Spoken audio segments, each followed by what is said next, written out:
I'm gonna convene our city council meeting of Monday, September 18th, 2023. Madam Clerk, will you take roll, please? Of course. Councilmember Lowing, Here. Mayor Ku, Here. Councilmember Burt, Yes. Councilmember Tanaka, Vice Mayor Stone, Here. Councilmember Vinker, here, Councilmember Lithcott Haynes. Here. For the record, 6 present. Thank you, Madam Clerk. And tonight, our meeting is called to order in honor of Hispanic Heritage Month, California Native American Day, and National Preparedness Month. And with that, we'll move to our special orders of the day, which is the appointment of candidates for the Architectural Review Board. Thank you. We just emailed you the Survey Monkey link to cast your vote. 4 votes are needed to appoint a candidate. If additional rounds are needed, we will remove the lowest vote getters.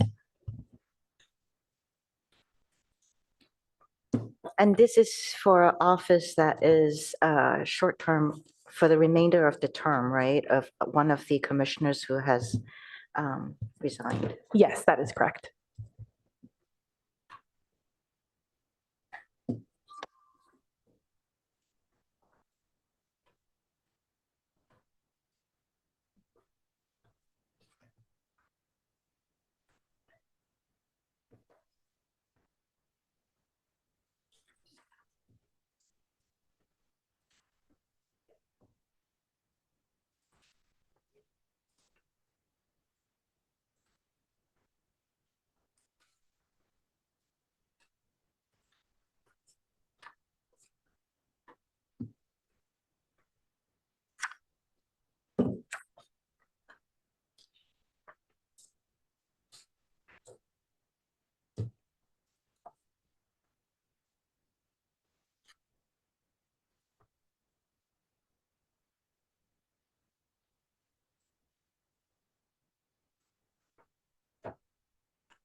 Have we all voted? Not yet. Councilmember Tanaka?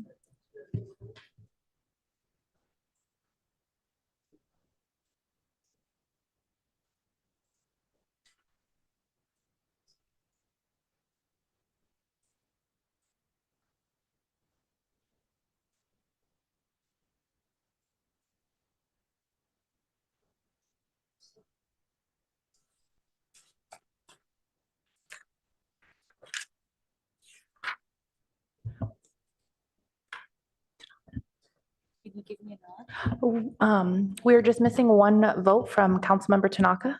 Oh, I think it's on its way. It just came in. 1 moment. Okay, it looks like we've all provided our votes. You have to tabulate it, right? Okay, so we'll go to agenda changes, additions, and deletions. City Manager Shikata, We have no changes this evening, Mayor. thank you. Next is public comments on any item that is not on the agenda. Do we have any speakers, cards for this? She'll call you. Public comments. The results are ready. Do we have a motion? Oh, so you're going to give us the results now? Okay.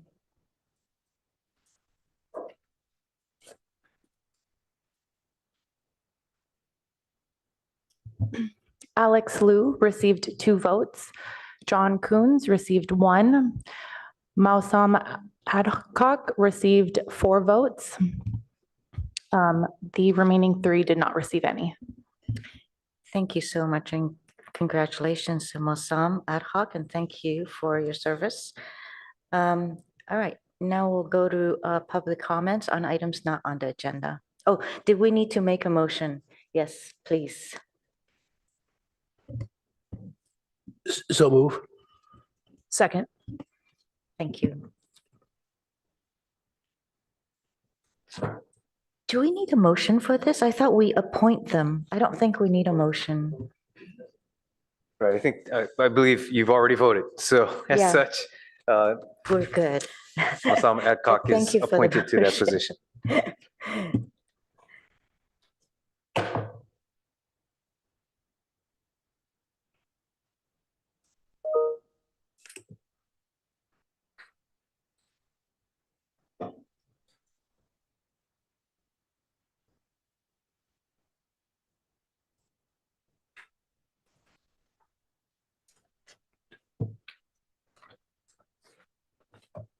Our first speaker is Penny Ellison.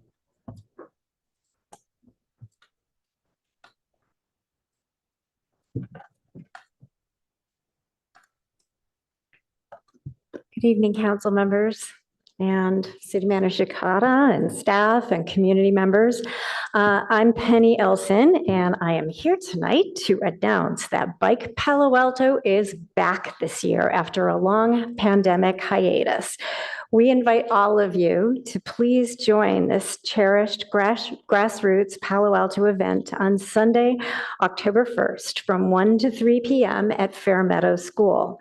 Bike Palo Alto volunteers will offer participants maps to help people explore Palo Alto's little-known bike bridges, off-road trails, and quiet streets that make bicycling here so easy and fun. This free discovery event will also offer mini bike tune-ups, a pop-up traffic safety garden for young children to practice off-road safely. We will also have helmet safety fittings and bicycle safety information, create your own trail mix snack station with reusable containers that riders can take along for their ride, compliments of Stanford Research Park, and a booth where people can talk with planners who work to make our city's walking and bicycling routes better. And we are supposed to have up a poster that that everybody can see. And if you want to register really easily, you can just pick up your phone and use the QR code there and get straight to our website, which is bikepaloalto.org to register. And council members are welcome to help. We actually need some diplomats to help people as they enter the event and welcome them in and help direct them where to go. So if you'd like to volunteer or just visit and take a ride, we would love to see you there. Please join us. Thank you.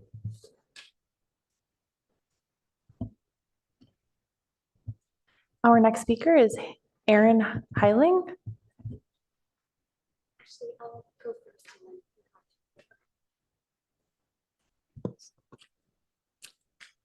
Hello. First, I'd like to thank you for your service to the city. I'm incredibly impressed with how hard the council works to represent the interest of Palo Alto citizens. So I've come here tonight to bring a traffic safety issue to your attention. I'm particularly concerned for the safety of children going to school, but this affects all bikes, pedestrians, and vehicles which travel through the intersection.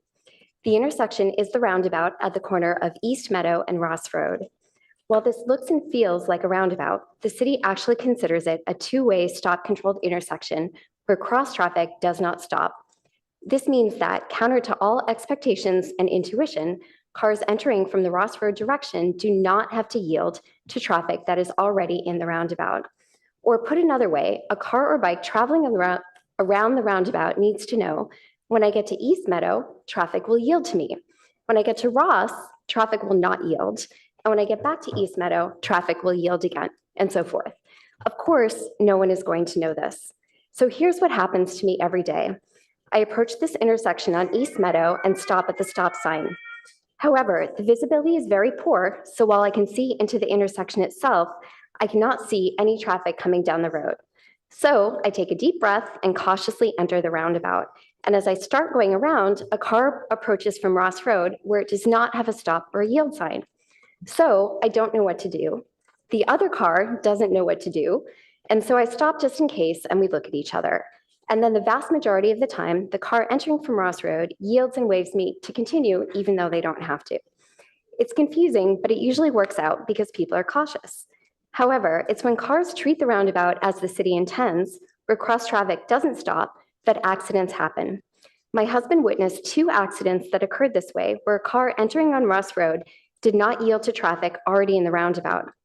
I myself saw a child on a bike going around the roundabout, and he was almost hit by a car that entered on Ross Road and cruised straight on through. And the car had no stop or yield sign, and so it believed it had the right of way. My kids bike this way to school every day, as do probably 100 other kids, and I'm terrified for their safety. It's not just me. I've spoken with neighbors and fellow parents, and 100% of them tell me that this intersection is confusing. But the good news is it can be easily fixed. It could be turned into a 4-way stop the way it used to be, and this would have multiple advantages. First, it would align the roundabout with expectations. People expect that once you're going around a roundabout, you have the right of way, and with a 4-way stop, that would actually be true. Second, it would make it safer for pedestrians crossing the crosswalk, since a car would have a stop from any direction. At the very least, I'd encourage you to try driving through this intersection, and you'll see how confusing it is. So I hope the city will prioritize children's safety above traffic speed, and consider turning this into a 4-way stop to offer greater protection for children going to school. Thank you. And I'd like to hand off to my son, who also requested to be here tonight and share his experience.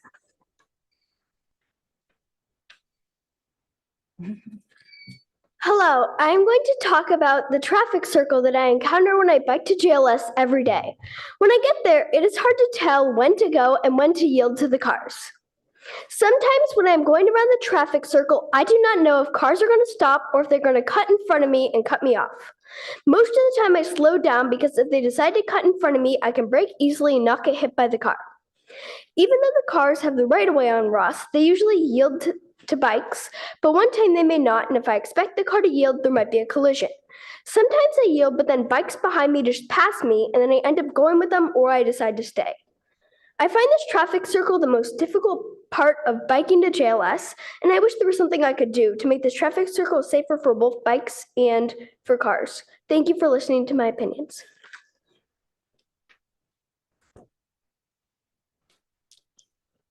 Our next speaker is Liz Gardner.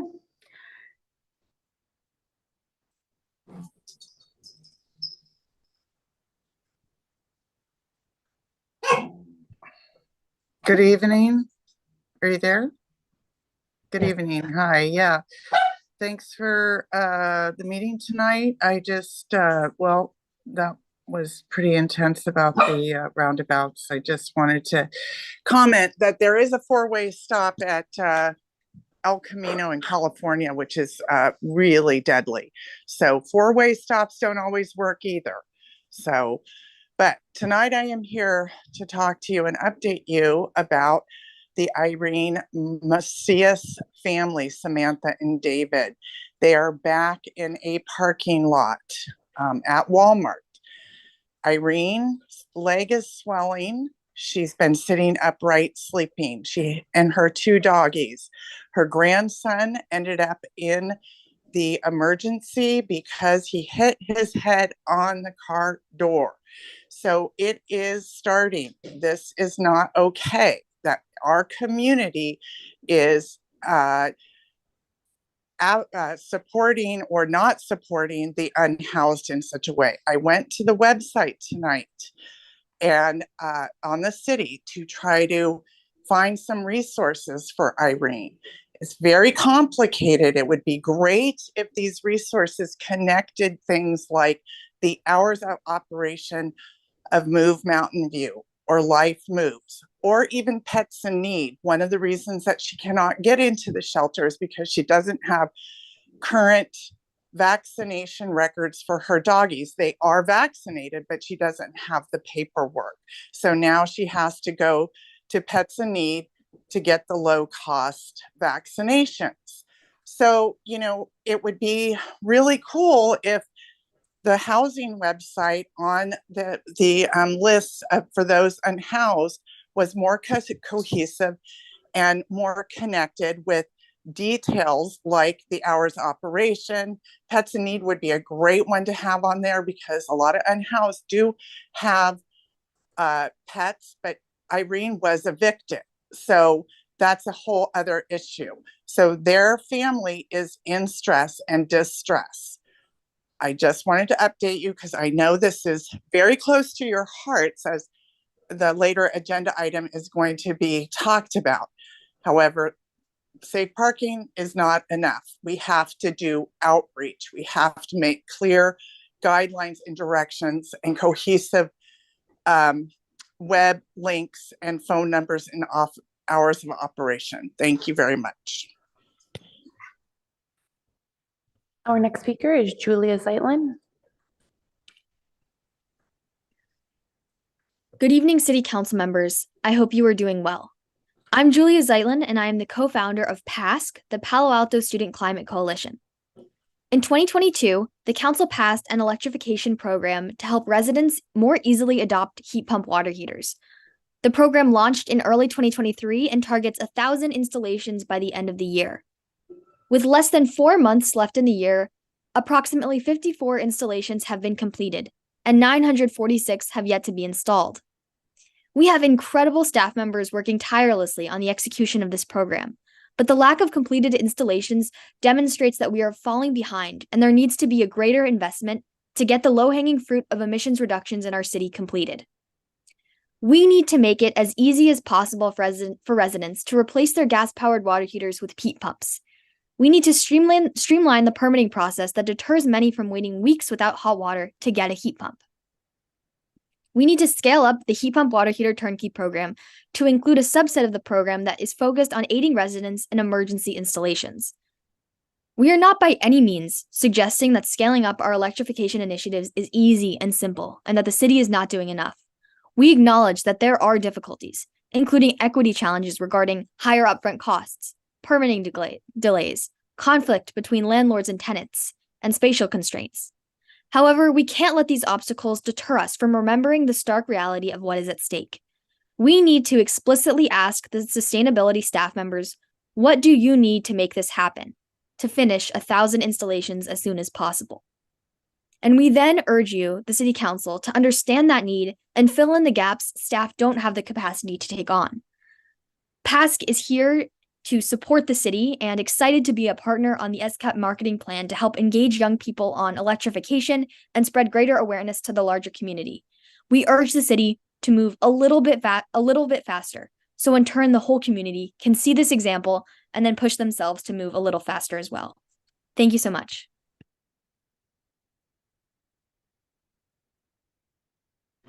Our next speaker is Aram James.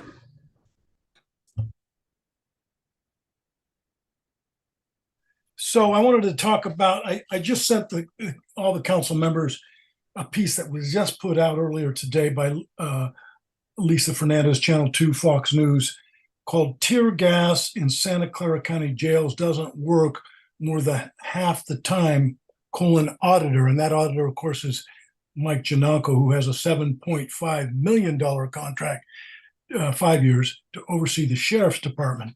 Not an easy task. But in any event, I spoke the last time this issue was before the community corrections law enforcement monitoring, the civilian oversight board that looks and responds to the oversight by Mike Jananko as well as the board of supervisors. We have people that everyone concedes that are mentally ill, sometimes under extraordinary stress, having had severe psychiatric episodes. They're under the influence of psychiatric medications that are often confounding. And yet, what are we doing? We're spraying them with tear gas. Palo Alto is in the county of Santa Clara. I'd like to see some of our representatives tomorrow at the Board of Supervisors, item number 9 and 10, starting no earlier than 10:30 in the morning. So please, we need to speak out against this chemical weapons that are being used against the mentally ill. Read the very outstanding article by Lisa Fernandez. Now I want to move on to item number 11, which is simply an informational report from the independent police auditor and from the police chief on the time period of January through June of 2023 on pulling a firearm on an individual, something I'd asked the council to expand the scope of services of the auditor, and to my surprise, you all did that. you'll see, and Mike Janalko and I talked on the 12th of September, that it's a very small data set at this point, but 3 of the 6 people who the guns were pulled on, look at the use of force report, were Black people. 2 were Hispanic and 1 was white person. Too small to predict what's going to go on moving forward. But what I can tell you is the incident on page 6 that describes an officer pulling a gun on a Black woman twice and then cursing her as she gets into the patrol car after a pursuit where the officer runs 6 intersections and only reports 1 is something that we need to see the video on. We're not going to be, they're going to try to hide that from us, but transparency, secrecy in government is unacceptable. I'm going to be pushing for the video so that we can see what really happened. Just an outrageous incident. And of course, the other 5 incidents are problematic as well. I ask you to look at the report, read it for the independent police auditor when it comes up in October. Thank you. That concludes public comment. Ms. Grossman didn't want to speak? Helen Grossman. Oh, you're Helen. Okay. Thank you. Okay. And that concludes public comment. So we will move to council member questions, comments, and announcements. Councilmember Lithcott-Hames. Thank you, Madam Mayor. I want to first congratulate the team at Sibling Cities for an extraordinary event, a town hall, they called it, that took place yesterday at Mitchell Park. It was called Bridging the Divides, and it was an opportunity for Palo Altans to be in dialogue in real time with our counterparts in our sibling city, Bloomington, Indiana. And the conversation was just sort of getting to know each other's cities and what defines them in our regions. And as I sat there, I just felt so lucky to be in a conversation about really heartwarming things. I in fact, made that comment at some point that if more of us could just be a part of these conversations in our own city, let alone with people across the country, I somehow think we could really do what Sibling Cities is intending to do, which is to bridge these divides. So it sort of proved the concept, I think. And I want to commend Councilmember Vinker and former Mayor Du Bois, as well as others who've been involved in making Sibling Cities happen. It was a really lovely event. I want to also let y'all know I attended the orientation for the Palo Alto Youth Council, and it was just great to be in the presence of, and the Teen Council. They were both meeting together for their orientation. These youth are stepping up to serve and lead in our city, and led by Christopher Sanchez, who's doing an amazing job on staff. And then finally, at our Young Minds Celebrated event yesterday at Mike's Diner, we clocked over 180 attendees, including 20 who just walked up off the sidewalk, over 80 youth as part of that 180 total. This was an event designed to just let youth speak, sing, perform in a band. And the audience was warm and generous and grateful, which is, I think, what we want our youth to experience rather than high pressure to achieve performances. This was just come on out and do your thing and know that you'll be supported. And of course, being at Mike's was an opportunity for everybody to give Mike and his staff a lot of love, which is, it's great to know with the mayor's help that eviction was staved off. So that's my update. Thank you. Thank you, Councilmember Lithcott-Hames. Councilmember Vinker. Thank you, Mayor Koo. And I want to thank my colleague, Councilmember Lithcott-Hames, for coming yesterday to the town hall. It took a village. It actually took 2 villages to pull that off. And it was extraordinary to see people coming together from this city.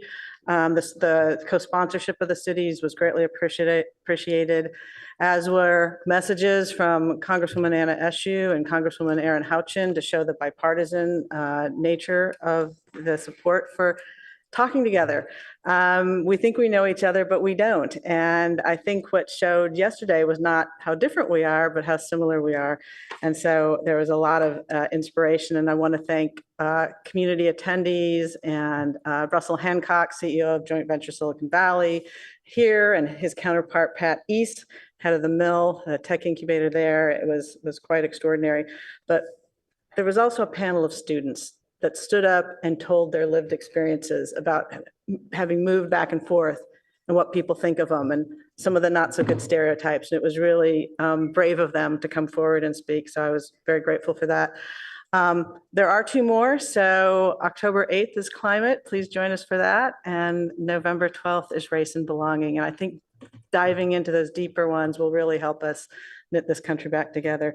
And congratulations to you, Councilmember Lithcott Hames, on your event. That is an extraordinary number of youth. And we all know we want to do what we can to support the youth in this community. And kudos to you for pulling that together.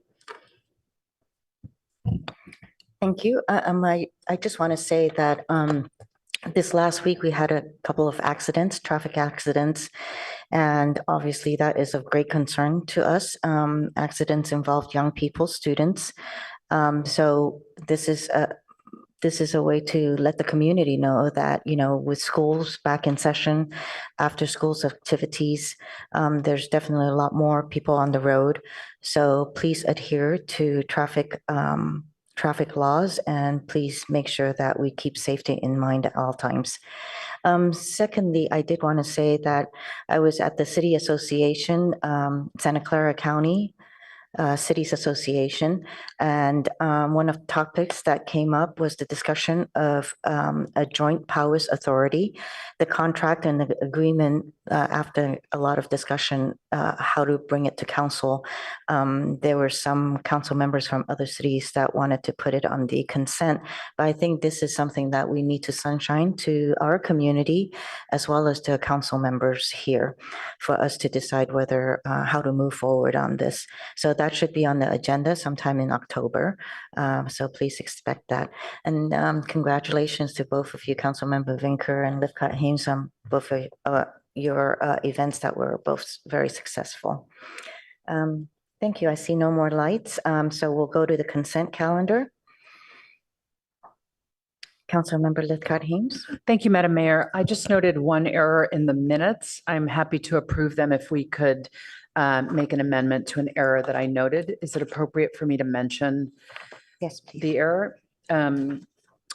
So in our minutes of September 5th, I'm sorry, I do not have the packet page. Let's see. Find that.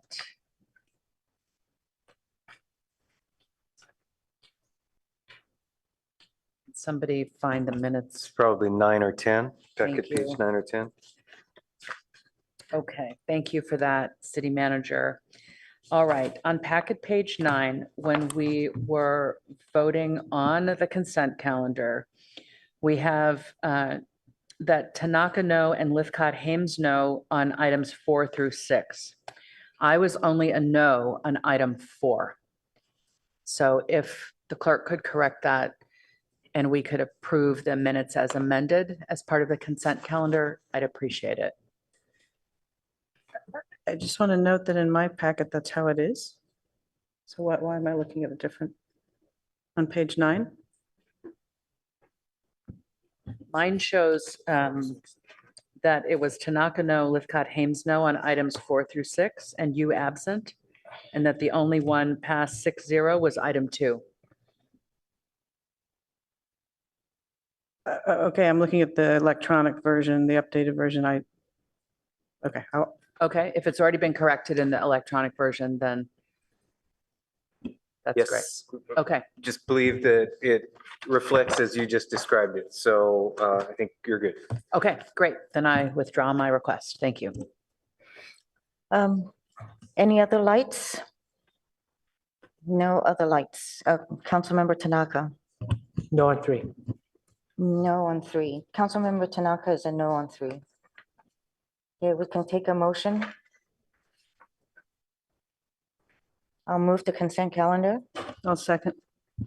Are there people from the public on this? Yeah, I'm sorry. We have public comments. Thank you.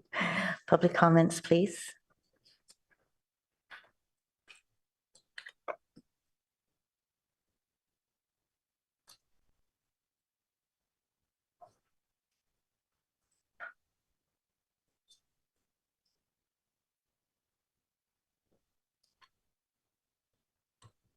Our first speaker is Aram James.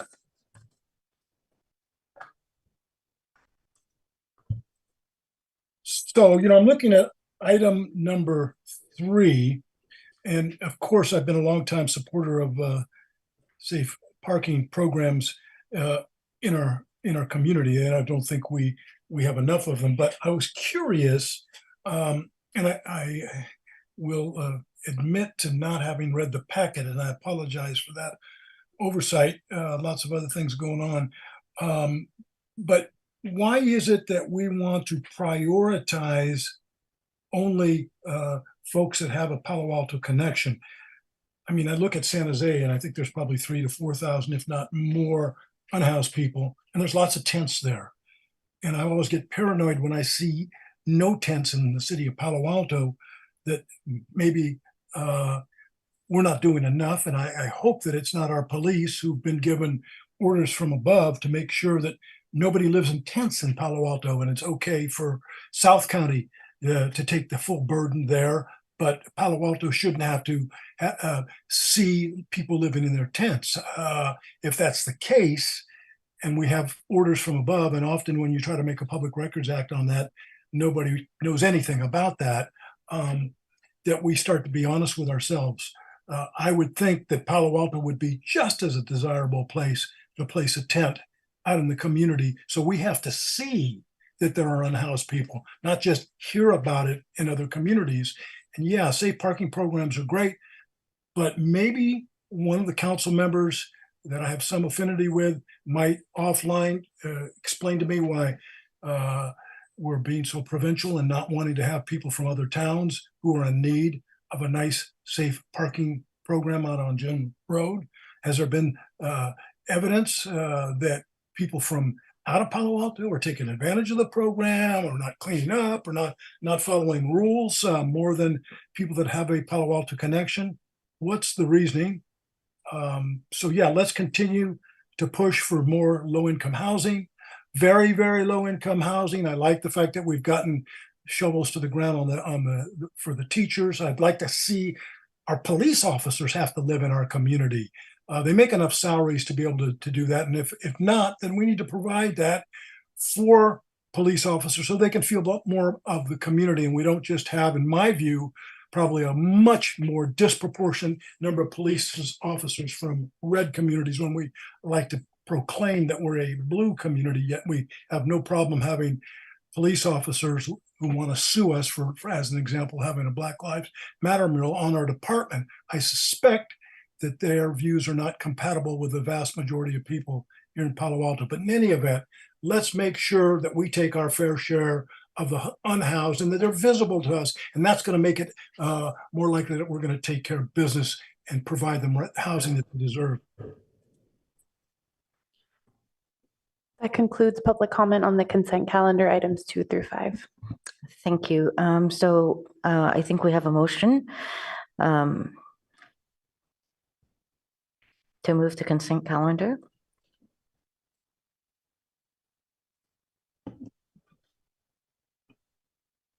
So moved. Okay. Second. We did it. We did it. Thank you so much, though. Yes, thank you. I appreciate it, though.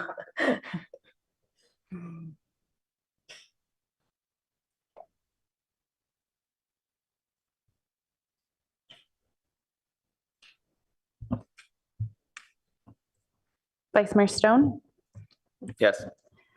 Councilmember Burt, Yes. Councilmember Finger, Yes. Councilmember Lithcott Haynes, Yes. Mayor Ku, Yes. Councilmember Tanaka, Yes. Councilmember Lowing, Yes. motion carries. Thank you so much. Councilmember Tanaka, would you like to speak to your no on 3? Sure. Thank you. So, in general, I support the safe parking. I voted for it last time around. But I'm kind of surprised to see this one on consent. So it's been a while since we saw this, and what I kind of expected was some sort of report on the efficacy, like how well did it work? Homelessness, as you guys know, is a really important issue. Really, I would hope that no one would sleep on the street, especially given this community's wealth. And so, this is a large property that we're renting out essentially for no dollars. At least in the report, it didn't say anything. So I assume it's still like no dollars or maybe $1 per year. We have a budget deficit. We don't make money on our property like other cities like Mountain View, which is one of the top 3 revenue sources. And I kind of would have hoped to seen in this a report of how many people have been helped, because we could theoretically just rent this property out and then use the money to actually help or fund homeless programs. I don't know if I haven't seen any evidence of there's fewer people living on the streets. Anyways, really want to see this program successful, but I just was wanting more metrics of success. Is this working, not working? If it's not working, maybe we should change course to something else. So anyways, that's why I didn't support this one. Thank you, Councilmember Tanaka. Okay, with that, we're going to move to city manager comments, please. Madam Mayor, could Yes. we first ask Kyle Ariano to make a few comments? Yes, You please. approved his appointment on number 5. Absolutely. Congratulations. Thank you. Good evening, Madam Mayor, Vice Mayor Stone. Just very briefly, thank you all for your confirmation. Thank you to the city attorney and the city manager for their support and confidence in my ability. And I look forward to working with you all and serving the community for many years to come. And your title is Chief Assistant City Attorney Kyle Arellano. Can't get that R. Yes, thank you. Congratulations.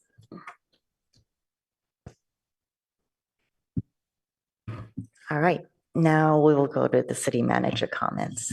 Thank you, Mayor, and congratulations, Mr. Ariano. Let's see.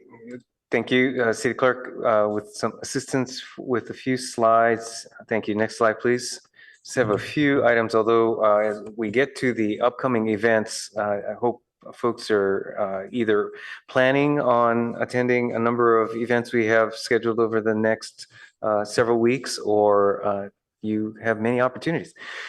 Okay, before we get started though, I do want to pick up on the mayor's comment. We did have 2 injury collisions over the span of about a week recently here in town. And as such, late last week, Mayor Koo and Police Chief Bender shared a community message, really calling attention to the importance of all community members paying particular awareness as we are now in the back to school season, and ensuring that we are providing a safe environment on our streets throughout town.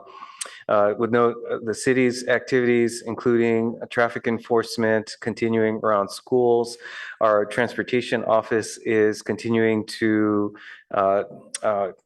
work with the school district as well as individual schools to review our traffic controls and regulations around schools, including the deployment of crossing guards. And we'll continue to do so through our existing school committees, traffic safety committees, and ensure that the environment is as safe as we can make it. While again, key message here being an acknowledgement that all of us have responsibility for ensuring a safe environment for all community members in our public rights of way. Next slide, please.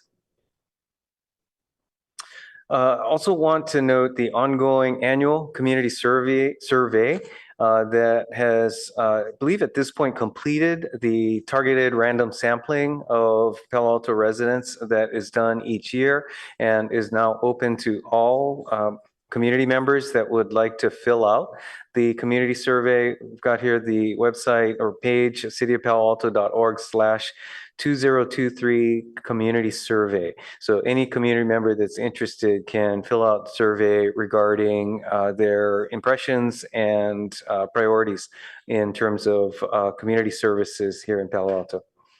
Next slide, please. Then noting, as was noted, town hall, different scale town hall over the past weekend. But that said, coming up, we have a couple of neighborhood town halls here in Palo Alto that are planned. The first off here this coming weekend in the Leland Manor, Old Palo Alto, and Southgate neighborhoods will be this weekend on Sunday. And I'd like to also thank our council members that are participating in that town hall. We also have an upcoming town hall in the Midtown and Palo Verde neighborhoods on October 15th, also upcoming. So really hitting a stride on these neighborhood town halls around the city, and we've got a couple of them coming up very shortly. Next slide, please. Then quite a listing, as I noted, of community events that community members can pay attention to. It's a bit of what I might describe as something for everyone, including opportunities such as the Palo Alto Airport, community meetings, as well as the Palo Alto Airport Day coming up on, let's see, that is, I'm going to mess up that date, 24th of September. We've got a community member occurring on the 21st, our community meetings sessions coming up on the 21st, also third Thursday on the 21st, then Palo Alto Art Center Boom Oaxaca on this 22nd, then Saturday the 23rd, the Palo Alto Community Health Fair, and then as noted Sunday, the Palo Alto Airport Day, as well as that town hall I mentioned on the prior slide. So quite a bit coming up. Next slide, please. And if that wasn't enough, then extending the following week, Friday the 29th, we've got the annual Moonlight Run. The 30th and 1st weekend, the Great Glass Pumpkin Patch at the Art Center. And then as Ms. Ellison pointed out, Bike Palo Alto, boy, the B's and the P's. Bike Palo Alto coming up on October 1st. A little different this year with registration at Fair Meadow School and a number of activities focused there, along with, as always, options for traveling throughout the town. Next slide, please. Then finally, not exactly community events, but upcoming council meetings. We do have your next meeting coming up on October 2nd. We have a pre-screening related to 260 Homer, existing development. The HRC item on dates of significance that was deferred from your last meeting will be rescheduled for October 2nd, and an action item related to residential electrification requirements. Then next meeting, recognizing the 9th is Indigenous Peoples Holiday, that October 16th will be your semi-annual meeting with the Independent Police Auditor. We'll be discussing Cubberley and, as the mayor noted, referral from the Cities Association for your first discussion of the proposed Joint Powers Authority. Then following week on October 23rd, we've got the Stanford University Development Agreement Amendment. Then looking a little further out on November 6th, the update on the rental registry program and car-free streets, specifically California Avenue. And I believe that's my last slide. Back to you, Mayor Koo. Thank you, Mr. Shikata. Next, we're going to go to our action items. I'm sorry, no, it's actually break, but I was going to ask council members if they want to take one action item and then go on break, or would you like to just go on break now? Huh? Is that okay with you? Okay, so we're going to take the first item, which is it's a public hearing, adoption of resolution to establish a new priority development area in South Palo Alto and support for the nomination of one parcel as a priority site. Hello. Thank you. Good evening, Mayor and City Council. Jonathan Late, Director for Planning and Development Services. Next slide, please. So as the mayor noted, we're here tonight to ask the council to review and take action on the formation of a proposed new priority development area in Palo Alto. And consideration of one priority site. Next slide, please. Priority development areas are growth geographies used in the broader regional planning initiatives required by the Sustainable Communities Strategy. PDAs provide an opportunity to focus growth in areas of new development near transit and community facilities. And as we'll explain later in this presentation, we think that the proposed PDA hits a number of those items, and principally in response to the housing element that has been adopted by the City Council. Next slide, please. The action taken by council is primarily an opportunity to receive funding for the creation of local plans or plan amendments and implementation or technical assistance that can be offered to local jurisdictions. And you can see the funding amounts that are eligible on the slide. Next slide, please. The city already has 2 PDAs, one in California, or we've applied for grants. Actually, we have 2 PDAs and we've applied for 2 grants. One is for the California area and the North Ventura Coordinated Area Plan. That was a grant that we received through this program because of our establishment of the PDA in that area. And then more recently, there's eligibility for $800,000 for the downtown housing plan, which we've talked to the City Council about previously and hope to be bringing forward to you shortly. Next slide, please.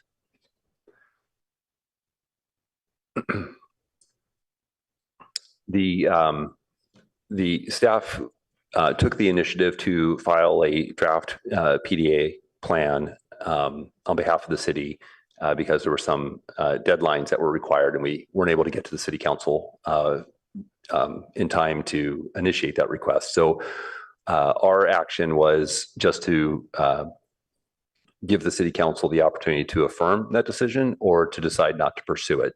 And there's a deadline of September 30th for the City Council to adopt a resolution to memorialize the request for the PDA. Next slide, please. So again, here's the 2 priority development areas located within Palo Alto today, University and California Avenue areas. And then on the right side of the screen, you can see the proposed PDA boundaries. Next slide, please. So this boundary is a little larger than some of the other boundaries that we've had before. And the reason for that is along this corridor, we found that there are opportunities for a number of opportunities for us to potentially receive funding through MTC for different transportation initiatives as well as housing planning that we've identified in the housing element. And so while we wouldn't anticipate a qualifying project to occupy all portions of the boundary, we would expect that there might be certain components along this corridor that is interconnected and related that could be helpful and enable us to receive funding for certain projects going forward. And you can see on the slide a list of some of the opportunities that we think might be available to us in the future. Next slide, please.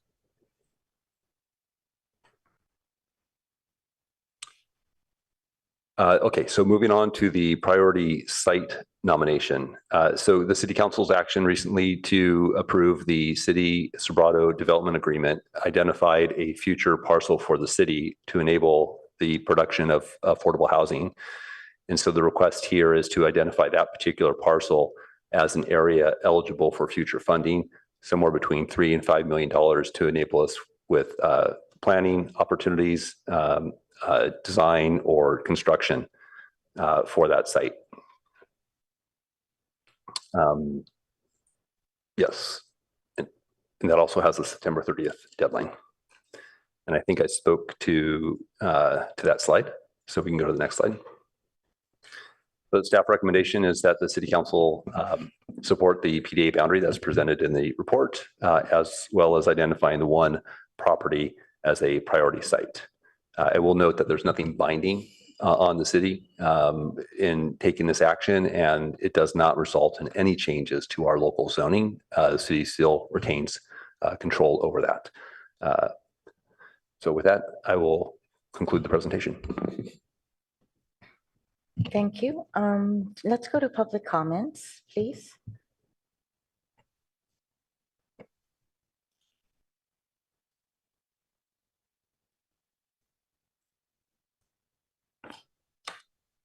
Our first speaker is Herb Barak.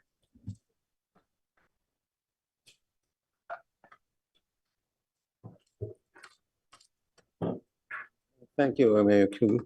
The council members, I request that you do nothing regarding this agenda item except to direct staff to renotice the public hearing with a proper agenda description as required by law. I don't have the citation for the case, but it involved the Mid-Peninsula Regional Open Space District, where they just gave a general description without identifying the specific area or parcel. An agenda description in the court ruled that that violated the Brown Act because it failed to describe what was before you this evening. Staff says, oh, you should do it because they went ahead and filed an application without you directing them to do it. And by the way, it's on your agenda at the last possible minute to approve it, or you just won't get the money. You should not violate the law for any of those reasons, because anybody can write a letter to the funding authority and tell them that you violated the law when you did it. If you don't like this kind of behavior, then a majority of the council should insist that staff doesn't send things off that require your direction to do so before they bring it to you. And that staff doesn't put in an agenda description that's black letter law that the courts have ruled is an invalid agenda description because it's not precise. It doesn't say which parcel. It has to identify the parcel in the agenda description. It doesn't say anything more specific than South Palo Alto. In Palo Alto, and generally, we have 3 general descriptions, north, south, and west. And south goes all the way from Oregon Expressway to San Antonio Road, and from the Bayshore Freeway to El Camino Real. Now, the police districts, of which there are 4, divided by Oregon Expressway, Page Mill Road, and on the other side of the freeway, Matadero Creek for one axis, and either Alma Street or the train tracks for the other axis. But they don't use terms like north, south, and west. They say 1, 2, 3, 4. So clearly, this is a planning type title description, a general description of the areas in the city. And it is not the kind of description that the courts have ruled or required for an agenda description of this type. You should not be lured into thinking, oh, because this is on your agenda at the last minute when there's some money available and staff has already decided what decision you have to make in order to get it, that you should agree to it. No, you should follow the law. I suspect the staff who advise you on these things has a better memory than I do for the exact case title, though when I memorialize these comments tomorrow in a letter, I'll be happy to give it, although it's not required they give you the case title because the case law was set by someone saying exactly the same thing I did before there was case law. And so I would suggest you not do anything here. Your time is up. Expect, Thank you for your comment. Thank you. I had 3, 4 seconds. Oh, it's going the other way. Thank you, Mayor Ku. Our next speaker is Lee Fab.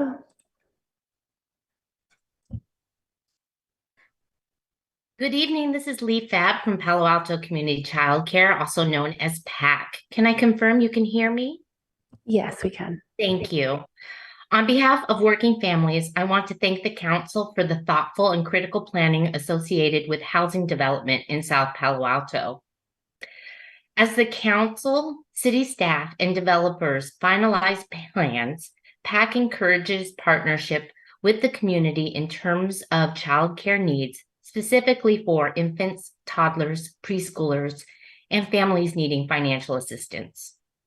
I look forward to welcoming the new families to our community. Please feel free to contact me. I'm committed to addressing the perceived childcare gaps associated with the growth of families who will be living and working here in Palo Alto. Thank you.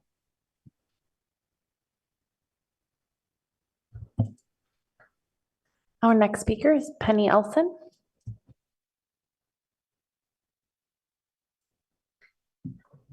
So I'm just going to speak as an individual here, and mainly, I don't have a lot to say except to ask some questions. I organized a town hall meeting in South Palo Alto in May, and I specifically asked staff to talk to the community about development issues. And I want to be clear that this did not come up. I don't think anybody knew anything about this until really when the agenda came out last week in my neighborhood and I forwarded it to people.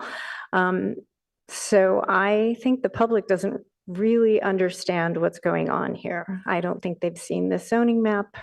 I just don't think they know what's going on. There's been no outreach, which is, I have to say, very different from what I experienced almost, 30 years ago when I was working with city staff very closely with all the neighborhoods on the very large scale development that led to the Charleston Arostadero plan becoming an impact mitigation. A nexus study was done. We looked at the impacts of multiple projects in aggregate.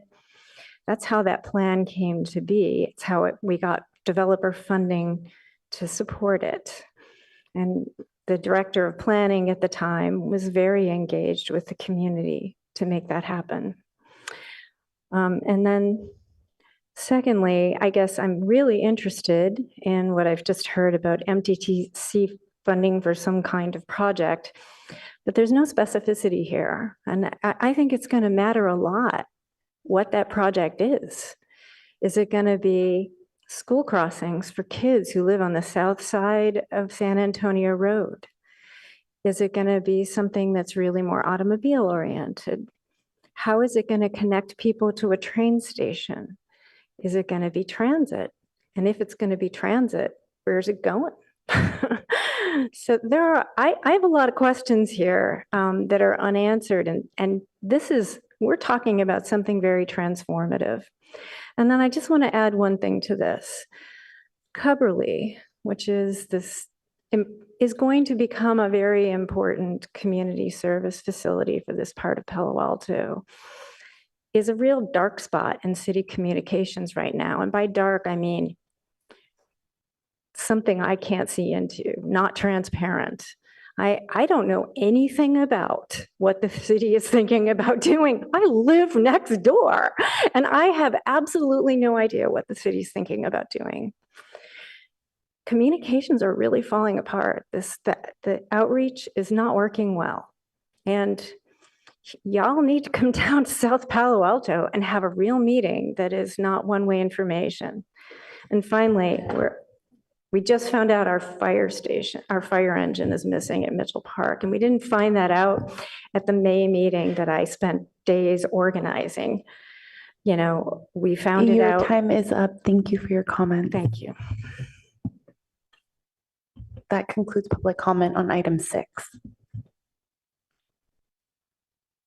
Thank you. We'll return to council for questions, comments.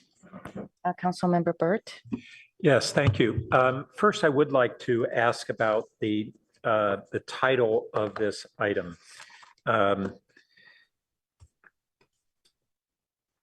So it is merely listed as a new priority development area in South Palo Alto and then nomination of one parcel. So we have something far more specific than that. It's the San Antonio Corridor priority development area. And then the specific parcel is at the Fry site, basically, however we would describe that. So my question is about both the legal adequacy of that noticing and then really from a process standpoint of transparency and community engagement, whether these two aspects of the title are adequate. So I'll start. So I think legally it meets the minimum required under the Brown Act to alert the community that if they're interested in the item, then they would want to look more closely at the materials. The second issue is a policy discussion.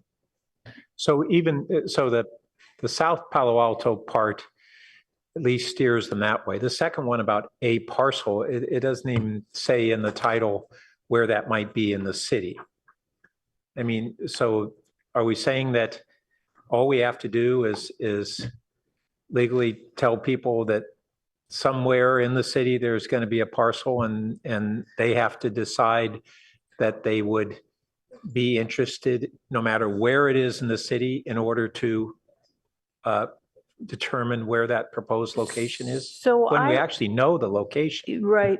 I read the second phrase as connected to the first phrase. I see that it could be read differently, but I think that's a reasonable implication. Well, I'm sorry, when you say the second phrase, meaning, Support for the nomination of one parcel within the new priority development area is. and did I misunderstand it? Is the one new parcel in fact the Sobrato site? Yeah. Yeah. That's not in the area. I could speak to. Which I think proves my point. There was a, when we had drafted this report and the title initially, we actually had identified some other properties that we were exploring to extend this priority site to. And at that point, it seemed reasonable because they were all sort of all over the city. But in the late edit to the report, we decided that let's just focus in on the one property. And so the edit appears as it does on the agenda. In hindsight, we had the address and we could have published it on there. My first read was like the city attorney's. I thought the second clause was referring to the first. So in this regard, again, it's I think we heard from the city attorney's office that it's legally adequate, but again, it's a policy discussion for the council to decide if you want this to be renoticed and heard. And I'll just add that we've been talking about the San Antonio corridor extensively. Why would we not want to use that descriptor so that people know what we're going to be talking about tonight? I think we want to have titles that are simple, but as clear as possible, as opposed to as opaque as possible, which is what this seems to be. All right. And then within the San Antonio corridor priority development area map, I was surprised to see the boundaries go all the way up to Alma. For instance, they appear to include the Toyota dealership, which I wouldn't want to incentivize to get rid of and have a development there. It's an important revenue stream for the city. Councilmember Burt, can we bring up the map onto the screen so people can see what you're talking about too? Yeah. I think that would be one of the slides. It's here. the slides aren't numbered here. Thank you. So 1, 2, 3, 4, 5, 6, 7, perhaps slide number 7 or 8. Maybe 8 is the better one. Next slide. And so the other aspect is that it includes the parcels along Alma, which are a bunch of faith institutions. Now, we do have a new state law that the governor's likely to sign that would really enable housing on faith institution sites by right. Is that a reason why that was included, or was it already in there? Yes, Councilmember. There's existing state law and then some additional changes that are anticipated. So that's why those sites were included. Okay. And then the what appears to be the Toyota site, or if we include it in that, doesn't mean if we have a priority development area, that doesn't necessarily imply that we're going to upzone all parcels in that area. Is that correct? Yeah, that's an important question. And I think it's also the response is important. This is just a boundary to identify an area that we think is eligible for future development. And again, I want to come back to the housing element where we were clear about locating new housing in the Charleston and San Antonio area, what we call the GM and the ROLM areas. And as we have also heard from the city council and members of the community that if we're adding housing in this area, there is a need to add amenities for the future residents of that area. And so when this opportunity became available to us and we understood it, we didn't want to look at it just in isolation, but take into consideration how people are going to be moving to, along this corridor to Caltrain access to the Baylands. And that's why we broadened this to include that area. Nothing in this boundary changes any zoning. It doesn't state that there's going to be a specific parcel that's getting redeveloped. It just makes us eligible for funding and especially transportation funding is probably where we would most likely see this to improve a complete street access along San Antonio. Okay, thank you. And perhaps along Alma, where we have a 12-foot wide parking strip that is a prime candidate for an off-road bike route. Thank you. That's exactly correct. I don't see any other lights. Okay, Councilmember Lithcott Haynes. Thank you, Madam Mayor. I want to congratulate Mr. Lade and Ms. French for their hard work to achieve eligibility for these MTC and ABAG grants on behalf of the city. I would like to take a close look at the BASA or San Antonio corridor PDA boundary. So let's stay on this map. Looking at the sort of purple triangle in the top right corner, this boundary, I just can't tell from this view. It either goes right up to the project home key site at 1237 San Antonio, or it stops right before it. And from my perspective, it should be included and want to be sure that it is. Correct. It is. Great. Okay. Thank you. And then in terms of the priority site criteria for eligibility, I'm looking at packet page 132.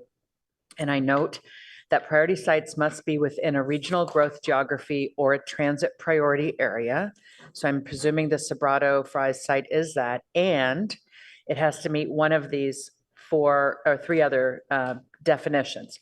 It has to be regionally significant, community anchor, or public sites portfolio. And you've noted below that it would qualify as a community anchor in that the public park component would constitute the requisite 10,000 plus square feet. The way I read the community anchor definition, it says capacity for 100 plus homes and 10,000 square feet. I know we are contemplating the possibility of 150 homes if you add the townhomes, the market rate townhomes with the proposed affordable 75. So is that how we're getting to the 100 plus? Yeah, I think in our, and staff can correct me if I'm wrong online, but we felt like we had it under the park designation, but similar to your line of thinking there, I also believe it may also be eligible for meeting that other criteria of 100 units, perhaps including the townhomes if we're able to do that. It looks to me like it's an and, a capacity for 100 plus homes and. And we can take a look at that, and just recognizing that, there's still some planning that needs to take place in that area. We've anticipated 75 units. We don't know what the count will be ultimately. And all we want to do is preserve our options to collecting some additional money if we're able to do that. Okay, great. No further questions. Thank you. Vice Mayor Stone.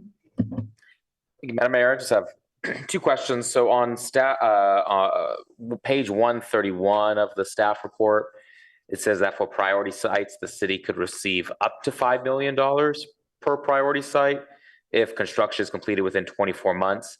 So how does that process work? I mean, is that additional funding provided for an incentive to construct the project quickly? Can you kind of explain that? So I'll do you have details on that? Okay, so I'll ask Clerk Campbell to join the conversation if she has some more information on this. But I believe that part of this money could be used for construction. So when we have a project lined up and an agreement to build, arguably we could use this money in the construction. And if that were the case, depending on the timing of the availability of funds and our project, the ability to use that, to build the affordable housing development. Yeah, great. Ms. Campbell, anything else to add? No, thank you. Okay, well, that was a good answer. Thank you. And then final question. So my understanding from the staff report is these designations, they're allowing us to apply for significant funding opportunities, but it's not mandating that the city do anything unless we're actually awarded and accept the grants. So are there any cons to the city designating these areas as a PDA and a priority site? None that we've been able to identify. We do note in the staff report that when we were going, the last time we designated the previous PDA, and we were going through the RENA process, MTC did make some adjustment to, we thought they were making an adjustment to how they were going to assign RENA in the distribution of housing throughout the area that could be dependent upon the number of or amount of PDAs that one had in their community. It turned out not to be the case, but what it does is it highlights for us an awareness to be tracking those regulations at MTC to see if there's anything that would be not advantageous to the city. And if that ever does come to pass, we have the ability to withdraw a boundary from consideration and not have it listed. So we don't see that there's any downside to this. And we always have the ability to reverse course if we want to. Great, thank you. Councilmember Vinker. Thank you, Mayor Ku. Most of my questions or points have been ably lifted up by my colleagues. I did want to note that I was subject to the same misimpression on the title, but if there weren't ambiguities by humans in written word, I wouldn't have been able to make a living as a litigator for as long as I did. So I understand that it happens, but it would have been helpful to have some more precision. But thank you for identifying this opportunity and pursuing it, because this is our biggest issue, is to get the resources we need for the housing we want to build. So I'm tremendously grateful and thankful for the content of this report. Obviously, I'm eager to learn more. I'm eager to have community involvement as we develop this and if we see, but I understand that you are trying to preserve the opportunity. And I just hope that as this evolves, we can, be informed along the way and have the appropriate input, but thank you for doing this. I am very eager to learn more about it, and I will be supporting this. So thank you. Councilmember Lowing. Yeah, I just want to say briefly, Director Lake gave my speech. There's no downside. And the other part of the speech is it's worked before. So PTC has approved it and council has approved it. And we have total flexibility, which is also quite unusual these days in any of these grants. So congratulations on the past that we've gotten some money, and hopefully it works again. Thank you. With the area of expansion, the thing is, I think that it used to be just the San Antonio corridor. So I am very concerned that, a lot of the people in the different neighborhoods are not going to know about it, especially expanding it further into the Adobe Meadow neighborhood, into the East Meadow Circle. Then we know about Fabian Way, but then it's going really further into a neighborhood. So I think that we need to look at that. But also, I think that moving forward, we also need to reassure residents of all the traffic issues that they're faced with. So I constantly get emails about NITA on the crossing over on NITA, which is on San Antonio. And how children, when they're crossing from schools, that's a concern.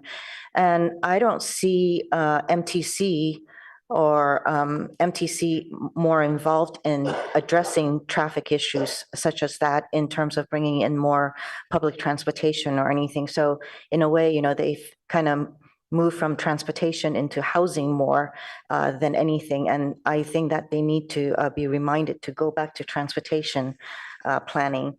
The other thing is, I really think as a council, we really should be considering, when these things come to us, that there is a time period for letting the public know about it so that we're discussing in a way that is inclusive of the public as well. So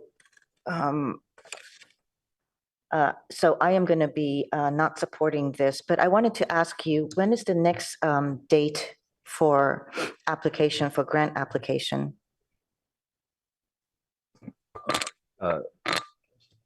When is the next, so you said September 30th is the deadline for grant. Is it another year from now?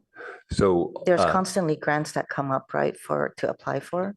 there are, but this isn't securing any grant at the moment. All this is doing is submitting to MTC our PDA boundaries and that one priority site.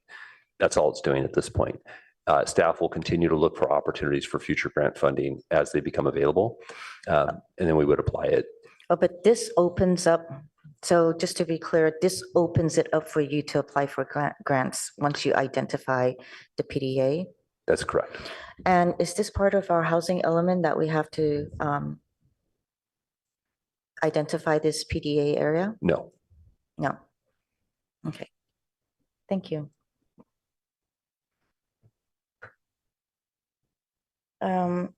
Vice Mayor Stone. Thank you, Madam Mayor. I'll move the staff recommendation. Second.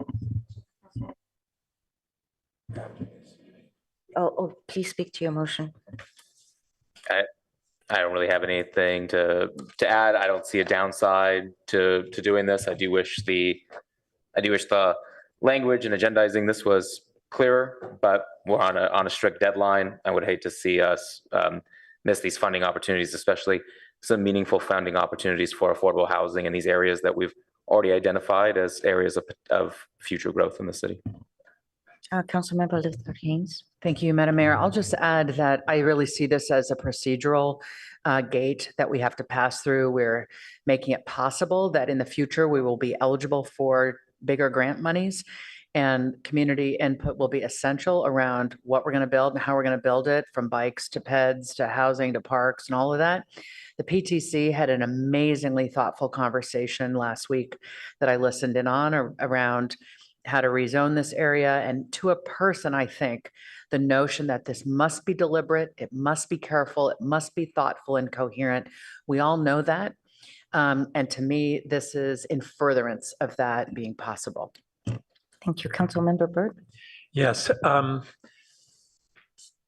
So I appreciate the clarification that this is not seeking a grant, but the way we normally operate is staff doesn't typically come to the council or have a public hearing before we would apply for a grant. Is that correct?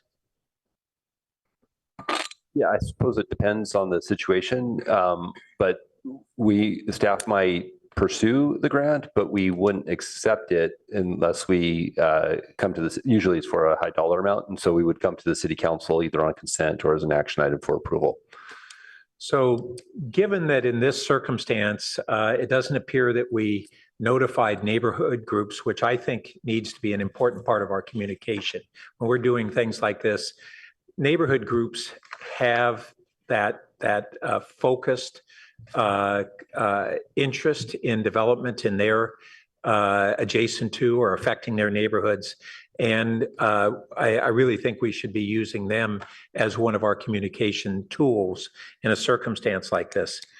And so given that we didn't really provide these neighbors with an opportunity to comment before identifying these boundaries tonight, and the tentative intention to create a PDA in this area, I mean, that's what we are agreeing to.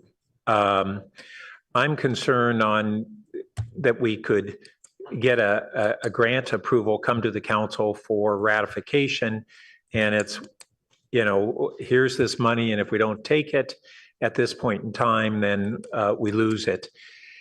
And so I'm struggling with whether we want to make sure that either we just do something maybe a little abnormal that we say, if we're going to apply for a grant, let's do an agenda item to discuss this, and we won't be rushed, and give this part of the community an opportunity to engage with what our intention is, which they really didn't, for the most part, know about tonight.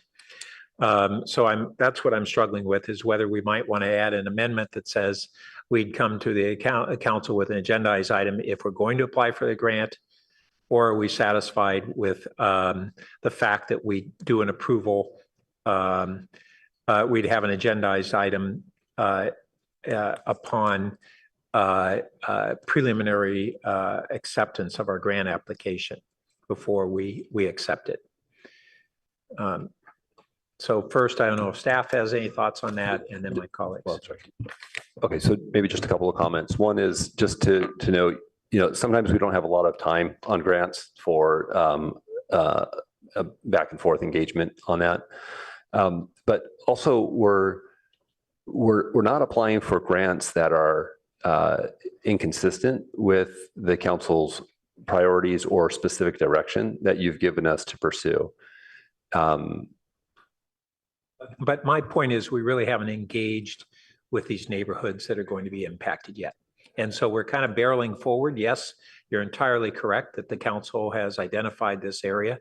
We had significant discussions on that at was it Finance Committee?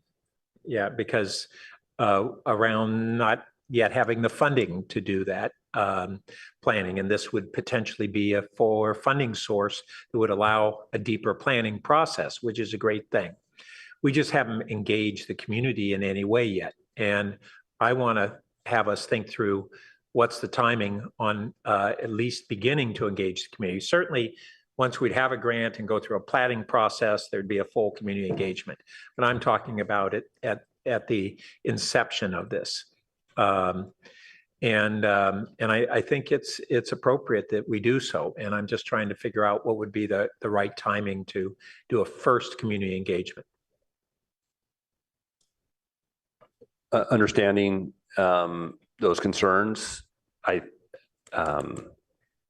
think that there's a couple of initiatives that are ongoing. I think the council's been clear in terms of, again, I'll speak from the housing perspective, and then I'll also ask Sylvia Starlack to join us too, because she can speak from the transportation side, which again, I think is where there might be some more immediate opportunities. So on the housing side, we are working on, again, working with San Luis Obispo to develop a concept plan. There is some outreach that needs to happen with that, but we're just in the beginning of getting sort of a understanding scope of work together for the quarter that starts up, I believe, in later this month.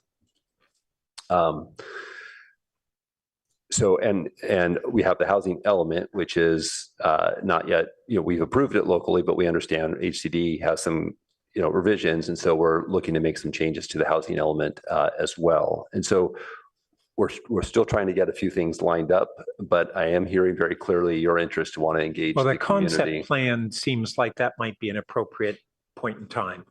And so for those who weren't in that discussion, and maybe it didn't really elevate to the full council level, in the budget, we didn't have the funding for a full coordinated area plan.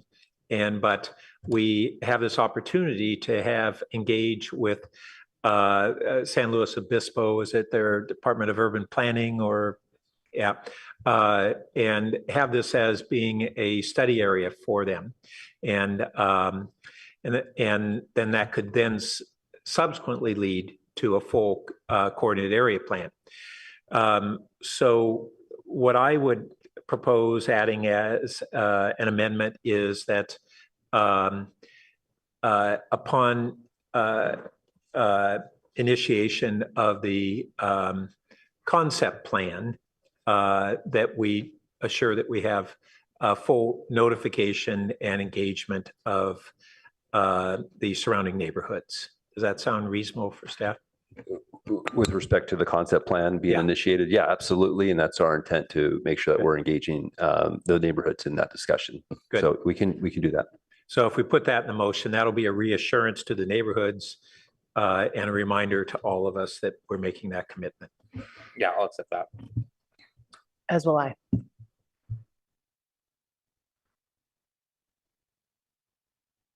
I don't see any more lights. We can take the vote, please. We need to capture that. Oh, I'm sorry. I can't see the bottom part.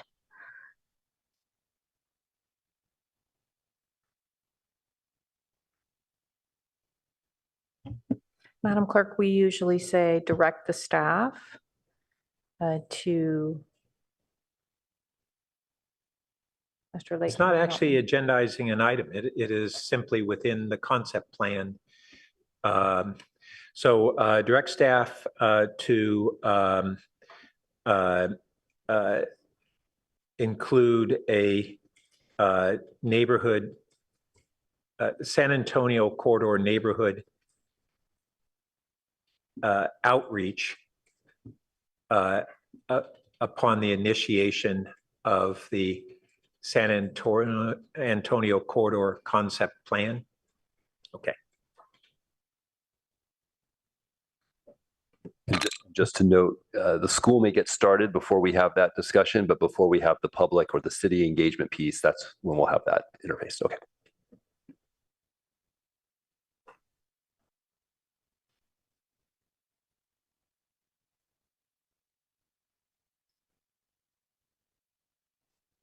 That looks good. So for number 2, I was wondering, do we want to name the site?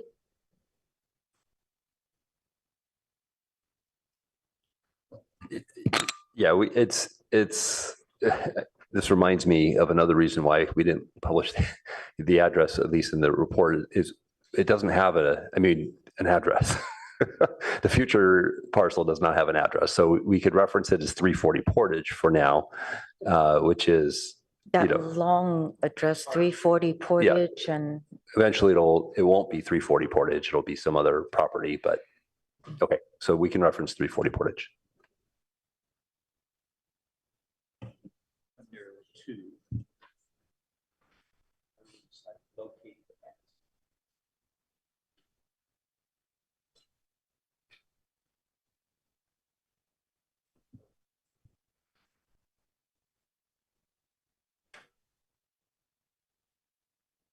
Might it be more meaningful to say the proposed parkland or the 3.25 acres donated by Sobrato?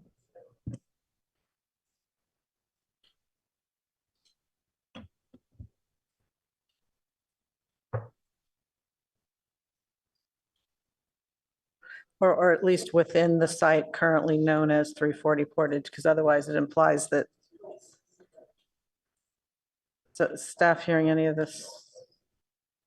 So I had said, might it make more sense to reference the donated parkland or the 3.25 acres as part of the Sobrato agreement anticipated for parkland and affordable housing? I just think as a matter of notifying the public, this particular address is fairly oblique. Yeah, that's fine. That would work. Oh, you know what? Actually, we call it 3200 Park Boulevard in our staff report. So we should make that change from 340 Portage to 3200 Park.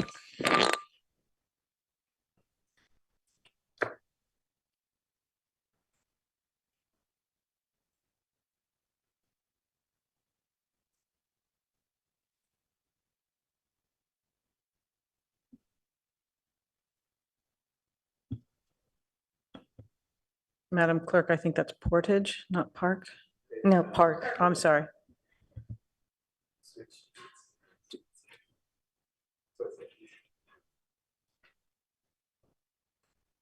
And will that number change? Yes, eventually. So. So again, so there's two things here. One, there's a clarity for the community that you're trying to strive for, but from a technical standpoint, we don't need to, staff doesn't need the dialing in on the specifics here because we've identified the site. So anything that we're doing here is for the benefit of communication to the public. Okay. Because you'll look back at the colloquy here and understand that we're actually, Your attachment in your packet identifies that your motion is to adopt is what we will transmit to MTC. And they've already looked at that site. So from an agency to agency perspective, we're fine. they won't think it's what's later known as No. 3200 Park. Packet page 141 has a link to a larger description. Things like this are also why I've had a job in the past, so I wanted Yes. to make sure. All right, if that's satisfactory, you can take a vote. Councilmember Tanaka, Yes. Councilmember Lithcott Hames, Yes. Vice Mayor Stone, Yes. Councilmember Vinker, Yes. Mayor Ku, No, Councilmember Lowing, Yes. Councilmember Burt, Yes. motion carries 6-1. thank you. This concludes this item, and we're going to take our 10-minute break, and we'll be back to take care of the other items. Thank you.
Our next council agenda item is number 7, and it's a legislative item, adopt an ordinance amending Plan Community 2343 zoning for 2901 to 2905 Middlefield Road and adopt an ordinance establishing a new Plan community zoning designation to enable the development of a new single-story, single-family residence on 702 Ellsworth Place.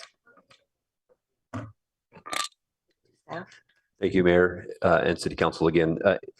Amy French, our Chief Planning Official, will present this item. Good evening, Mayor Koo and council members. So the presentation here is to forward the applicant's request to amend prior legislative action to reflect the current status and ownership of the different properties at these addresses. The Planning and Transportation Commission held several public meetings and made a recommendation to support an amendment to the existing PC 2343, and establish a new planned community zoning for 702 Ellsworth Place for a single family residence. Next slide, please. So staff did share the history of the property with the council at pre-screening. The owner of 2901 RLD Land Company purchased the apartment property in 2017, which included guest parking on the 702 Ellsworth parcel. But then in 2022, Mr. Dewey sold the 702 Ellsworth parcel to a separate entity. And this was reportedly based, at least partly, on information that staff provided regarding that was obtained from the zoning maps and parcel reports, which are based on the zoning maps. So the administrative record was imprecise and did not show this PC zoning designation on the maps. And then so for decades, the city's records also carried that forward. In fact, when the city rezoned the RM15 site to RM20, there was no further investigation at that time. So this carried on for a number of decades. So the problem is that real estate professionals and others, buyers of property, do rely on the parcel maps, parcel reports, and the zoning maps, as well as staff. Next slide, please. So again, the council did hold the pre-screening. We have 2 PC ordinances in front of you, one for the apartment site and one for the the single family residential parcel. As I noted, the commission conducted 3 hearings. There's no requirement for architectural review for a single family home, which is what the development project is. There is no subdivision here. There is no request to change the comprehensive plan land use designations. The apartment building is multifamily residential. The single family parcel is single family residential. Next slide, please. So the apartment parcel has been shown again as RM15 and then later RM20. And this is the zoning map. As you can see, the 702 Ellsworth has been shown as R1 on the map. Next slide. This slide shows 4 parcels that form the PC 2343. And so what is happening with this request is the blue parcel there, blue outline, is 702. That's to be removed from PC 2343. And the parcel in the kind of orange color is the apartment PC. So these each carry with them front, side, rear properties and setbacks associated based on their orientation. Next slide, please. This shows the development plan for the modified apartment building PC. The image there shows the proposed truck delivery space in green. There's a utility pole with a guy wire that anchors the pole to the ground. It's the yellow spot on the plan there, and the arrow corresponding in the image to the right. And that yellow spot is 37 feet 6 inches from the Middlefield sidewalk. And this is important because as we talk about widening the street, there's an obstacle there. So Generally, the 1967 PC was for a 12-unit apartment building on these 4 lots, and 702 Ellsworth provided guest parking. Guest parking was removed as a requirement for multifamily residential some years ago. And so that is how our zoning code is for standard zones for multifamily housing. You can see the green spot is a delivery space that was brought about during the Planning and Transportation Commission consideration to find a location for deliveries that was not on the street. So Mr. Dewey offered this on his parcel as a benefit, as well as the widening of the street as an offer to a total of 24 feet, along with Mr. Handa. So you can see on this map as well, pink parking spaces. Those are the 4 uncovered spaces created as part of this PC and the PC development plan.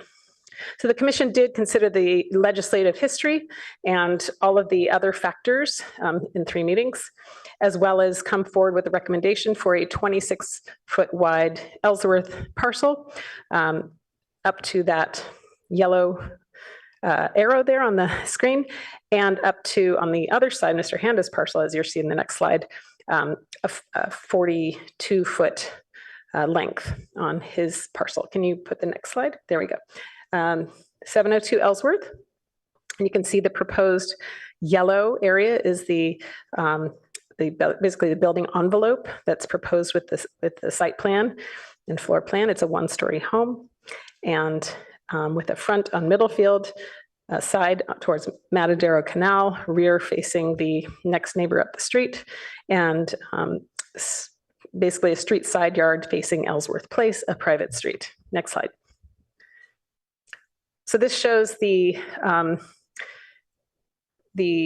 elevations that would face Middlefield. The bottom is the elevation that would face the front, Middlefield, and the street side elevation that would face Ellsworth. You can, next slide. So this slide shows the floor plan that Mr. Handa submitted for a 1-story home. It's kind of a busy slide, I know, but it kind of is intended to show where fences would go, 3-foot fences as the applicant proposes in yellow. It shows red as the asphalt area. That's that 42-foot long, 18-inch wide asphalt to expand upon the roadway pavement. The blue is pavers that would begin at the entrance and proceed to the next parcel. You can see there that there's other items that are shown that reflected the process that we went through with the Planning Commission. You'll see in particular a purple dashed line, and that is the hypotenuse of the site distance triangle for this particular site. And we'll get into that in the next slide, please. So the area residents did have comments, and these comments are shown on the screen.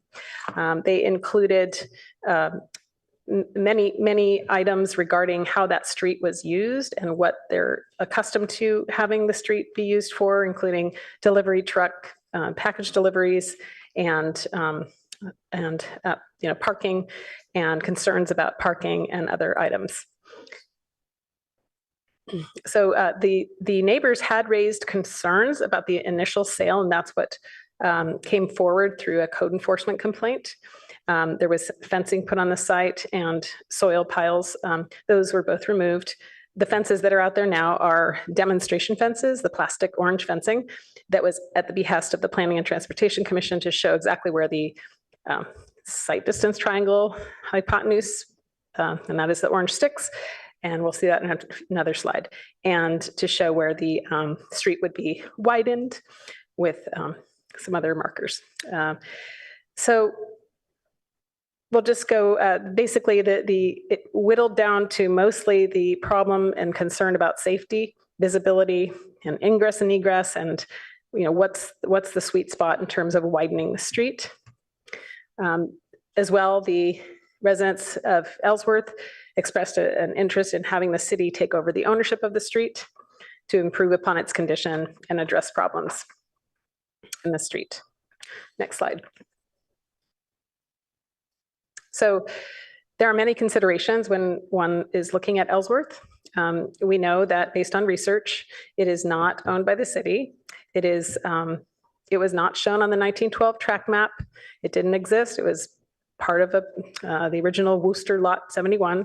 And we believe that the county just assumed the street was required to comply with access requirements after 1912. But it was not offered or accepted by the county. But without that, these lots could not have been created, subdivided, and sold. So it's a private street, and it's too narrow to comply with the city's standard streets. And staff has not been recommending that the city acquire this street. The easement records do show that the Ellsworth Place serves the 13 residential properties down the street, and that the 702 Ellsworth portion of that Ellsworth Place has easements across it to serve the other parcels. Next slide.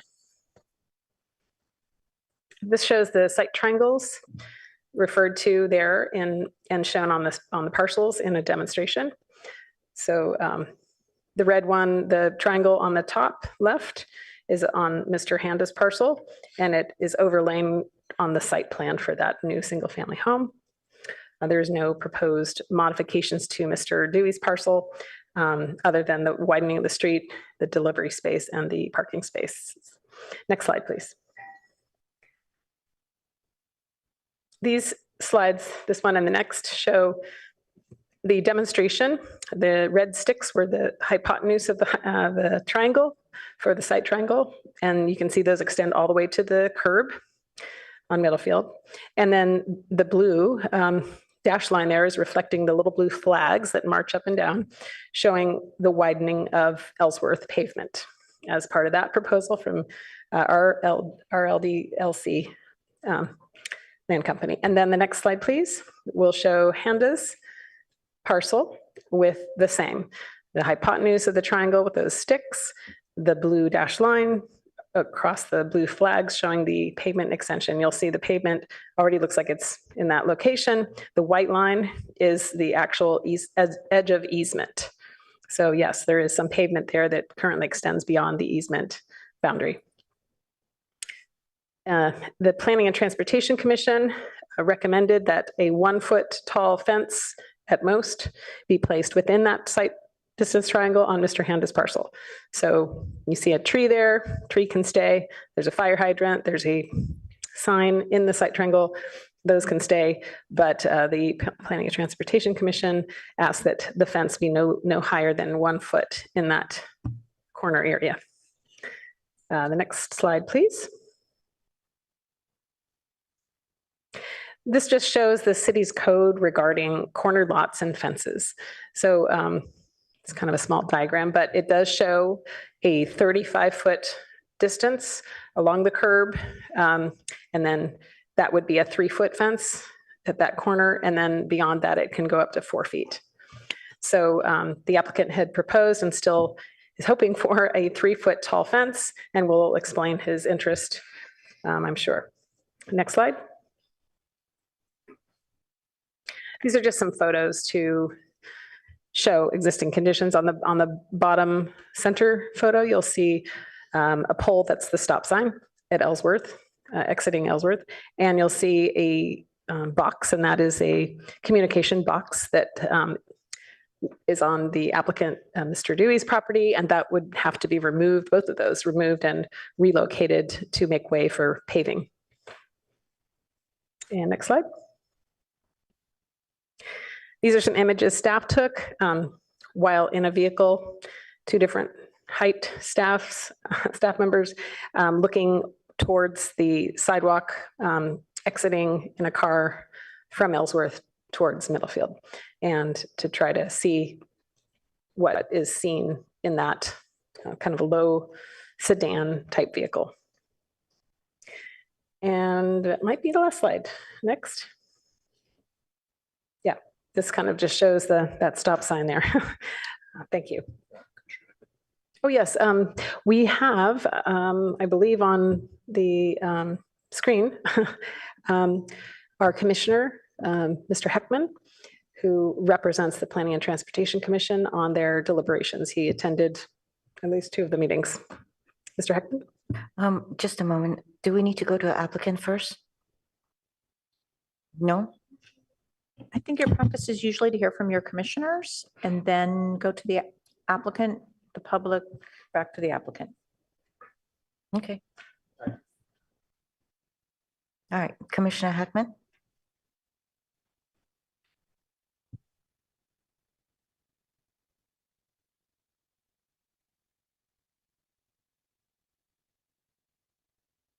Good evening, Madam. Oh, hold on a minute.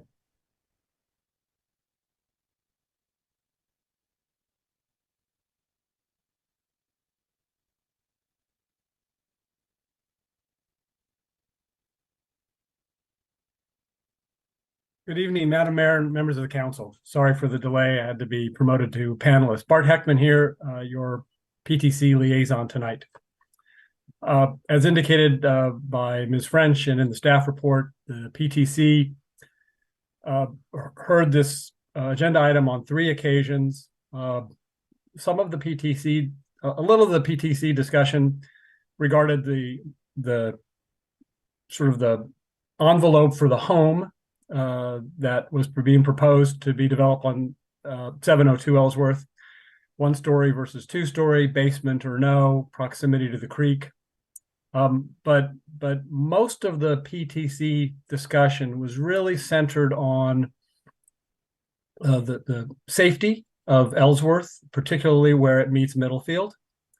And within that subject, really 2 items. One was visibility, and that manifests itself in particularly what should be within those 35 foot site triangles that Ms. French was just showing.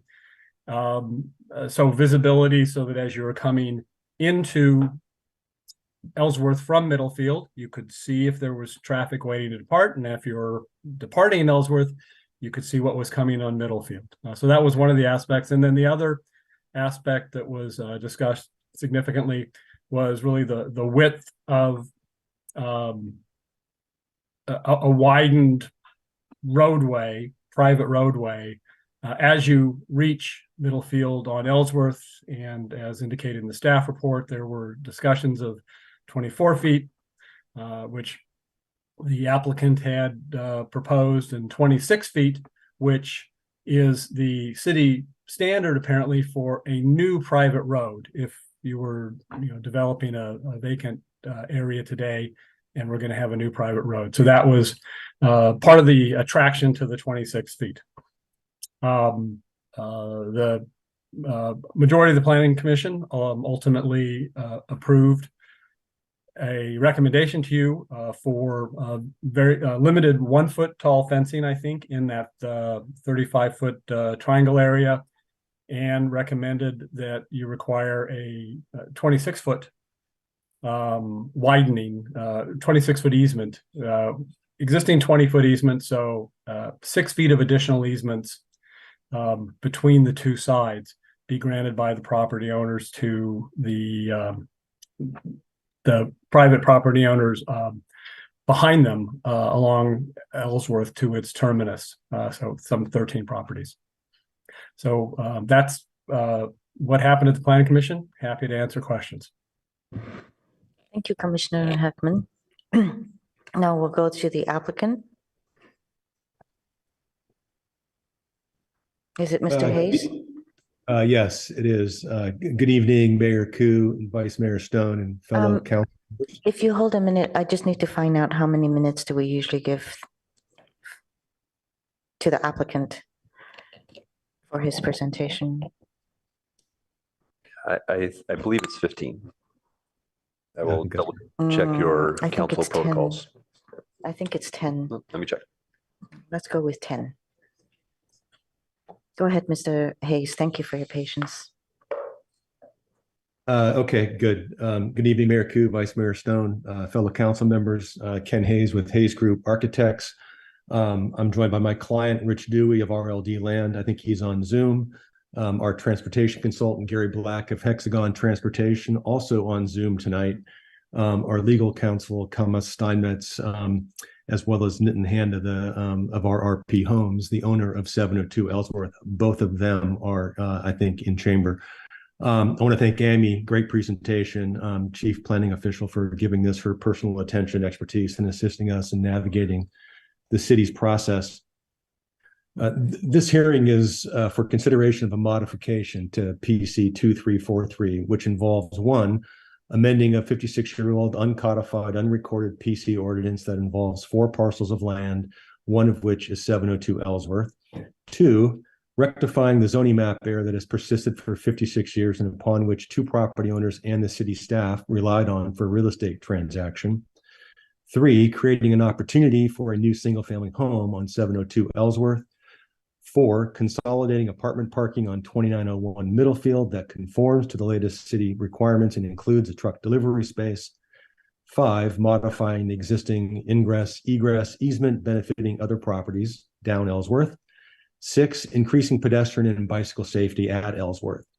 Since our city council pre-screening in March, our team has met with the neighbors to understand their concerns, and we have met with the PTC and the neighbors at 3 PTC hearings. We've had a surveyor mark the existing easement, the easement options, and the site triangles in the field for public viewing as requested by PTC. Amy just shared those with you. We understand that the neighbors' main concerns, which we can help with in this process, are public safety at the intersection of Ellsworth and Middlefield and the accommodation of a delivery truck space to relieve congestion on Ellsworth. Next slide. The existing PC 2343 involves 4 adjacent parcels with an access easement on one known as Ellsworth Place, shown in yellow here. Next slide. The PC was created in 1958, then amended in 1967 to allow a 12-unit apartment building to be constructed on 2901 Middlefield and to provide the balance of the required guest parking on 702 Ellsworth parcel, which you see on the far right there. Next slide. At the same time, a 20-foot easement, Ellsworth Place, was created on the Ellsworth parcel to benefit those homes down the street on Ellsworth. Next slide. Amy already kind of shared this. RLD Land bought the properties in 2017. The city's zoning map showed 2901 Middlefield zoned RM15, 702 Ellsworth zoned R1. In 2019, that changed. RM15 was up zoned to RM20. In 2022, after my confirming with city planning that a single family home could be developed on the Ellsworth parcel, RLD Land, my client, sold the Ellsworth parcel to RRP Homes, owned by Mr. Handa. When Mr. Handa submitted plans for building permit to build a modest 1-story, 1,690 square foot home on his parcel and subsequently fenced the parcel, neighbors complained. City staff began researching its internal records and uncovered the mysterious unaccounted for records of PC 2343, and they informed Mr. Handa that the Ellsworth parcel was not, in fact, zone R1 and could not be built upon. Next slide. I'm not going to spend much. I think everyone knows the site. Basically, this is Ellsworth at the top. That's a panoramic view of where the guest parking spaces are located now. Next slide. The PTC recommendation for modifying PC 2343 results in a solution that we can almost work with.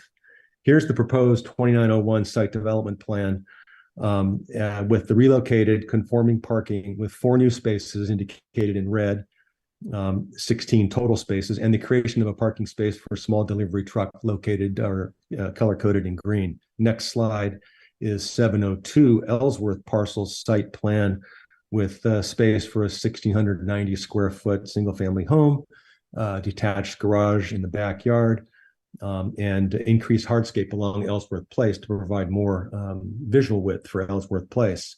Next slide. However, we object to 2 key PTC recommended modifications.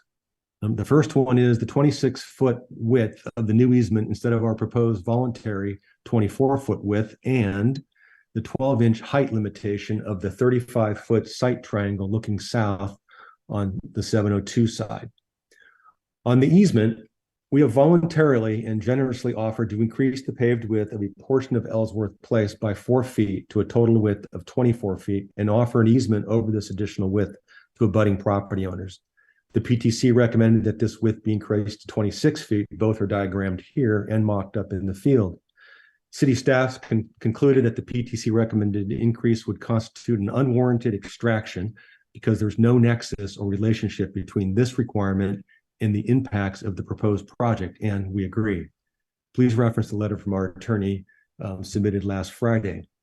Indeed, Hexagon Transportation concluded in its April 14th report that the existing 20-foot easement width is safe and compliant with driveways for residential uses. The City of Palo Alto Transportation staff reviewed the Hexagon report and agreed with this conclusion.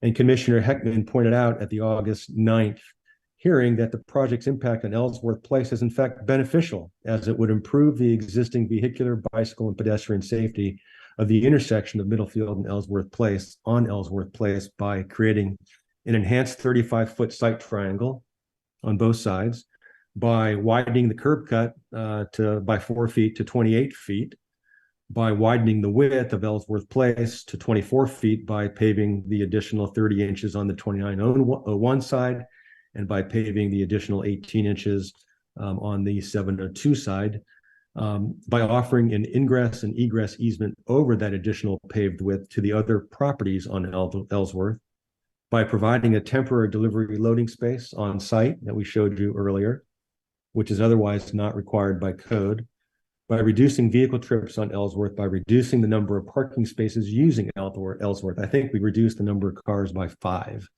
And accommodating all current required parking for the 12-unit apartment complex on site and moving the trash pickup to Sutter. The 35-foot by 35-foot site triangles are also shown here, and I can talk about that in a second. Next slide.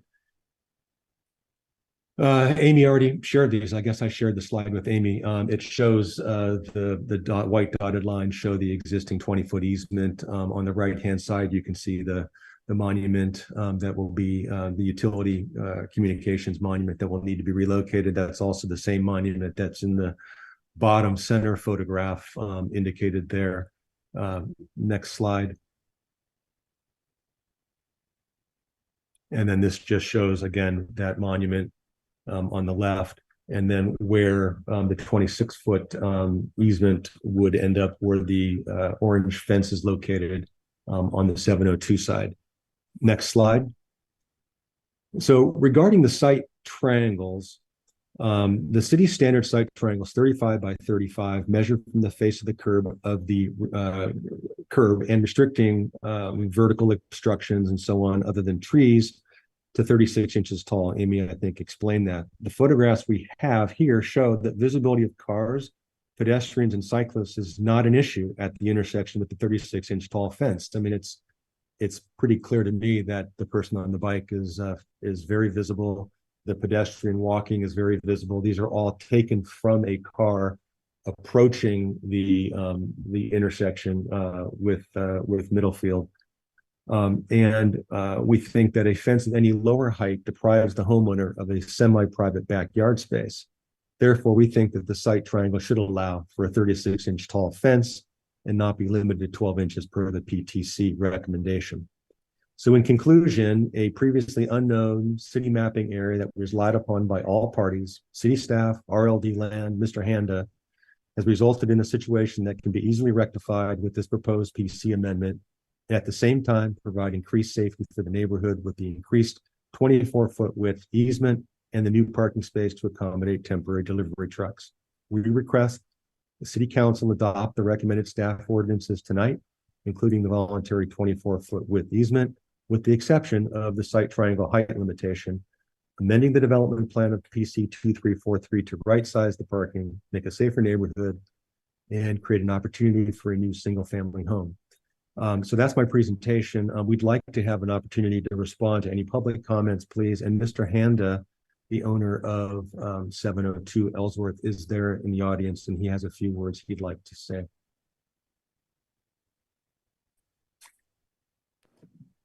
And I would keep these slides up. Sorry. Okay. Good evening, everyone. I'm the owner of 702 Ellsworth. I would just reiterate what Mr. Hayes just said. We would like to have the fence. It's going to be about 4 feet from the sidewalk, which means we are going to lose some land from my lot. But we would like it to be at least 3 feet tall. That has been approved by the transport department. They have already checked it multiple times.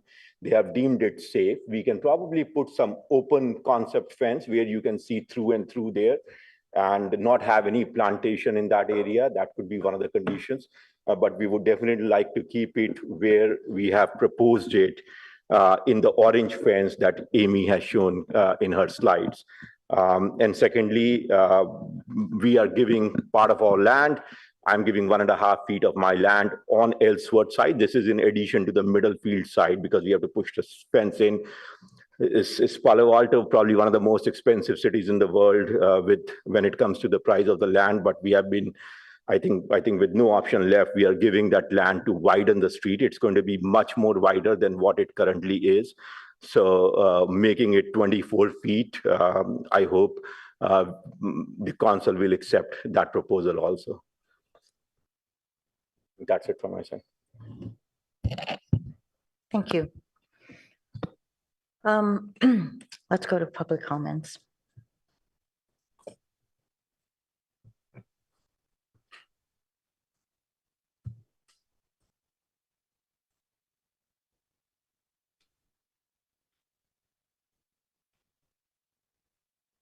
Our first speaker is Bill Ross.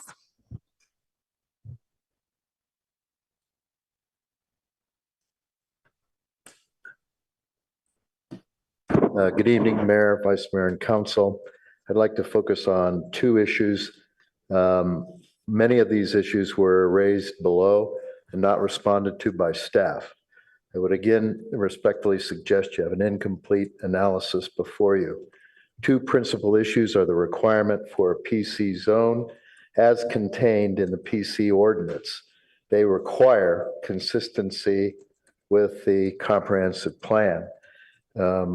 Both in the last hearing before the Planning Commission and presently before the council in both ordinances A and B, packet pages 150 and 160 respectively, one section or one set of policies from one of the 8 mandatory elements of the comprehensive plan are referenced.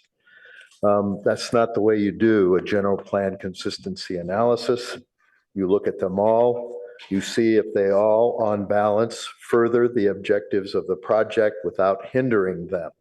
The authority that's clear was raised before the commission initially in July without response. You can't cherry pick one policy section and make a determination of consistency. Moreover, that finding is evidentiary and must be supported by substantial evidence. So there is no compliance with planned PC zoning ordinance section 1838060C. Also, as if that weren't enough, there's also a requirement that consistency can't be found when there's an incomplete or inadequate general plan. Attached as Exhibit A is the August 3rd, 2023 letter from HCD, again indicating, unfortunately, that the city's housing element does not comply with state law. So on 2 bases, the consistency analysis required for these PC zones is not present. With respect to the environmental analysis, quickly, the exemptions are now new, different from the Planning Commission. There is substantial evidence in the form of neighboring testimony as to continuing impacts as to safety, access, and circulation. The categorical exemption fails in the face of those. So it's incumbent upon staff, based on substantial evidence, to accomplish an initial study on that basis. On that basis and the other areas that have been raised previously and not addressed by staff, we would request that you deny the application. Quite respectfully, if the general plan Your time is analysis. up. Thank you for your comments. Yeah, thank you. Mayor Koo, we do have two groups that are requesting to speak. We can go ahead and go to 10 minutes for them. Thank you. Our next speaker is Kristen Van Fleet.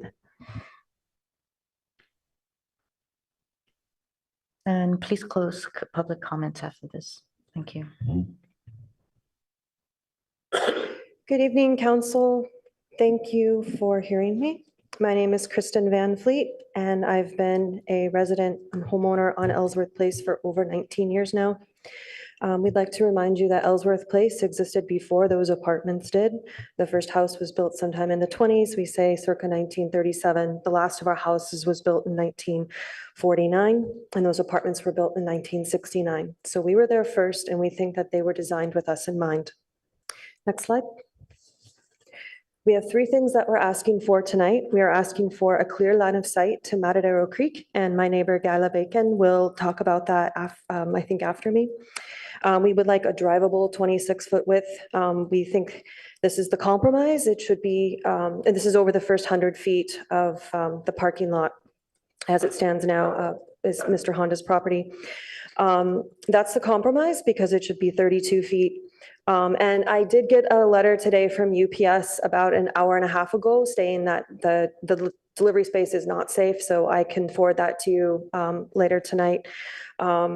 But they will not be able to park in the space, and they need to either park where they are in the parking lot now, or they're going to be parking on Middlefield Road. So that's a side note that I'm adding real quick here. So yes, so usable delivery space is required. And one that doesn't back up through foam poles or not allow for the opening of doors. So I'll get to that in a minute. Thank you. Next slide. So currently, this is our cul-de-sac. We are a dead-end street that's only 20 feet wide once you get to the homes, and this cul-de-sac has functioned for us for over 50 years. It is wide enough to park cars in, to pass cars in, to back up delivery trucks. Even if it's full of cars, we still have 26 feet over it. That's a 76-foot length. And the entrance to that over the road is 21 and a half feet of length. That runs for about 21 feet. So they're offering to narrow us down from what we are used to now. Next slide, please. In the ordinance, they listed it as a perceived width. We call this the bait and switch because the map on your right is what we were seeing in the Planning and Transportation Commission meetings. We now understand that that gray, that dark gray is all pavers. And we think that they were never actually intending to widen the road with actual asphalt, even though we heard it verbally. I have yet to see that in writing now. And they want to end it like on Mr. Honda's house side. Those pavers that we're supposed to be able to drive on end into his walkway. And we don't understand that design. We've called it out multiple times, and yet it remains. And the map that you were given in your packet is on the left, and you'll notice they didn't mark any of that in for you to show what is actually happening here. So we're calling bait and switch, and we want clarification on that. Next slide.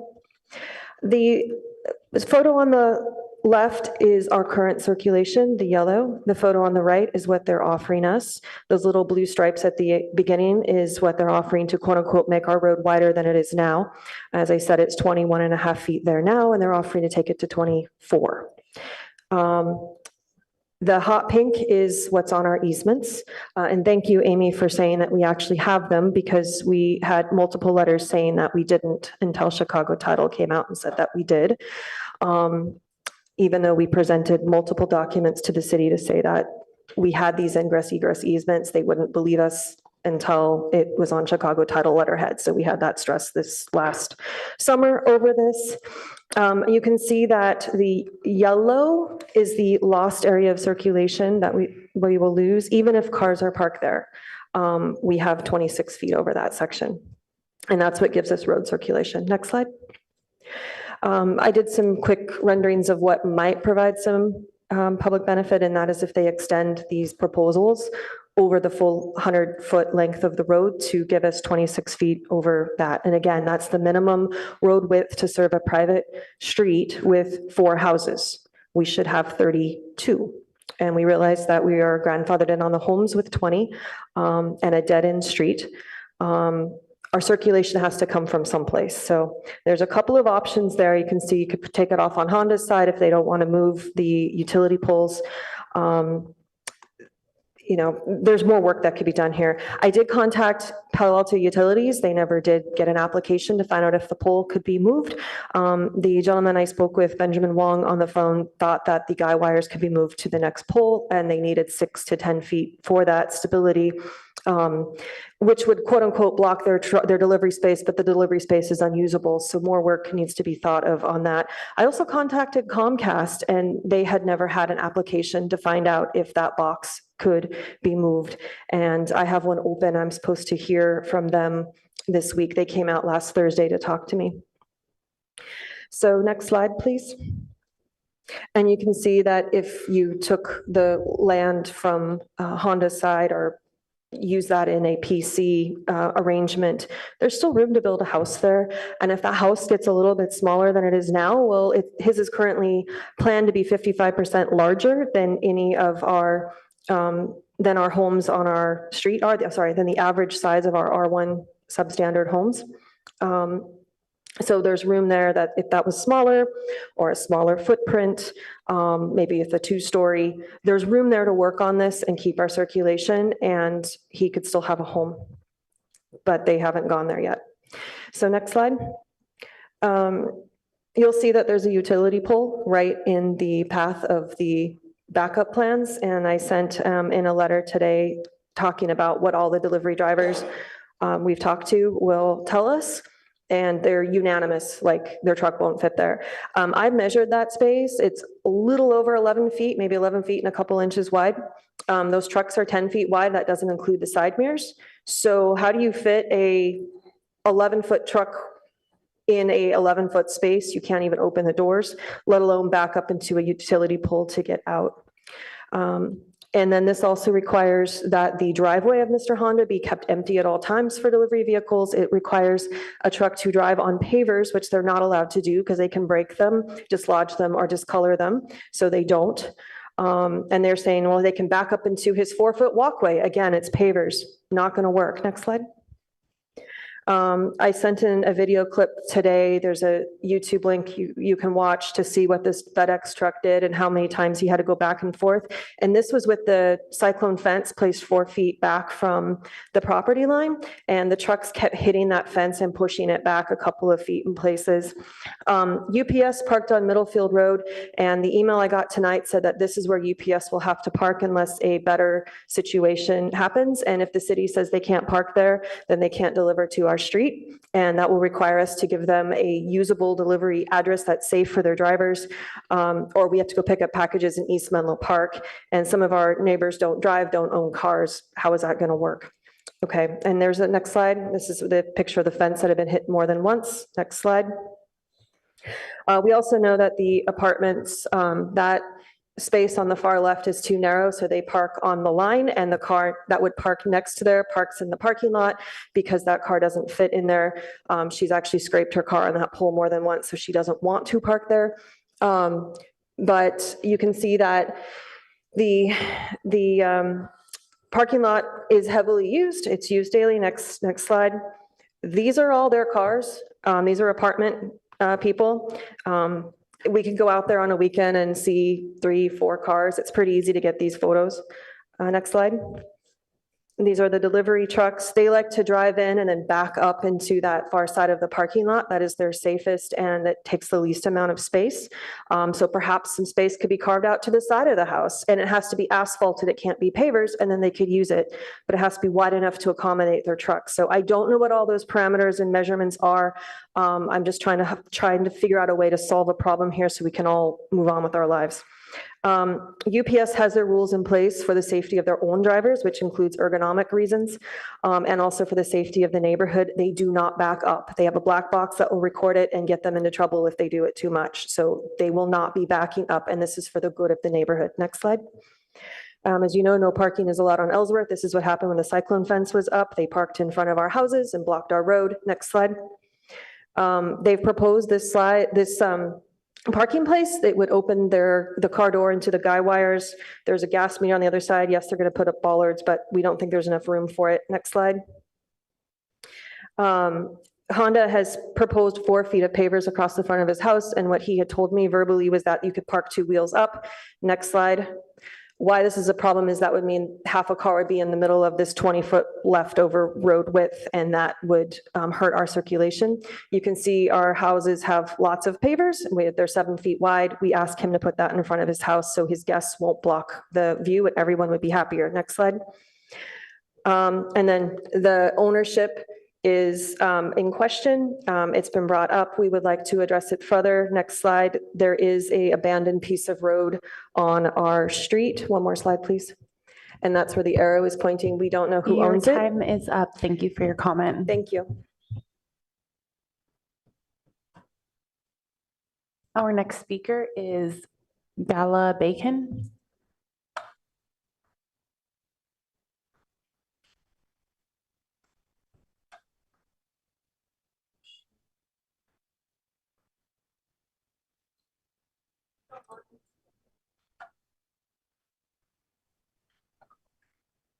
Hello, everyone.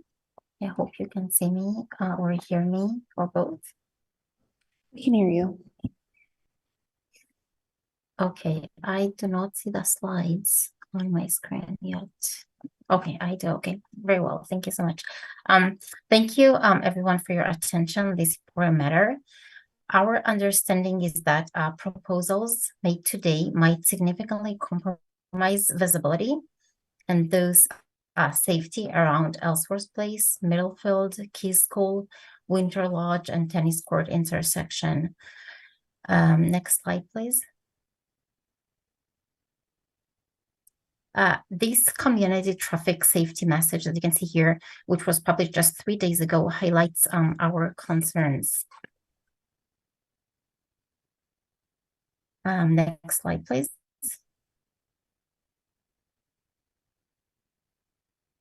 Oh, it is not just about tall adults moving at walking and predictable pace. The downward slope of the sidewalk causes bicycles to pick up speed faster than walking and just appear in front of the driver's wheels, possible after it's too late. And yes, small kids do ride their bikes on that sidewalk. There is no bike lane over that section. Next slide, please. Did you see this little boy over there easily? And how will your view be compromised if this transparent net becomes an obscure or semi-obscure fence or slightly darker evening, for example? Next slide, please. Next slide, please. Thank you. So developer wants a horizontal fence with wide gaps. Sorry, previous slide. Thank you. Thank you so much. Developer wants a horizontal fence with wide gaps. And Chair Suma on page 55 comments, it's too high. It seems even higher than it is because of the grade. And I believe it needs to be, the fence needs brought back. Vice Chair Chang, page 56 comments, and then I concur with my colleagues who visited the site and said that a 3-foot fence height does obstruct visibility.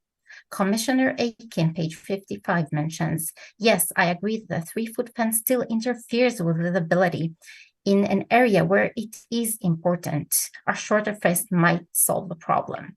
And for an average 6 or 7-year-old boy, we can only barely see their head above such a fence. It's extremely dangerous. There should be no fence inside a site triangle. Who enforces what is placed inside of the fence?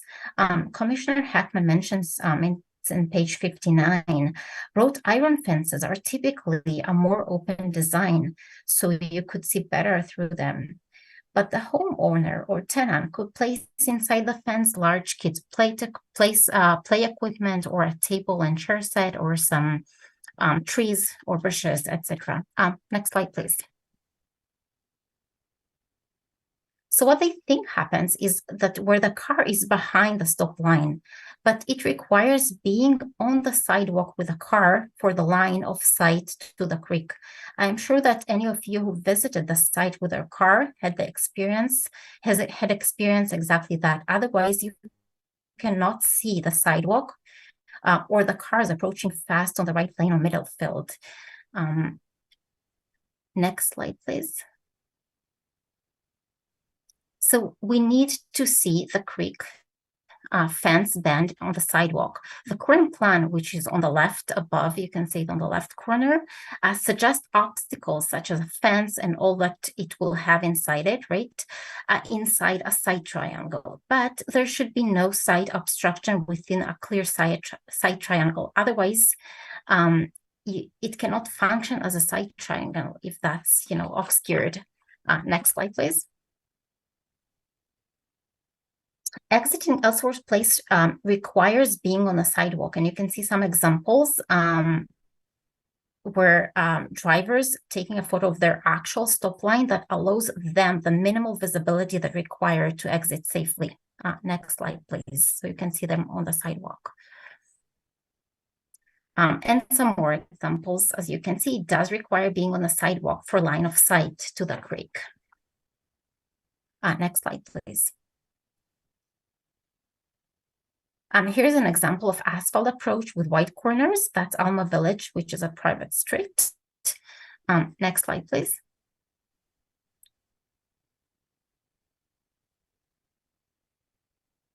An asphalt approach with white corners, that's Waverly Oaks, which is a private street in Old Palo Alto.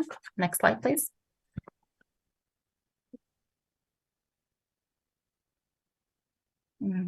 From Hexagon traffic review, which was done April 14, it is mentioned that current 20-feet dustpan style driveway on Ellsworth Place at Middlefield Road requires vehicle to almost come to a stop to turn into the street.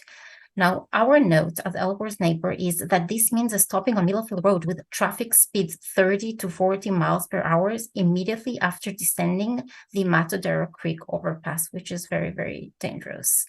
And then the other comment in the report is that the recommended stopping side distance for the intersection of Ellsworth Place and Middlefield Road is 200 feet. That's based on a design of speed of 30 miles per hour. And Ellsworth neighbors note is that 200 feet back is the entrance to Winter Lodge, well before the Matadero Creek overpass.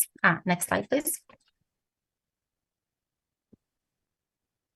So Ellsworth Place neighbors suggest that there is a clear line of sight to Matadero Creek.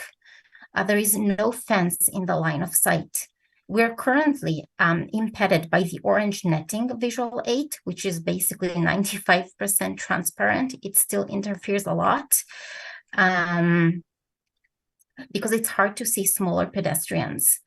The fence set back from the edge of the Ellsworth Place road, so drivers turning into Ellsworth Place have complained about nearly hitting the rebar poles holding up the orange netting visual aid.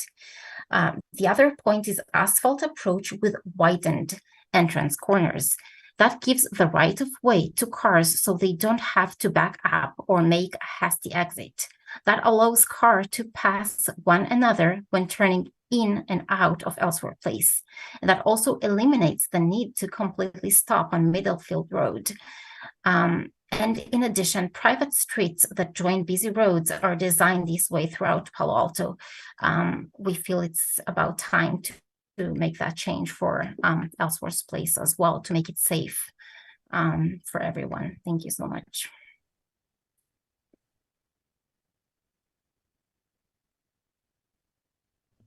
Our next speaker is Paul Bigby.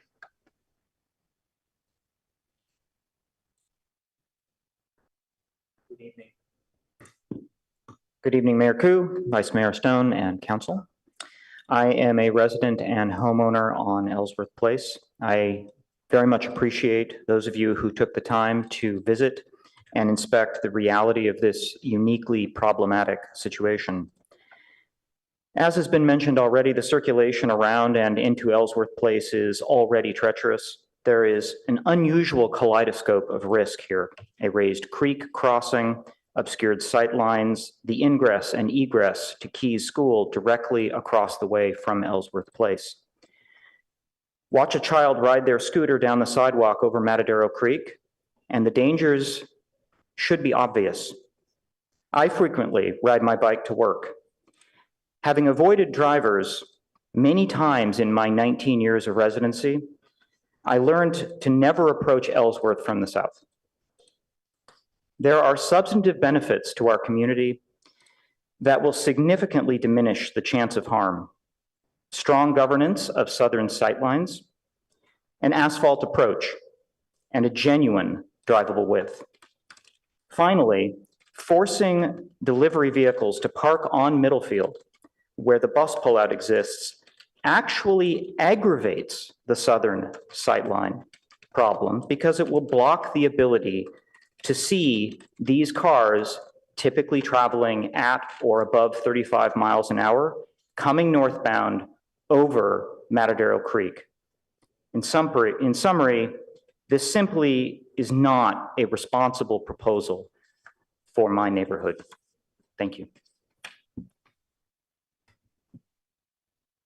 Our next speaker is Bahang Iyer.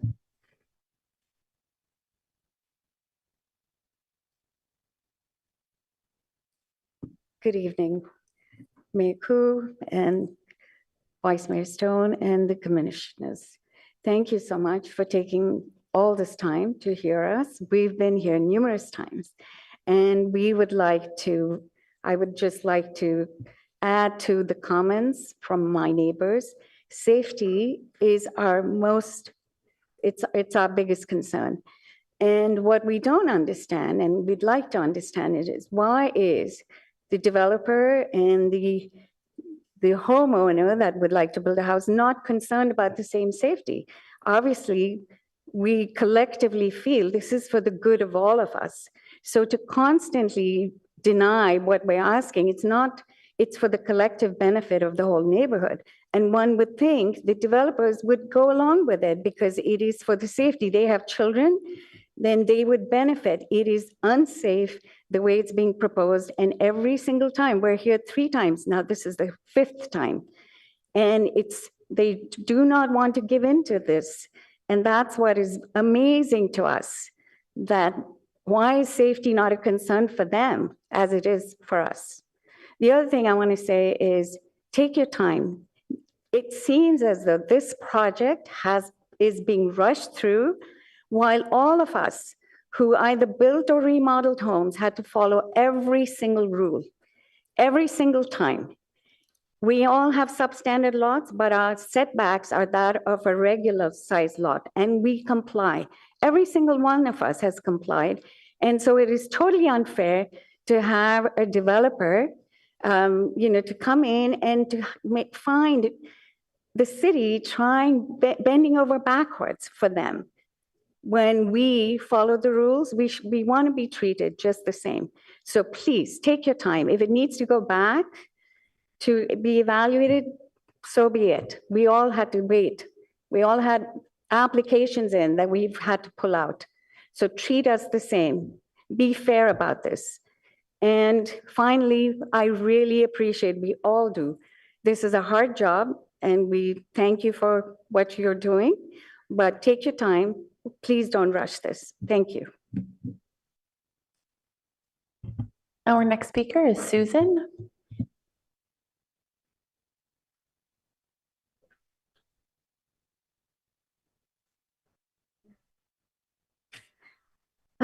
Mayor Koo, Vice Mayor Stone, and City Council members, it'll be 11 years in 2 days. In 2 days, it'll be 11 years since I first moved to Ellsworth Place. My primary concern has been for the safety issues that have been discussed at previous meetings as well as this meeting. The quality of life has now become an important concern. This translates into the need for delivery trucks to be able to enter and leave Ellsworth Place in a reasonably safe way. Many of us missed the trees that were cut down several years ago, and that was discussed at a previous meeting. But right now, if we have to choose between trees or delivery trucks, we'll opt for the delivery trucks. The issue of street ownership has yet to be resolved, but taking away the space for delivery trucks benefits no one, not even the owner of the proposed new home.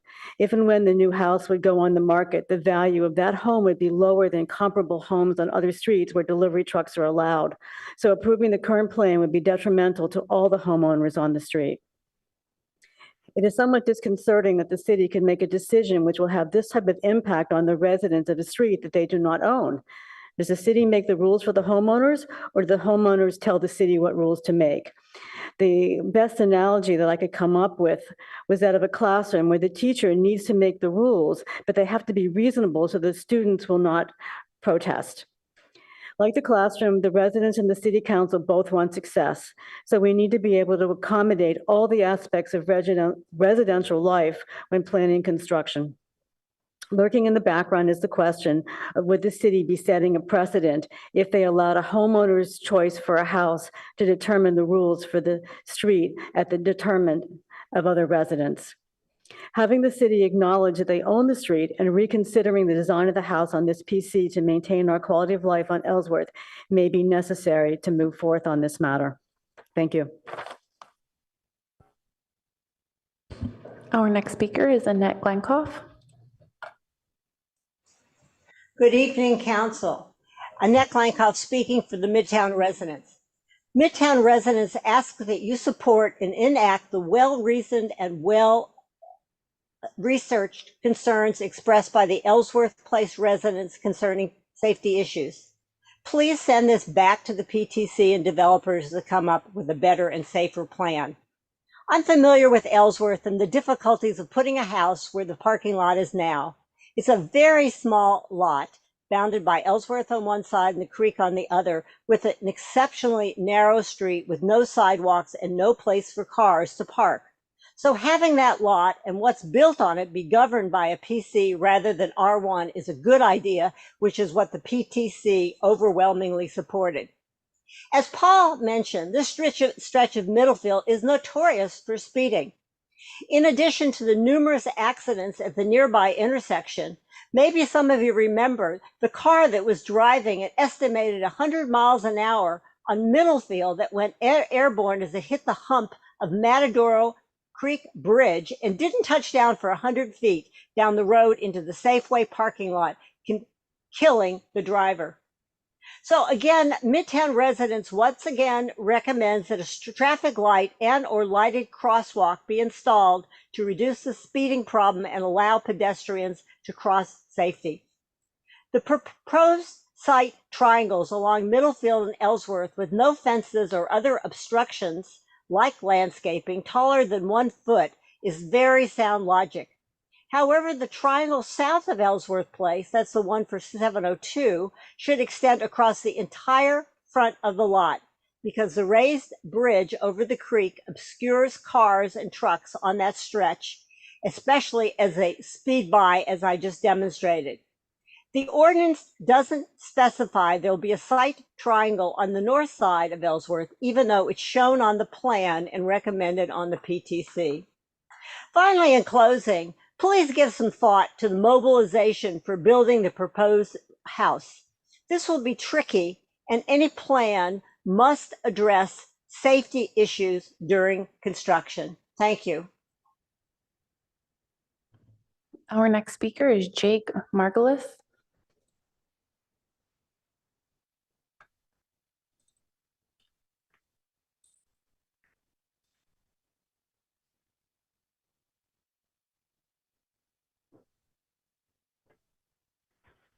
Jake, you should be able to unmute yourself and speak.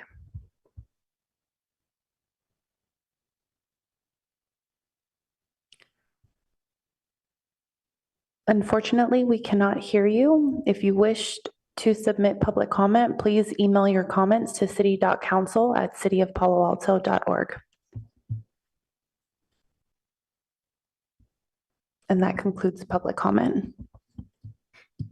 Thank you, Madam Clerk. Okay, we bring it back to council, and I think applicant would like to make comments.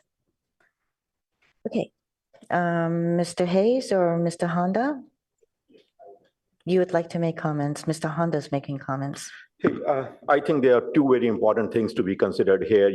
I can repeat the word unsafe, safety issues 100 times. That does not make something unsafe. It might create some perception in the mind that something is unsafe, but that doesn't create the reality that something is unsafe. Whether a place is safe or not safe should be determined either by an independent transport consultant, not by the opinions of individuals, or by the transport department from the city. In this case, fortunately, both an independent transport consultant has done a complete study. He has deemed the street safe as is, and the city transport department has done a detailed study, and they have been very clear that if we place the fence the way it is placed right now, the orange fence, which was placed as just to demonstrate how it will look like, it is safe. Even today, that 20 feet wide street is being used by the neighbors. There have been no reports of actual accidents in the police records to the best of my knowledge. We are actually widening it to 24 feet. So that's a bonus, Please appreciate that we are giving for the 35 feet or whatever it is, we are widening it from 20 to 24 feet. And the second very important thing, I think this whole thing that, like one of the slides said, this is our cul-de-sac, the lot which I own. It's a private lot. Sorry to say that it's a private lot. It has always been a private lot.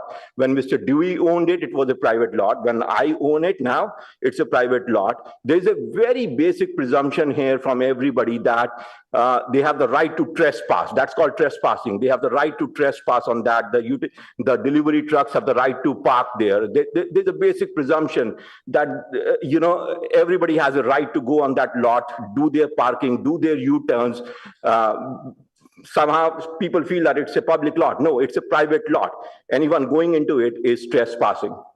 I think those are the two things I want to say. Great, and I'll go ahead now, and then when I'm done with my rebuttal, I want to introduce our attorney, Kamas, Ken Hayes. So what the neighbors have lost is the use of private property that wasn't theirs to use. I know our client, Rich RLD Land, has had no trespassing signs out there since he purchased the property in 2017. So on the safety issue, I mean, this is something that has existed probably since Ellsworth was created as an easement, as a street. And what I don't get is that we're not exacerbating this hazard or this safety concern. We're reducing the number of cars that are using Ellsworth by 5. Thus, that reduces the traffic impact on Ellsworth. We don't have cars backing out of the guest spaces that would impede cars entering Ellsworth, that would create problems and safety hazards to an extent greater than they are under our proposal. And we're voluntarily creating a van delivery space. Yeah, it's as best as we can do given the circumstances. We've moved our trash and recycling enclosure over to Sutter Street to get the garbage truck from the end of the street over to, to reduce congestion. Obviously, we're providing public benefits in the way of the increased easement, the loading zone I just mentioned. We're increasing the driveway width by 4 feet at the dustpan, and we're providing a new home. Let's not forget that. Mr. Hayes, thank you. If you would just wrap up what you're about to say, we need to bring it back. Let me introduce Kamas Steinmetz, then, our attorney. Why are we hearing from the attorney? She wanted to make some comments. She's there in the audience. Yes, Mayor, just for clarification, I believe your rules call for the applicant to have 3 minutes at the conclusion of the public testimony. So with the combination of Mr. Honda and Mr. Hayes, I believe they've exhausted the 3. 3 minutes, right. That's what I was looking at. We're flashing red right now. So thank you. Okay, thank you. All right. So we'll bring it back to council for deliberation. Any questions, comments?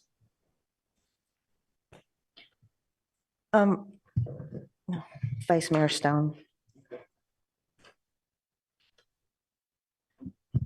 Madam Mayor,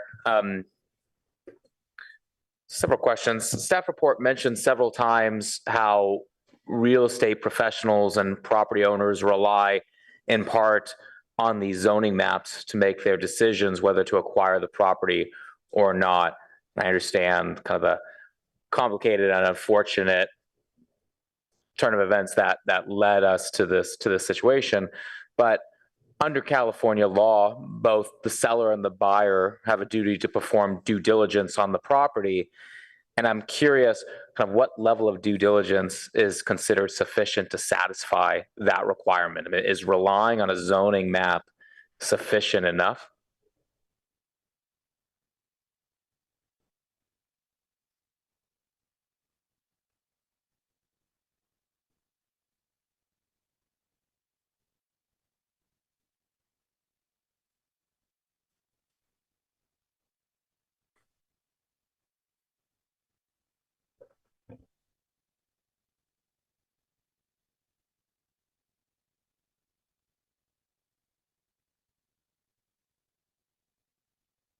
Thank you for allowing us a moment to coordinate on a question that we should have anticipated. So from the staff perspective, I'll respond to sort of what I understand has happened relative to information communicated to the applicant. And then Molly can address the legal standard by which the council will want to consider what I say to you in the context of the law that you've asked. So, and Amy can correct me if I'm wrong, but in addition to the zoning map being represented for decades as an R1 property and not designated with the PC zoning, there was engagement. You heard testimony from the applicant's representative today, and I believe this to be correct as well, that at the public planning counter, inquiry about the ability to develop on a particular parcel with staff communicating, yes, you can build a single family home on this lot. So in reliance not only on the zoning map, but also in communication from our planning professionals based on the erroneous data, we've communicated to the applicant that a single family home could be built on this property. So given that context, I'll ask Ms. Stump to expand upon the legal considerations. We've advised you in a confidential forum that, you know, how we think a court would deal with this set of facts. And I understand if you were to search it on the county website for the parcel, it's shown there as a parking lot?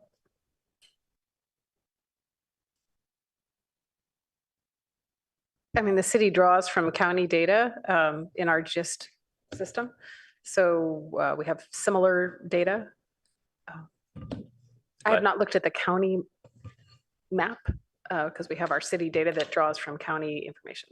Okay, well, based on screenshots that we've seen from neighbors there, it's shown, I mean, a simple search shows it's a parking lot, which would then kind of negate it being R1. So, okay, interesting. I'll kind of move on from that. I can't imagine just simple zoning maps, especially with these multi-million-dollar real estate deals. And I mean, just generally, I know this site was purchased for $950,000, but generally speaking, these are pretty sophisticated property owners who are purchasing these properties. I would imagine due diligence would go beyond kind of those two things. I've never purchased property before.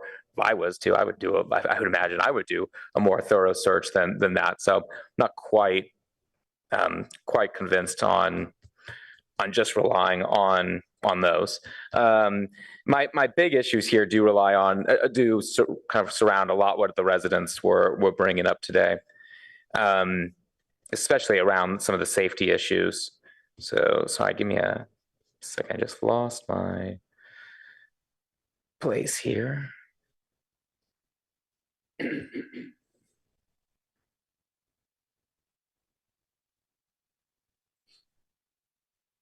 On the driveway, just on the driveway measurement. So it's not being, staff isn't treating the driveway measurement as a private street under our code. Can you explain why that is? Or am I mistaken about that? If I may. As far as the width is concerned. Which driveway are you referring to? Ellsworth Place. Ellsworth Place, the private Sorry, street. the street. the private street that's 20 feet wide. Yes. And what is the question? Under our code, it would be treated as 32 feet, correct?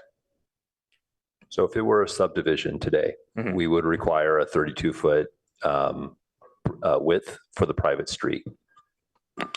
That's what's in the code today. So we're not looking at this as a new private street as part of the subdivision. We're looking at it as an easement across an existing parcel that provides access to Ellsworth Place, which is a private road. Okay. An easement across a property providing access to a street. Okay, I can understand. I can understand staff's position on that now. Out of time. Should I come back on another round? Well, I don't see any lights. Is there any, if I don't see any lights, then you can continue with your questioning. Okay. Let's see. So the proposed ordinance, section 1D, Roman numeral 5, adds a 3-foot 6-inch wide paving along Ellsworth Place to increase the perceived width of Ellsworth Place. The word perceived concerns me. Why doesn't it simply just say increase the width of Ellsworth Place?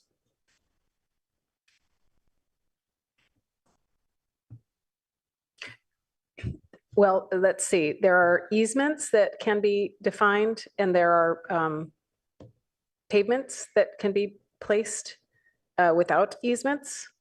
So I think the proposal was a perceived width. In other words, pave it, and people can drive across it as part of the PC condition or benefit, as opposed to an easement. I believe that was the proposal. I don't think there's a distinction. It's a 26-foot wide easement for the first 30 feet, 37 feet or whatever, 40 feet, whatever it is. But why the word perceive? I don't know. Okay. And that could be struck in if. I'd be interested moving forward if this is adopted tonight to remove that language. I don't understand why we would need that in there. On the traffic safety report for this location, and can staff kind of review that briefly? I'm concerned about the sight line being insufficient for the safety of ingress and egress from this street, and kind of like reading through it, the applicant in the rebuttal made a point. We're listening to anecdotal kind of testimony of residents. We might have data here, but also I don't think anyone is a greater expert over the safety of their neighborhood than the actual neighbors. And sure, we might have people who are providing a safety report, but I had some concerns about some of their conclusions. Can you kind of go over that? Yeah. So again, we do have the safety report prepared by the applicant's traffic engineer, who I believe is available to answer questions as well. But that report was also reviewed by our city staff, and so I would like to ask Sylvia Starlack to provide a perspective on the staff analysis of the traffic report. Good evening, commissioners. Good evening, council. This is Sylvia Starlack, Transportation Planning Manager for the city.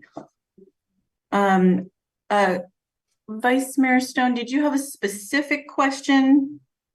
Well, I'm sorry, I don't have I can't find the report right now to have it in front of me, but so it's talking about that car driving 30 miles per hour would have to slow down at like 200 feet before that turnway, before turning into Ellsworth Place.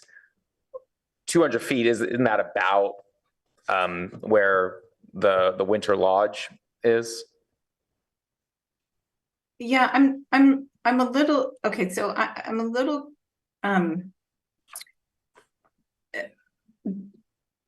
the way that we've analyzed this is from the perspective of cars exiting Ellsworth. Cars driving on Middlefield will know to slow down if they are going to turn into Ellsworth. So I'm not sure what that concern is. However, because of the active pedestrian and bicycle activity on the sidewalk, the site distance, there's a two-part stop that is involved in exiting this street. According to our code and according to good driving, you must stop before you cross the sidewalk. And staff went out there, I went out there, multiple staff went out there to see what that what that condition was. And because of the grades of at that exit, that first stop before the sidewalk is really important and a different condition than the normal condition.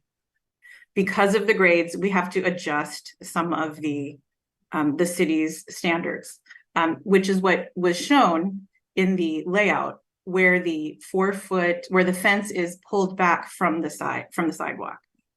So staff feel that that fence placement handles the condition for that first stop at the sidewalk, before drivers can then move up and stand over the sidewalk and make their decision to enter Middlefield. I hope that that's clear.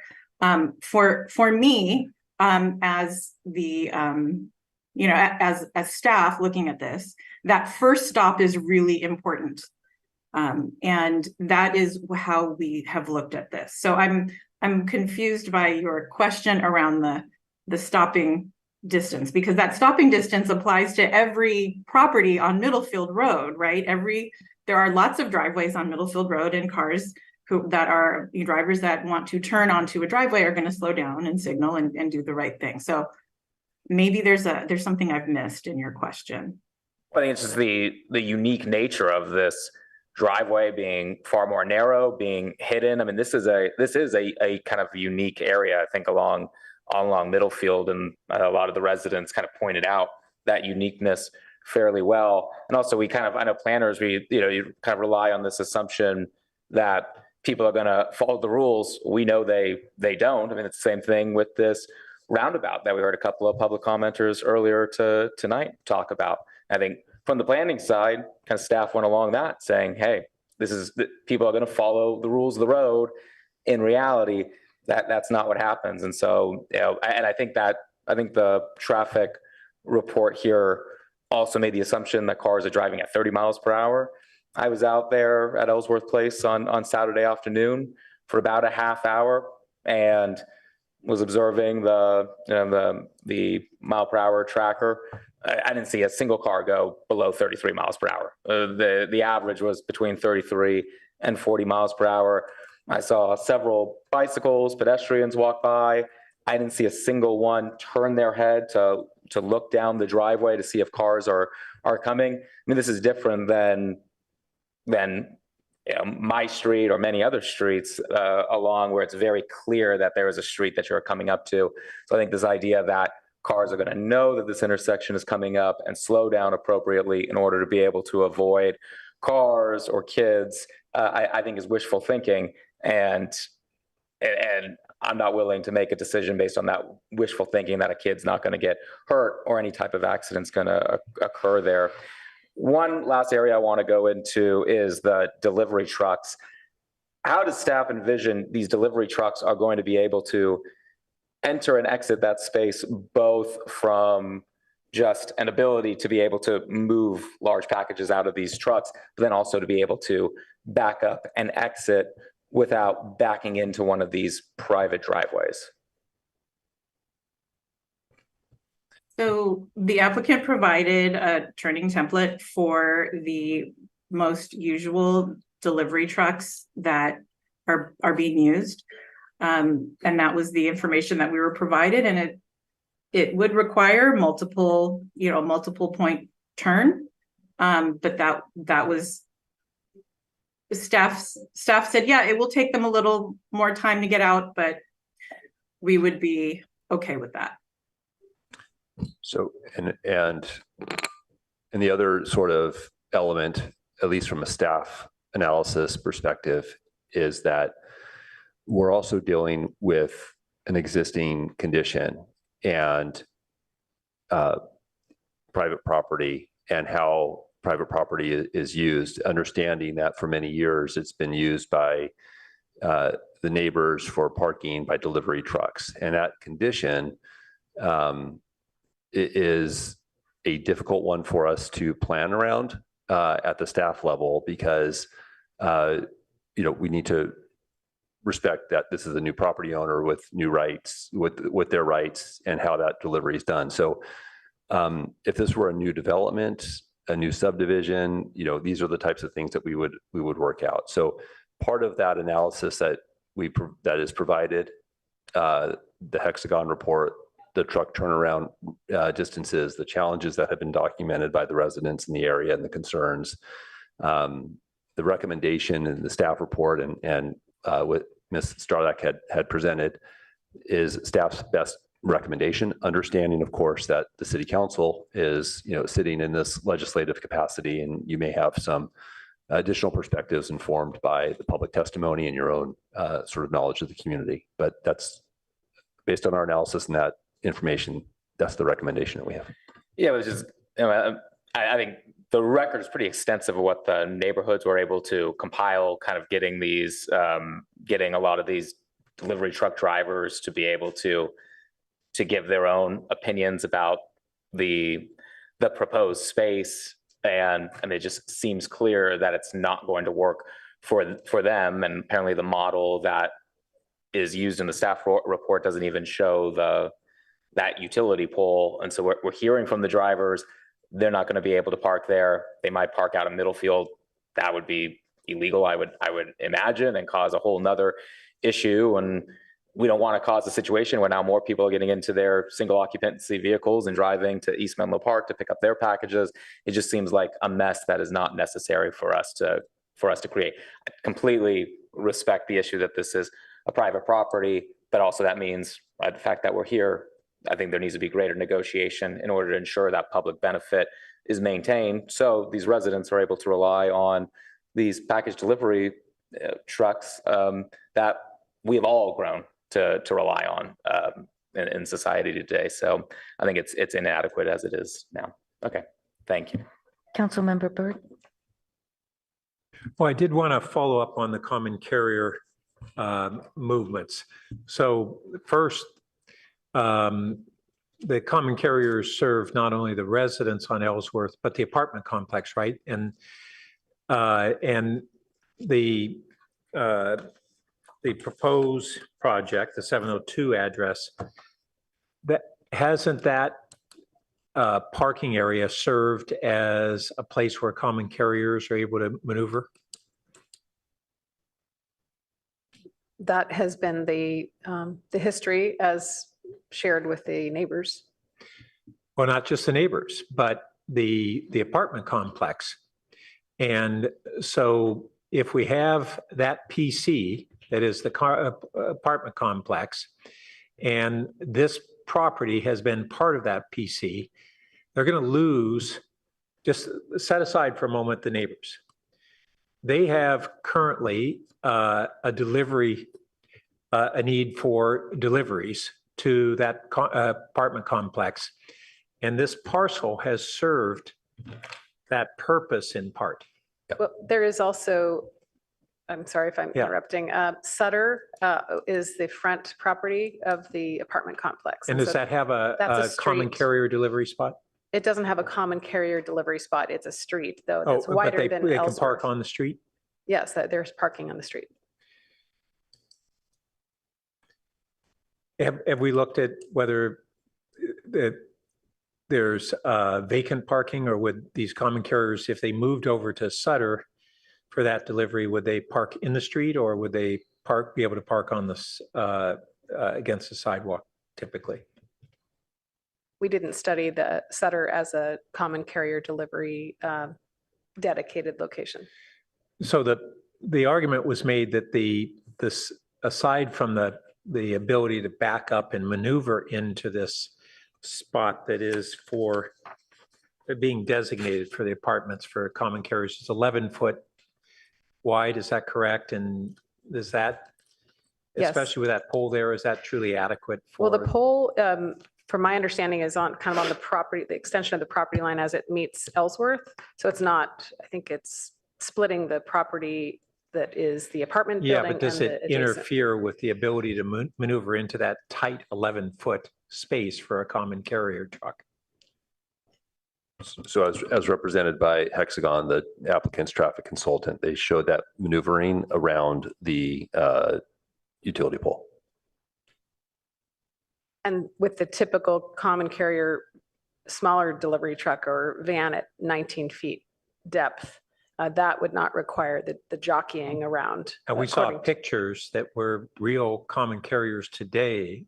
Yes, longer than 19 feet, the Right. larger common carrier trucks as opposed to the smaller. Right. I think So do we Amazon have some had- basis to anticipate that they'll only use the 19-foot trucks? I think that's the more typical, but I don't have an exhaustive study on that. So It's more, yeah. yeah, we don't, again, this is a challenge. So the council's working through a challenge that staff had in processing this application. How do we account for deliveries? What did we feel were our limits and ability to impose on an application? Again, reiterating, you're in a legislative capacity and you may want to make some policy decisions that differ from the staff recommendation. I will note to your prior question on Sutter that they're just looking at Google Street View. It looks like there probably is some opportunities for a loading zone on that location. And then the question would be providing some kind of presumably access across the Middlefield property that, what do you call that driveway there? That's the driveway on the Middlefield, or they could walk around on the sidewalk on Middlefield and around the apartment building. So there could be some opportunities and for a designated loading zone there. Okay, thanks. And just one other thing on the, when we've seen the renderings of the 3-foot fence, there's sharp angles.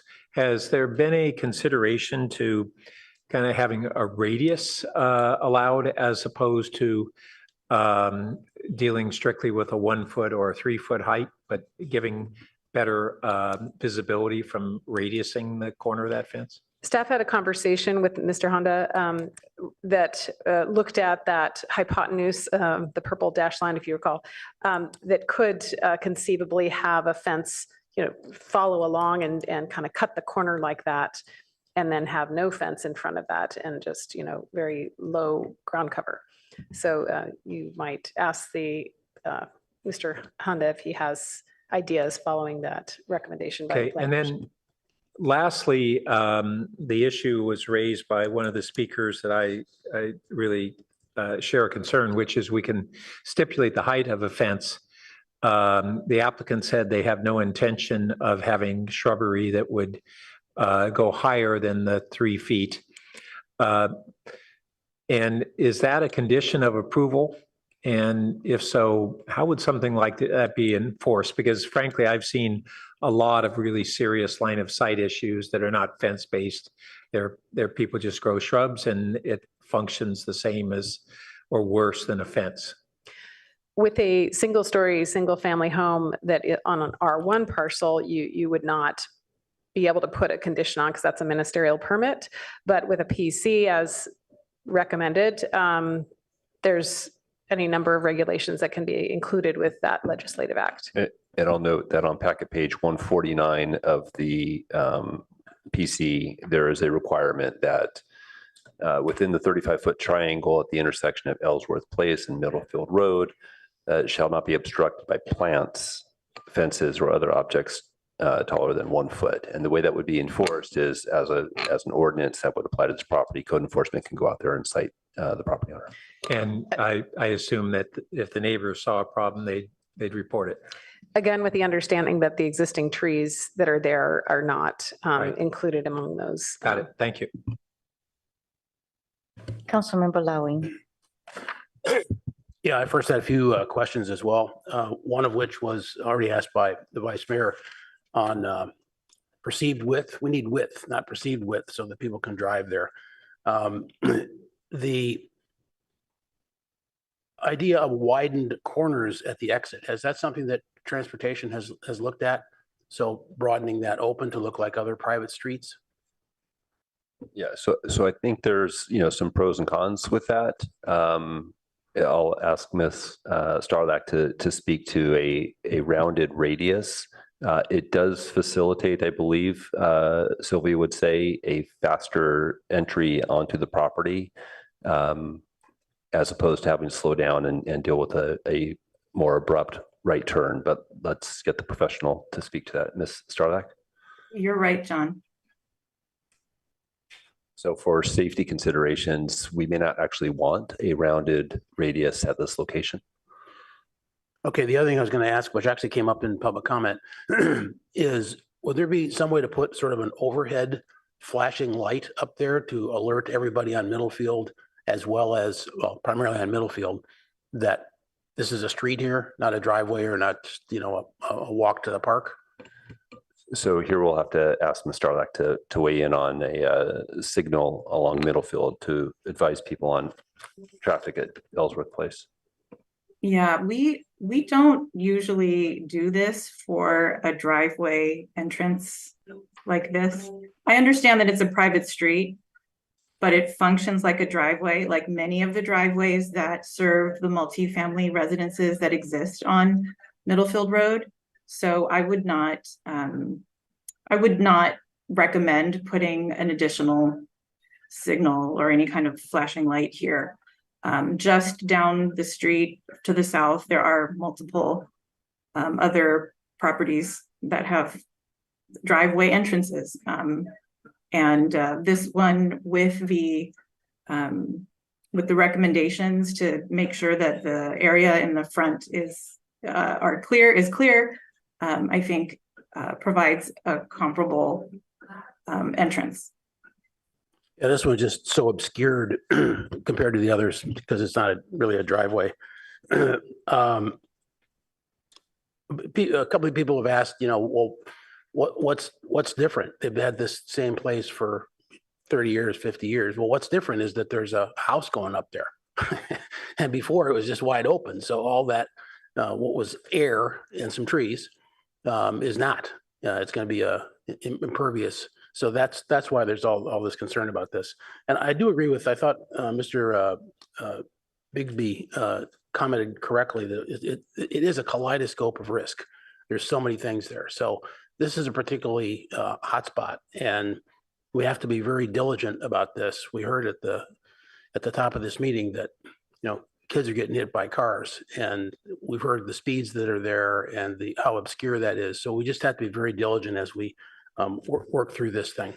Another question is, Mr. Levinsky sent in a report that sort of made suggestions for corrections on the actual ordinance. I don't remember when it came in. Did staff get a look at that?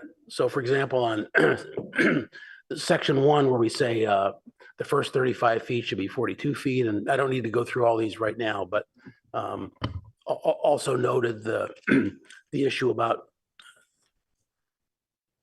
what do we call that? Suitable, perceived width, called out that point. So I think there were a couple of things that were just off in here relative to the Planning Commission's recommendations. So if we get to that point tonight, we can go back over that, but I just didn't know if you'd had a chance to see that. Okay, that's it for questions. Okay, yeah, that memo came in on the 18th at 6:51 a.m. We have it now, thank you. Pardon? We're looking at it. Okay. That's all for questions right now? Councilmember Lifgard-Hames. Thank you, Madam Mayor. I want to open by commending the residents on Ellsworth for identifying this mapping error, as has been noted by staff. I'd like to commend the owners of the Middlefield Apartments and 702 Ellsworth who are trying to help us solve a problem they did not create. I want to commend staff and the PTC for trying to sort this out and for being clear that this is a problem the city made. Nobody here but our predecessors in various roles made missteps, and we are here trying to untangle it as best we can. And I do believe everybody is trying to do the right thing here, although everybody has different interests. On the due diligence matter with regard to Mr. Honda, with all respect due to my colleague, the Vice Mayor, I have a different perspective. As someone who has admittedly had the privilege of purchasing real estate a number of times, I would counter that I would most definitely rely on the city zoning map.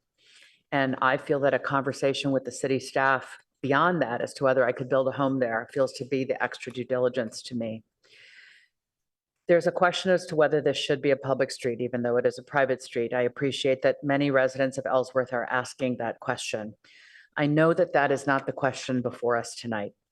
I would just simply like to register my interest in a future conversation about the number of private streets we have in the city and the pros and cons of attempting to make them public streets.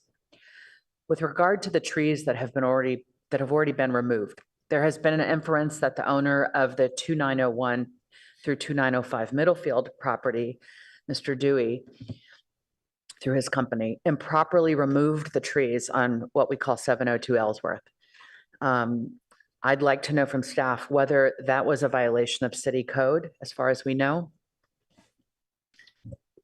The understanding was that they did not get a full permit. They consulted with an urban forester at the time, those years ago, and they've since remedied the situation by submitting an architectural review application showing replacement trees that shows the extent of canopy removed, replaced on the apartment site. Thank you. With regard to widening the entry to Ellsworth to either 24 or 26 feet, I understand, I'd like to follow up on the Vice Mayor's inquiry about this perceived width. I found that term troubling as well. And my question is actually about whether it's asphalt or pavers, because whether one feels permitted to drive there really feels different if it's asphalt versus pavers. The application came in with pavers, and then it morphed during the Planning and Transportation Commission review to asphalt.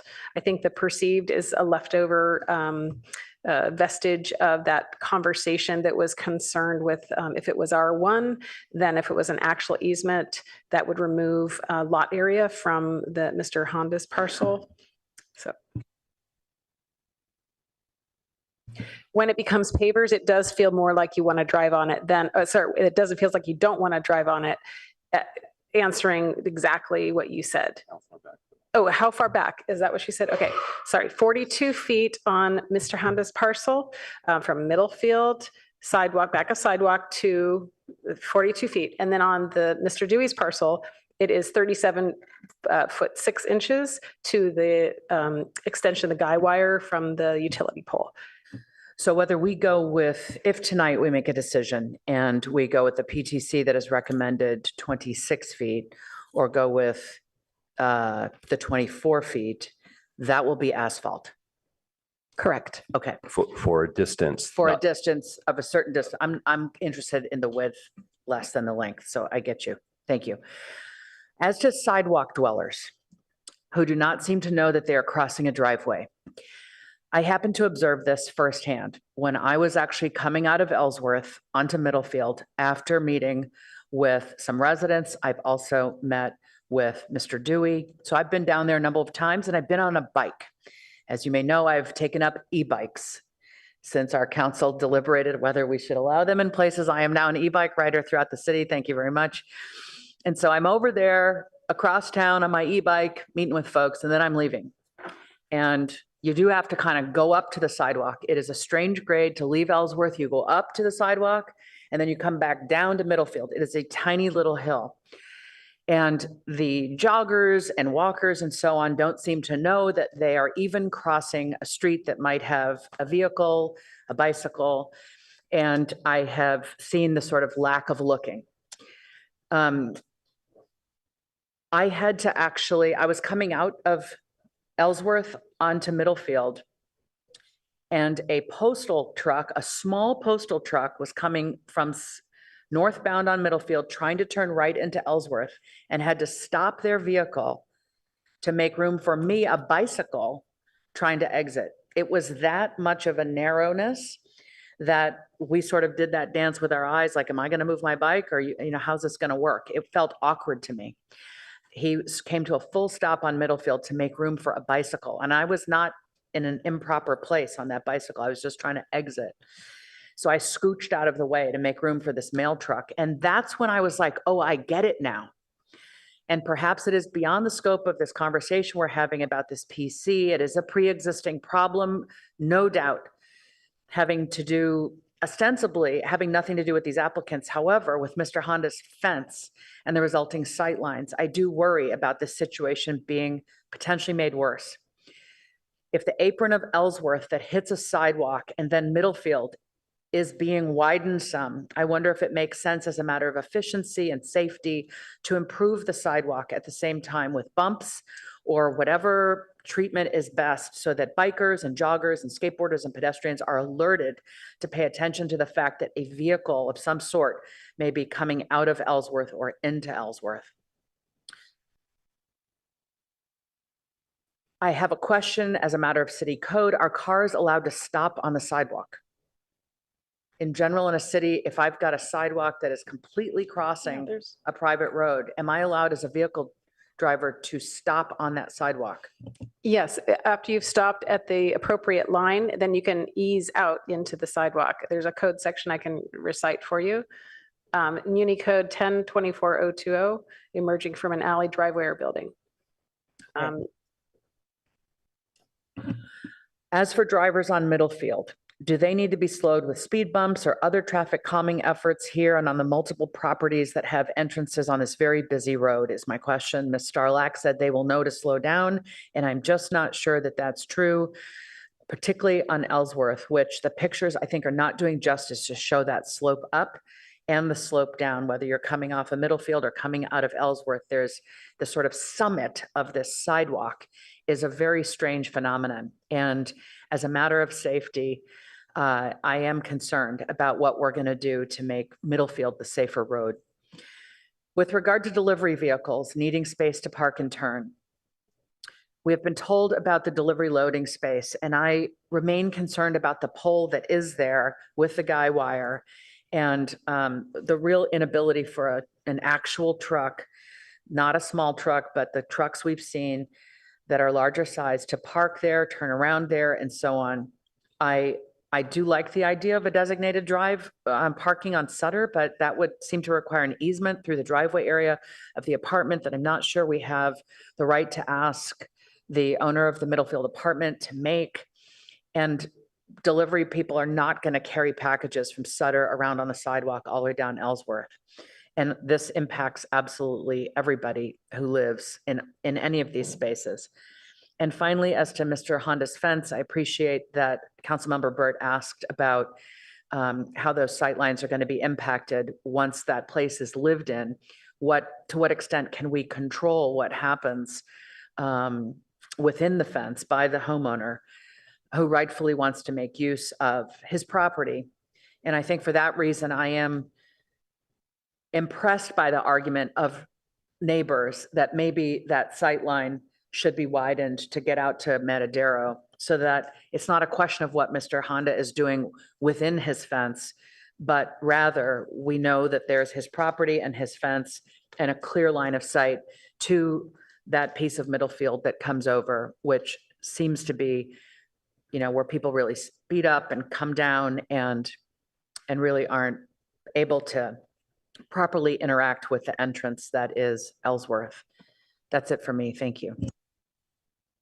Councilmember Finker. Thank you, Mayor Koo. Let's get back to. So this is a difficult one in the sense that I can hear Ms. Van Fleet's and others' frustrations over this process. For example, being told there was no easement until the title company proved that there was, various other things happening over time. And I think that's accumulated during this struggle. You can also hear the applicant and homeowners' frustration who bought private property with hopes and dreams for it and now finds himself asked to improve existing conditions that were there when he bought it, and to let the public use of his private property continue. And so I fear that this ongoing challenging process has not been not only hard, but we're suffering a lot of the ripple effects that are getting in the way of resolving this. So I have a number of thoughts, but let me just start with some questions, some of which we've gone over. I just want to kind of quickly clarify. So regarding visibility, the fence on Middlefield is 4 feet set back from the sidewalk, I believe. Is that correct? Right. Yes, from back of sidewalk. Okay. So unlike my fence, which goes right to the edge of the sidewalk, but that's partly, that request was made because of the grade that that Councilmember LaFette Hames described? Correct. Okay. So absent the grade, it could go to the sidewalk. It's 4 feet back to allow for that. Then just roughly, how wide is the sidewalk? 4 feet? I think it's 4 feet, possibly 5, looking at the image. Sure. And then the health there's the strip, planting strip. I'm sorry, and the planting strip is about another 4? I'll put the image on the screen, might help. Okay.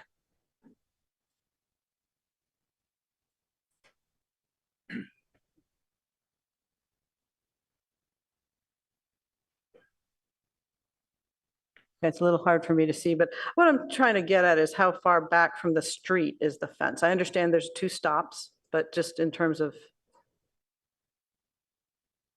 so if we add up the 3 things, what do we have, 4 and 4 and 4 roughly? Oh, 4 feet from back of sidewalk to fence, 4 to 5 feet to the planter strip, and then another, I'd say 5.5 to the sidewalk curb. Got it. The edge of the planter strip, sorry, facing the road. So 4 to 5 and then roughly 5. So are we talking 5 or 9, 13 feet roughly from the street? Approximately.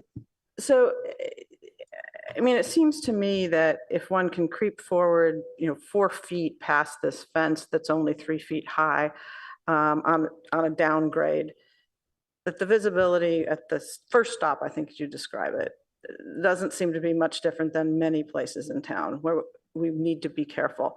And the thing about people coming and going from Ellsworth Place is that it's not a through street. It's not a public street. It's not one that is going to be high volume, nor is it one that's going to be high speed, because most of the people going there are people who live there and are going to be careful and are not trying to race through to the next intersection. So I'm not as concerned about that. I do hear from many sources, including my colleague, about the second stop. I don't know that that's before us tonight. I think it's something that the city should concern itself with in terms of getting in and out of the street, but I'm not sure that gets in the way of this particular PC application. But let me ask another couple questions.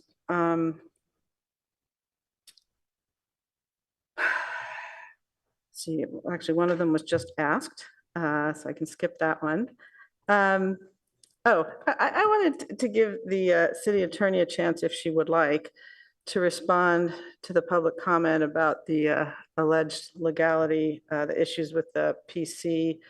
2 were stated in a letter we received and during public comment tonight, that the PC needs to be consistent with the comprehensive plan, and that somehow the HCD rejection of our housing element causes some problem for our approval of this PC. So if you're so inclined, I wanted to give you the opportunity to comment on that. Sure, thank you. So with respect, we take a different view.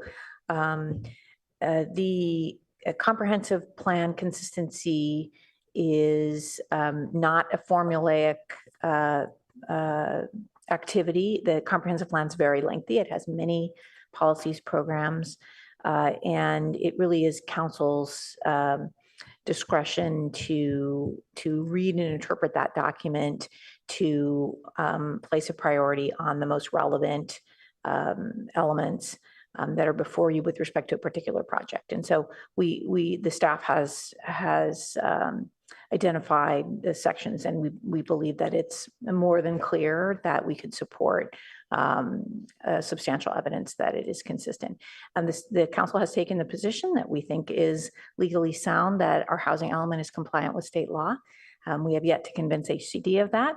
That will be coming soon, but it's the city's view that we do have a compliant housing element. Thank you. Thank you, Madam Attorney. And then one other question. I just simply being, I'm just not following a sentence in the staff report that I think you can probably fairly easily clarify for me.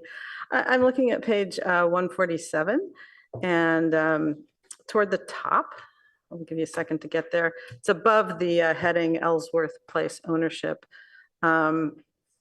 It says, additionally, some public commenters have asserted that the prior PC, 1810, for the subject property required the widening of Ellsworth Place. This is not accurate.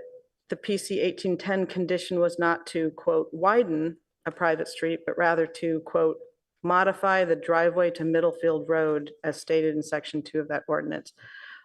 I'm not sure, I get all of it, but so what is, could you explain a little more, what is modify the driveway to Middlefield Road, please? I have shown on the screen the section from the PC 1810, which included additional properties beyond these properties. And this is what it said in section 2 that had been referred to by interested parties. It says exactly this. Subject to the condition, the driveway to Middlefield Road be modified. It doesn't say widened. Oh, so you're saying there's a difference between widened and modified. Do we know, is there any other history that tells us what modified means? It's not clear what is meant by this exactly. There was a PC development plan that was part of that earlier project that included the commercial properties that were constructed, the dentist office up the street past Sutter, et cetera. This was originally conceived to be a commercial development. Okay. And then it was changed to this apartment building. So we don't know if it means graded differently, paved differently, curbs moved, any of that. We just don't know what it means. It was a driveway to a commercial development. Okay, thank you. I am over my time, so I can stop here. You want me to keep, I have one more. Let me just see. Sorry, I'm jumping around in my notes trying to.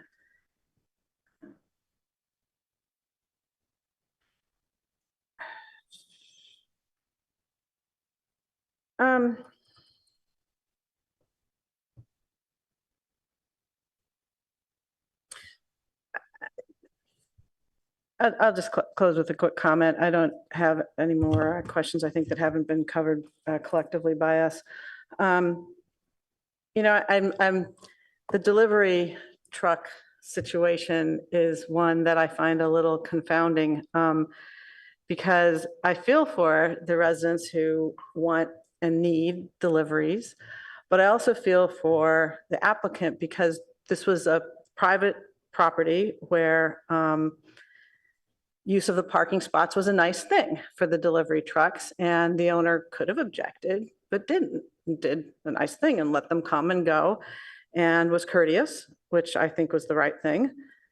But now he's almost essentially being punished for having been nice and said, sure, we can use this here because there are other options, it appears, for the apartment complex, but perhaps not for Ellsworth. That doesn't make it less of a problem for Ellsworth, so I'd like to see a solution be found, but I don't know that we can say that the person who had been courteous previously needs to be the source of that solution. So that's a confounding element of this, but it doesn't seem to me to be something that should hold up the applicant. So that is just my observation. And I think I'm done, Madam Mayor. Councilmember Tanaka. Yeah, thank you. So first of all, thank you to all involved on this. I'm incredibly sympathetic to everyone, from the neighbors to the property owner. It's like we're in this difficult tangle for this kind of mistake that was made, and so yeah, it's tough. I definitely feel for everyone on this one. Through the mayor, I wanted to see, I think the applicant's lawyer wanted to say a few words. Actually, I was interested in hearing her words. Is it okay if we ask her to speak? If you have a specific question for her, I would prefer that rather than Sure, have okay, her go I'd on like a to hear your presentation. perspective. Is there a specific question? Councilmember Tanaka, please. Could I hear your perspective? Your perspective on what I would rather not. If it's about a perspective, I don't want to hear a perspective. If you Okay, have a let me, can I question, ask you why? ask it. I guess let me ask you this, what is,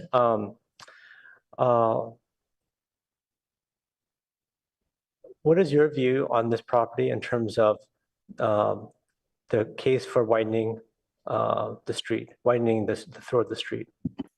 So I think it's been well said by staff that the rules here applicable to private streets stem from the city's subdivision ordinance. And there is no subdivision here. This is not a subdivision application. And so the city's private street width requirements do not apply to this project. So what my client and the other applicant have voluntarily offered is to increase the paved width and to grant a private easement to the abutting neighbors of Ellsworth Place, an additional 4 feet of a portion of that road. And that is really what can be offered. And anything further than that, we believe would be an unwarranted exaction and essentially a taking of private property. Great, thank you. And then I want to ask staff a question, which is, if we look at other kind of nearby streets or driveways, how does this compare in terms of visibility, width, things like that?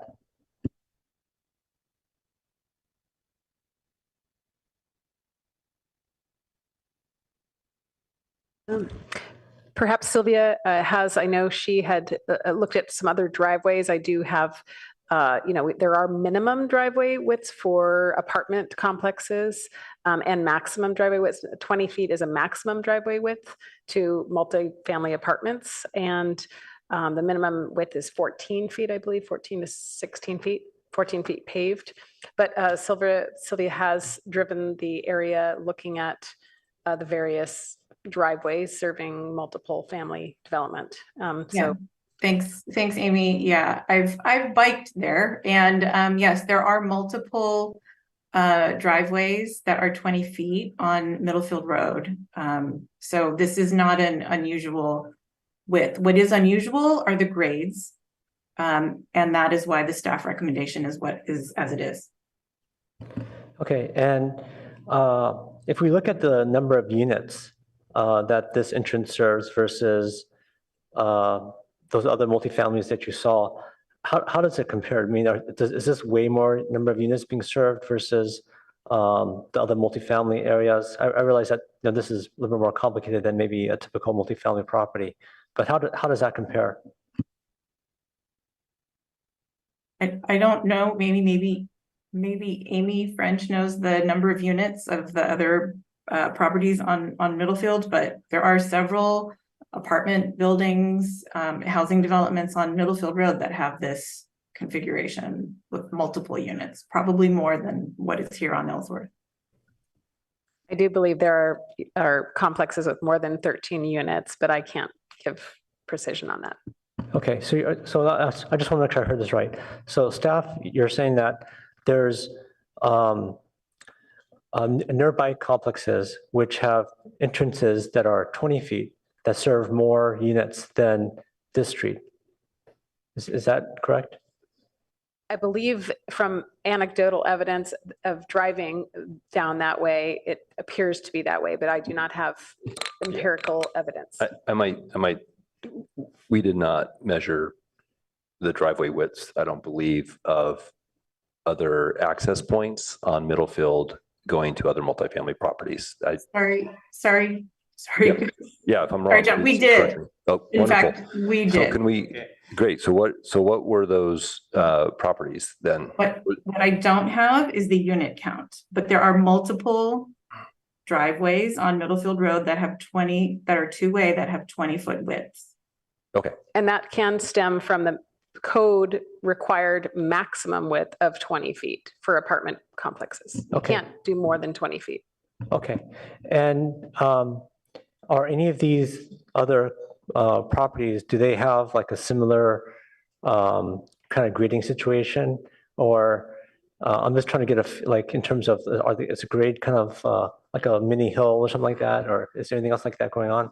Right. So what I heard from Sylvia was that this site was unique in that regard. But Ms. Starlak, are you aware of other properties that had that similar condition? I'm not aware of others that have that condition. Okay, and so this is why staff, even though this is above the maximum width, why staff is recommending a wider than usual, wider than the maximum essentially. Wider than what is there presently, along with additional conditions to address the visibility concerns. Okay, I think I'm out of time, but I have one last thing, but I'll wait for my next round. Is it okay? Okay. You know, for us as council, we can't undo the past, right? The past is the past. You know, things have been said, things have been done, people have been affected. But, you know, the one thing I was thinking about what we can do as a council is we can, I think the only way we try to make everyone happy is we actually, and I think we talked a little bit about this at the last council meeting, which is we can increase entitlements, right? So we can, we have the ability to allow more building or more whatever to kind of make up for it. And I think because of this mistake, right? It wasn't, none of us was here when this mistake was made, but you know, we're trying to untangle it. And you know, there's people who kind of depend on this driveway. There's kind of unusual circumstances. You know, so I guess I just want to encourage my colleagues that I love for this to be a win-win where perhaps, I don't know if the applicant at all is interested in a second story or if there's other things we could do that would enable the owner to feel like, you know, to be made whole. For the neighbors to also get the visibility that they want. And so anyways, I don't have the magic solution here, but I was just trying to think for us to get a bit creative, to try to figure out a way that everyone here could win. Because the way everyone could win is basically we you know, allow more usage of the property than it presently allows. That's could be, I mean, from the owner, basically that property would be worth more as a result. So anyways, just something I was thinking of. But I think the other thing that would be helpful is if we have that, or if we could get that data of like the width versus unit count, and you know, like the different grades, just to see really how unusual is this versus other entrances. Okay, I have a few questions of my own. So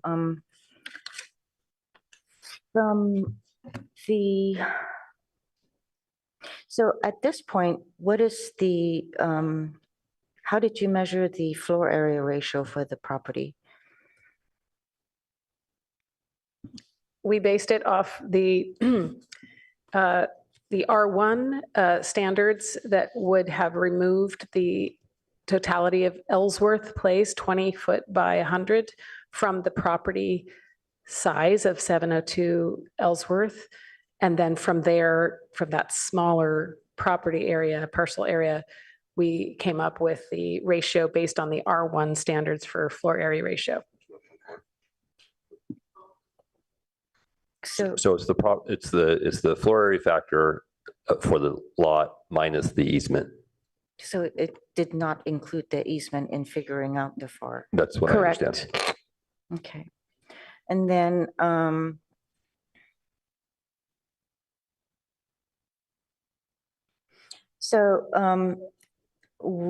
I asked for the public records request that some of the members of the public had been asking for, and I didn't get those, but Attorney William Ross sent in his letters, and in Exhibit B, there was a lot of questions that were asked from our planners to the applicant's attorney and using information that the applicant's attorney providing in order to make determinations.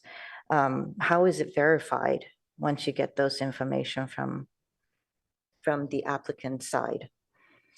So we're speaking of me and my correspondence with Cara Silver, who represented the applicant. There were those correspondents asking her if she had access to, private easements, private deeds, instruments of property that were private information and not in the city's records. That's the thrust. And then to provide a project description for, we were going towards the council pre-screening, and the limited information that I received, I sought some additional description.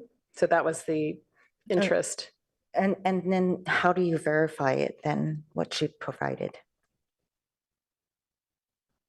Well, I did look in the city's records to see what we had in our records as far as deeds on properties that had come through with permits. So we had 2 of those that showed this parcel that was Ellsworth Place as a private street that was part of those other projects that were on the street. So that's the information that the city had in its stores of information. And that was how I proceeded to have clarification, at least for the street, that it was a private street, as well as working with our Public Works Department on even deeper dives. Okay, I appreciate understanding that a little bit more now. And then also on PCs, planned community, those are all it's discretionary, right? It's legislative. Legislative. So And typically the council has broad discretion on how you address your legislative policies in the city. I think this particular case, the city attorney has spoken to maybe some limits on that. Right. So I think the planning director is referring to the fact that there's broad discretion from a local zoning standpoint, but the city in all of its land use decisions still needs to comply with preeminent state and federal laws. And so in this case, the applicants have asserted that some of those bear here. So those were are worth thinking about. And I understand that earlier when the applicant was or a representative was saying that the PC ordinance was the previous PC 2343 and also the previous one was uncodified, I would say that's misleading because it is codified. So I just want to make sure that we put that back in the record. And also, I do have to agree with the vice mayor, when, these are sophisticated owners, especially they're all sophisticated in this, especially with commercial properties. So not to have done the due diligence of understanding that it is a PC is actually quite surprising to me. But also, I do have to remember that this was all PC. It was 4 parcels that are part of the PC, and parcel number 4 is a complement to the other 3 parcels that were upzoned in order to build the 12 units or however many units of apartments there. And I do have an issue with it being split and sold off that way. And I think in one of the correspondence, Mr. Handa had said that he realizes that there are no guarantees that the city council will approve this. So I think that that was something that was understood. Then talking about safety, we just had 2 accidents this week or last week involving young children. And we have Key Schools that is right across the way. And I think many of the council members brought that up. But I was actually there last week when there was the pickup time, and there was a line going into that was turning into Key School. So at that area, it does get some traffic circulation issues. The other thing is, one of the commenters also said that the slope from the creek for young folks who actually doesn't have control of their bicycles or skates or whatever mode of transportation that they're using, it will be dangerous. And so I think that that line of sight does need to be further looked at. Lastly, we talk about the delivery. So I hear all the exactions that's been brought up and so forth, but I would think that without guaranteeing that they are still, the residents on Ellsworth are still able to receive their packages and deliveries would be an extraction on them. They're going to miss out on something big until we have a guarantee that these delivery companies will still deliver, even if they're parked on Sutter, which I think Councilmember Lithcott Hames that might have said that, it is a longer way to walk to Ellsworth. So I until there is a guarantee that they will deliver, I don't think we are actually keeping what Ellsworth residents that are there intact, what their expectations, what they have been used to. I think PTC has worked really hard in order to try to figure out a way to help this situation out, as has the residents of Ellsworth. And I think all parties have been doing that, but I do think that this is going to be a windfall for both. I mean, for the Deweys, they get their property sold and extracted out of the PC when they shouldn't have done that. And, to me, I feel like that is actually they worked around the rules. And I have a big issue with that, because I do see them as sophisticated property owners. As for, I believe Mr. Honda knows, building rules around here. I think you own 2 properties in Palo Alto, on Dennis as well as on Byron. So I think that you're pretty well versed with how our building rules are in Palo Alto. I think most of my questions are asked, so I'm not going to ask them again, but those are my comments. And I actually don't see any other, okay, Councilmember Lowing. Yeah, thank you. Our task tonight, as we've alluded to, but I want to state it, is that, we have 2 owners instead of 1 of the parcels. And so we have to get that kind of tidied up. And in so doing, we have to look at the public benefits of each and determine that that's enough and the right ones to authorize each of these parcels, or we don't have to. Okay, so that's kind of where we are. And so we need the cooperation of everybody to get to that outcome. I mean, we could go in and play hardball with things like, okay, on the apartment buildings, you have to upgrade all your parking because the rules have changed since then, and we're not asking for that. Asking for 26 instead of 32 feet. 32 feet is in the subdivision section, as the attorney said, but it also references subdivision and other divisions of land. And the 32 feet is for 5 or more lots. So I stand by that and suggest that the PTC request is already a compromise in that regard. So we need to have that. I think we need to have the motion that they're recommending covers a lot of the safety issues. And then we can decide if we want to go further on that, either by assigning it to staff or sending it back to PTC. But we could also just try to amend this tonight, if that's our collective choice, and find out if there's enough benefits there. And so in that regard, for example, the 36 for, I'm sorry, the 26 instead of the 32, you can decide, each of the parties can decide that they are going to volunteer that, or not. And if the thing stops, then it stops for undetermined amount of time until we get, that kind of thing resolved. So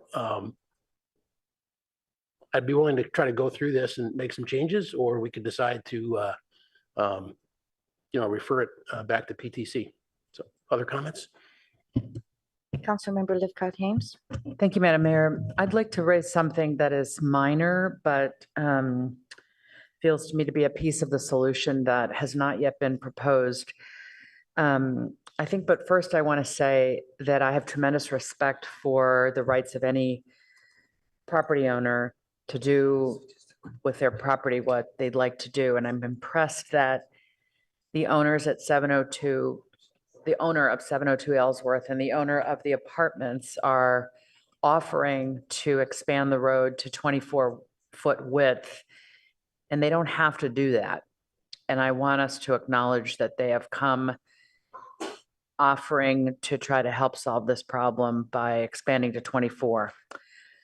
But my small suggestion is, there's a lot going on, so I don't even know what's going on. Okay. Is about the packages. And I wonder if anybody has contemplated a small package delivery box, one of those lock boxes or however it works that FedEx and UPS and the rest of them can use somewhere out near the front of the property so they don't have to drive their trucks in there. It seems pretty clear that you can barely drive a truck in there as is. And while I was there, I did see a truck go down and do a zillion point turn to try to turn around and get out. It's just not a place for deliveries, and the people who live there need deliveries, and our society is more delivery based now than ever. So I just wonder if there's if staff is aware of anybody considering a package delivery destination box, rather than trying to solve the problem with trucks and places to park trucks. That was not something that was contemplated by either the applicant or staff. That's it for me. Thank you. All right, we have another item after this, so it'll be great if we can move towards a motion. I see Councilmember Vinker has. Yeah, just briefly, it's not a motion, but as I mentioned before, this is hard for everyone and everyone is frustrated. I've had a home in another state that's on a private drive that is a cul-de-sac. And we homeowners along the street, we split the costs of fixing the potholes and plowing the snow. At least you don't have that here. So I get what that feels like. But you also knowingly live at the risk and limitations of only being able to access your street via an easement over private property. And no one is questioning whether you should be able to maintain that. And in fact, the two property owners are willingly giving up property to maintain that and make it easier and safer. And so, Madam Attorney, I have a question for you. My colleague, Councilmember Lowing, was referencing PCs and public benefits.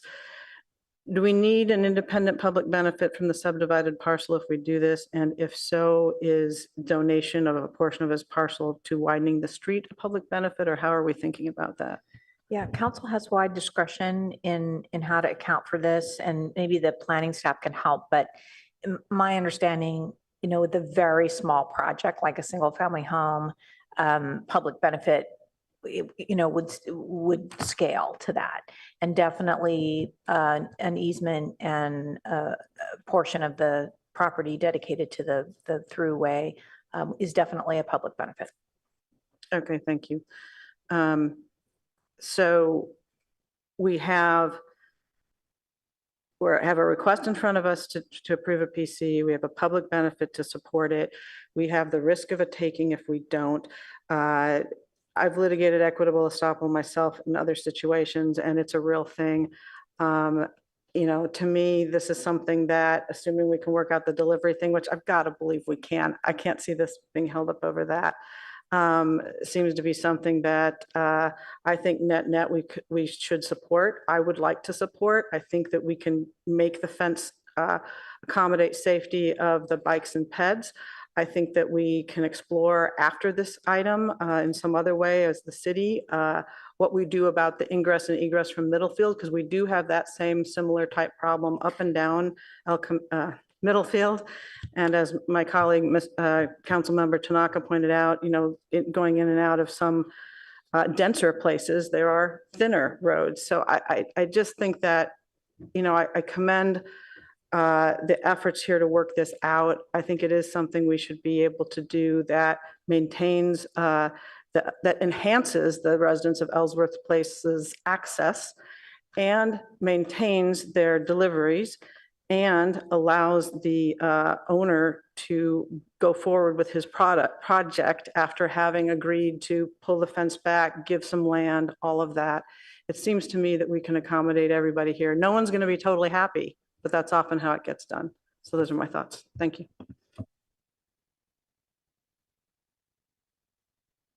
Councilmember Lowing. Did staff have the opportunity to look at the letter from Mr. Levinsky? In the midst of all of it, some of it, not carefully, but many of those are easily done, some not so much. And so if you wanted specifics, we could. Okay, so I will move that we adopt the recommendation that came from PTC that you have in the packet. But we need to go through those points to make sure that they're correct. And first of all, I'm proposing the 26, not the 24. And then I want to go through the additions that, just to make sure you have them, that were in the PTC report that Mr. Levinsky pointed out. So under D4, shall not be obstructed by additional plants, fences, or whatever. So that recognizes what's already there, including that tree. So it might make it easier if you state if this is on 2901 Mr. Dewey's property. This is. Okay, thank you. Thank you. And then we talked about deleting the word perceived wherever it appears, which appears on packet page 149 and packet page 151.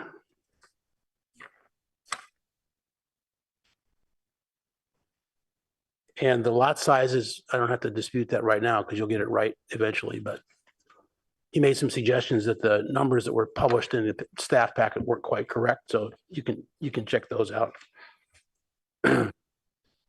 On packet page 151 on compliance with development plan, that was supposed to be 42 inches instead of 30. Small letter. Well, yeah, because the ordinances were reflecting the 24 feet. So that's why Mr. Dewey had offered a certain number of inches and Mr. Honda had offered another certain number of inches. With the 26 feet, that changes. And I suppose you're adding a foot to each of those. That's what the Planning and Transportation Commission recommended. 42 would only be 1 Sorry, foot. 42 feet, but you're talking about the length then, not the width? No, the letter that he sent said that the Planning Commission had 42 inches swath of paving along Ellsworth Place. That's with the 26-foot recommendation of the Planning Commission. The reason the ordinance says it differently is because the ordinance recommends the 24 feet. All right, so fine. And then on B on that same page, we talk about truck delivery space. I wonder if we should talk about package delivery space to address some of the concerns that have been brought up so that we can find a creative way. And I think that's it.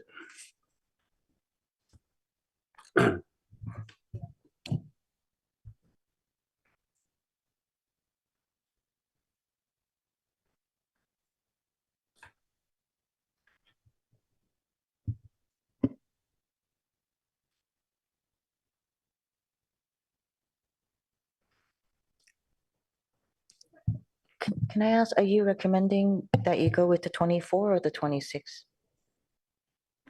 26 as the PTC recommended. Okay, let's just be clear about that because the way the ordinance was written based on the 24.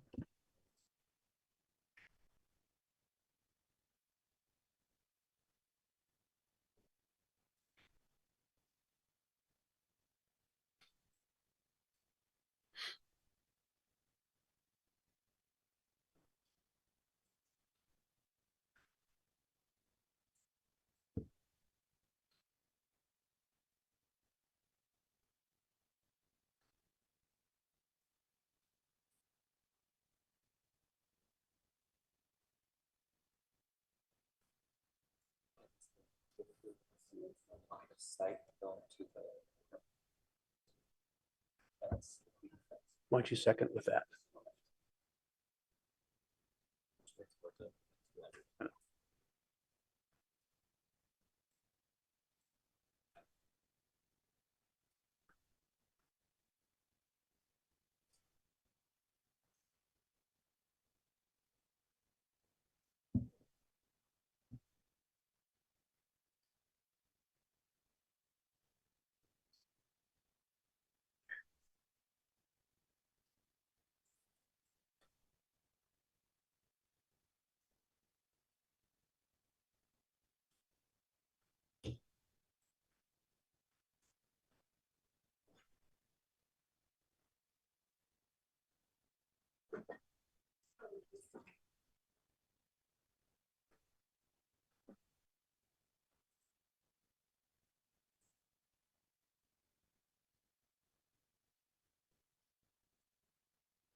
Does that capture the essence, Yes, I believe it does. Thank you. absent packet pages and Yes, citation? exactly.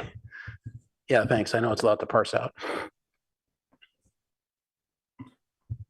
If I may, I think you said something about delivery, package delivery instead of Oh, yeah. truck delivery. Sorry, I thought that was on there.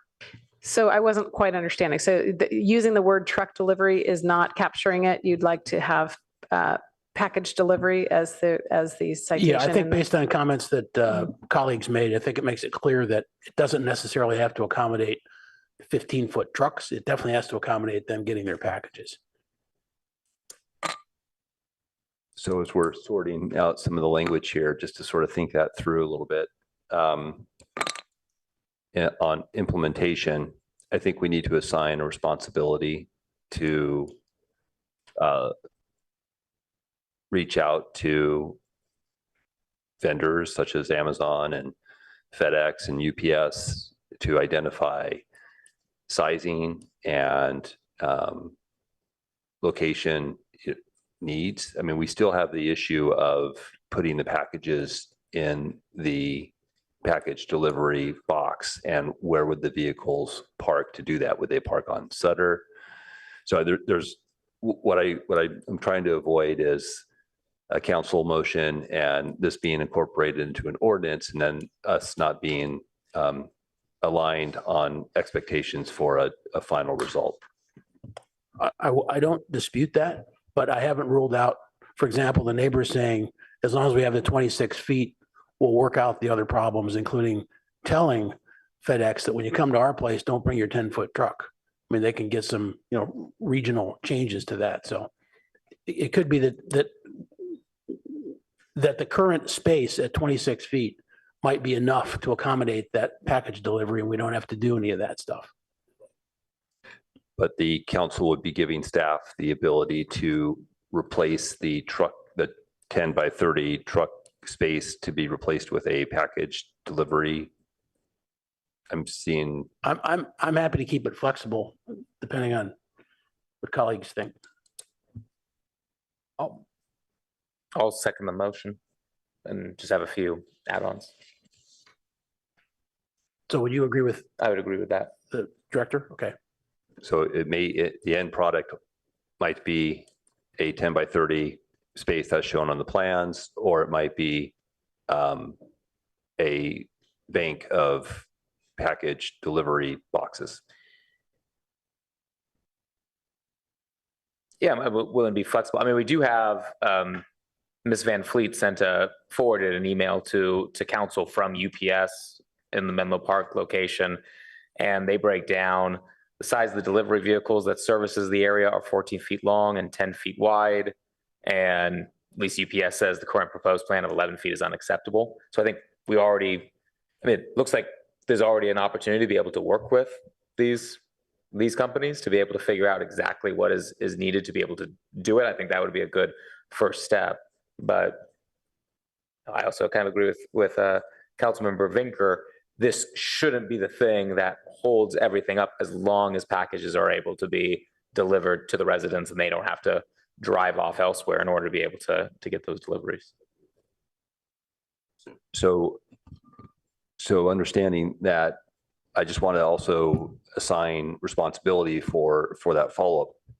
And I would argue that the PC applicant with the apartment building might be the appropriate entity to follow up with the delivery services to find out what that appropriate standard might be. Yeah, and his cooperation would be great because we're trying to get everybody just to cooperate, get this thing solved, so. But we're trying to give you some flexibility on how to manage this particular aspect. I just want to make sure that the end result is aligned with your expectations. Correct ask. Would you like to speak to your motion? Yeah, I think that I'm specifically, I'm asking for the 26 because I think it's a compromise from 32. I think it helps the current vehicles, some of them to get in. And it opens that up a little bit for 2 cars passing and contributes to the safety. I understand that is an ask to the 2 property owners to give up 2 feet, but 2 feet in the scheme of things, if that's, gets this done now, as opposed to carrying this out for months or longer, is part of my request and my request to kind of just all cooperate one last time here. Vice Mayor Stone. Thank you, Madam Mayor. Then the one thing I would like to add, if Councilmember Lowing accepts it, I'm concerned about the current line of sight. I don't think it's sufficient. When I was there, kind of looking at it myself and trying to envision cars driving at the speed limits they tend to travel, I don't think it gives both cars passing along Middlefield as well as those exiting Ellsworth Place enough time to be able to see the car. So I'd like to see that extended. And would extend the Middlefield side of the site triangle to the southernmost corner of the property. I'll accept that. Thank you. And I have nothing to, I don't think I have anything else I need to say on this. Councilmember Vinker. Yeah, thank you. So I guess a couple of things, but really I want to speak about the 26 feet. I don't know if it's appropriate or possible to ask, because you were saying you thought it was a compromise and it's an ask and a request, but yet we haven't made an ask and a request. So I guess my first thing is if we were to do this and the owners say, no, thank you, where does that leave us? I don't know if who on staff would say that. I mean, have we already done this? Have we told them they need to do this by this action, or are we just saying you can do it if? No, then we wouldn't have a project because they wouldn't want to do it. So we'd have to reopen negotiations. And what I'm suggesting is with this 2 feet, if this motion passes tonight, then we're done with this whole thing. You're saying we're done because they would either do it or go away? Well, no, they would either say yes after this meeting and then we're done, or they would say no, and then we would have to do more negotiations. Well, perhaps, or perhaps we have a problem, and I don't know whether it's okay to ask the applicants now, because it would be interesting to get an answer to that. Right?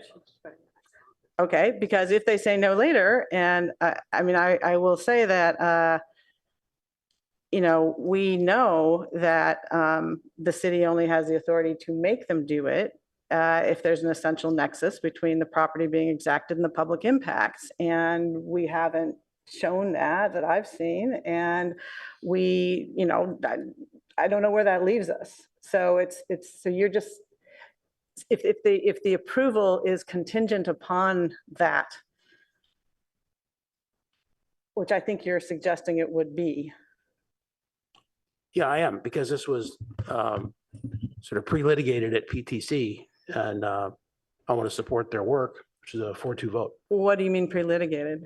They spent 3 meetings discussing what should be done here. what they would like to be done, but there are laws and rules and common law and private rights and things, and I just am aware of the broader picture of what, I mean, there's lots of things we'd like to do on council, there's lots of justices we'd like to affect, but we are limited, our hands are tied by many things, one of which are the requirements related to this. And therefore, I would like to offer an amendment that I assume will have to be a motion because I don't know that it will be accepted friendly, but I would like to amend the 26 to 24 feet. See if anyone would second that. Second. Want to speak to it? Really for the reasons I just articulated. One, I think it's, I want to encourage when applicants try to do things they don't have to do to make a better situation for all, as I think this is. I think it's safer. And two, because I think that we do have this exaction issue, and I'd rather just steer clear of it. I don't know how it would sort out in the courts. None of us do, but it is a significant enough issue in my eyes that I think this is the smarter, wiser, and better course. Councilmember Lithcott-Hames. Thank you, Mayor. I'll just add that I'm not clear on the benefit that accrues to the street, the neighbors, by adding these additional 2 feet. And I am very interested in getting this resolved for the sake of everybody. And I feel that them having offered to give 24, which is not their obligation, to increase it to 24, which they're not obligated to do, is the compromise. So that's why I'm in favor of 24 and I'm not in favor of 26. Councilmember Tanaka. Yeah, so I think the proposal to make it 24 makes sense to me for the reasons mentioned, but also because of the fact that, we have a maximum width of 20 feet, which is 4 feet less than the proposed. And this is on properties that on multifamily properties that have actually a lot more units than this one, at least from what I understand from staff. So this seems like a pretty reasonable compromise. So I think this makes a lot of sense. Did you say that we have a maximum of 20 feet for the street? Because it's supposed to be 32 according to our ordinances. But because this was a substandard, now they're. So I think this is part of the distinction that staff is making and where some council members are.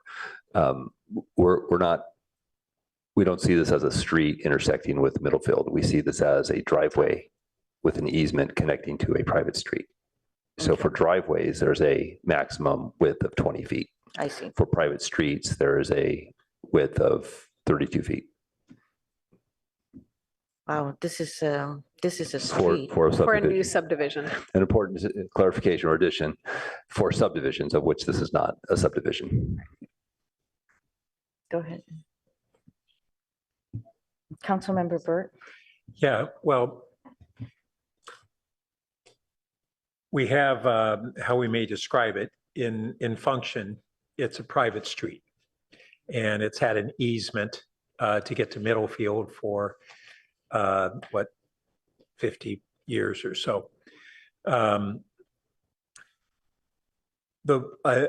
distinction to this location is one that we've had described by Councilmember Lithcott-Hames and others, is that you get there and there's a hump, and that creates kind of really more of an egress safety issue than an ingress, but it's something that is different from other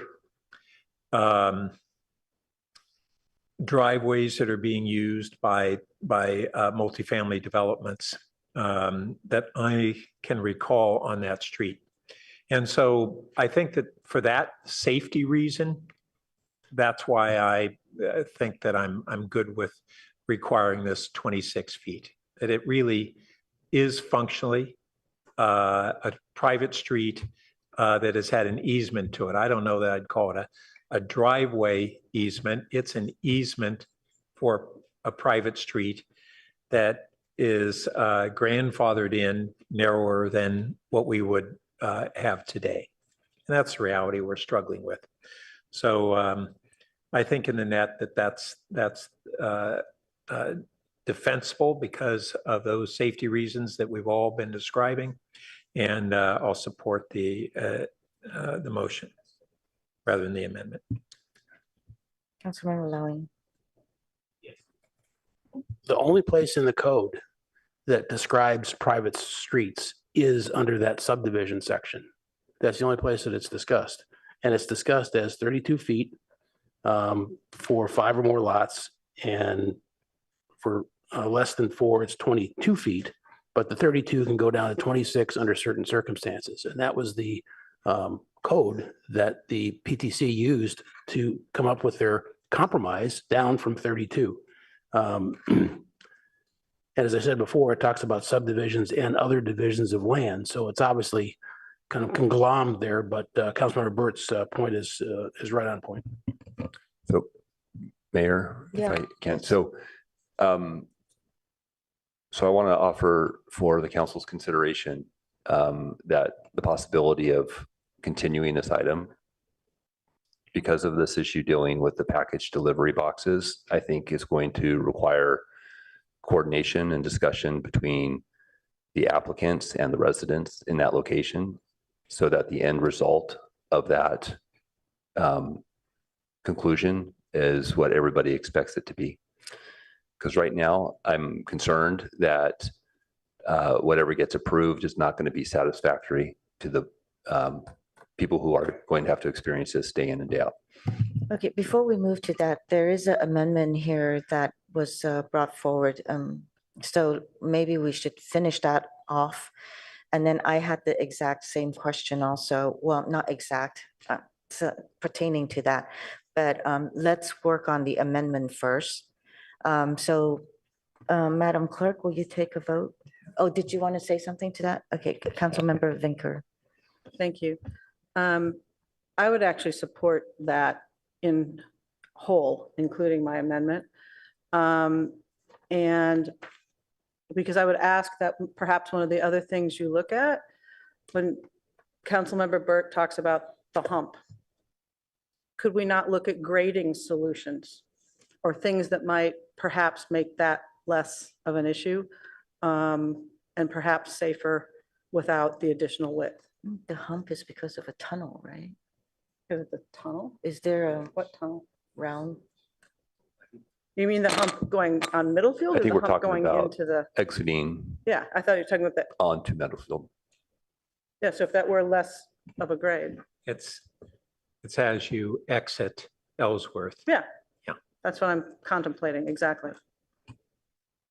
So perhaps we could explore that as well and just wait on the whole thing.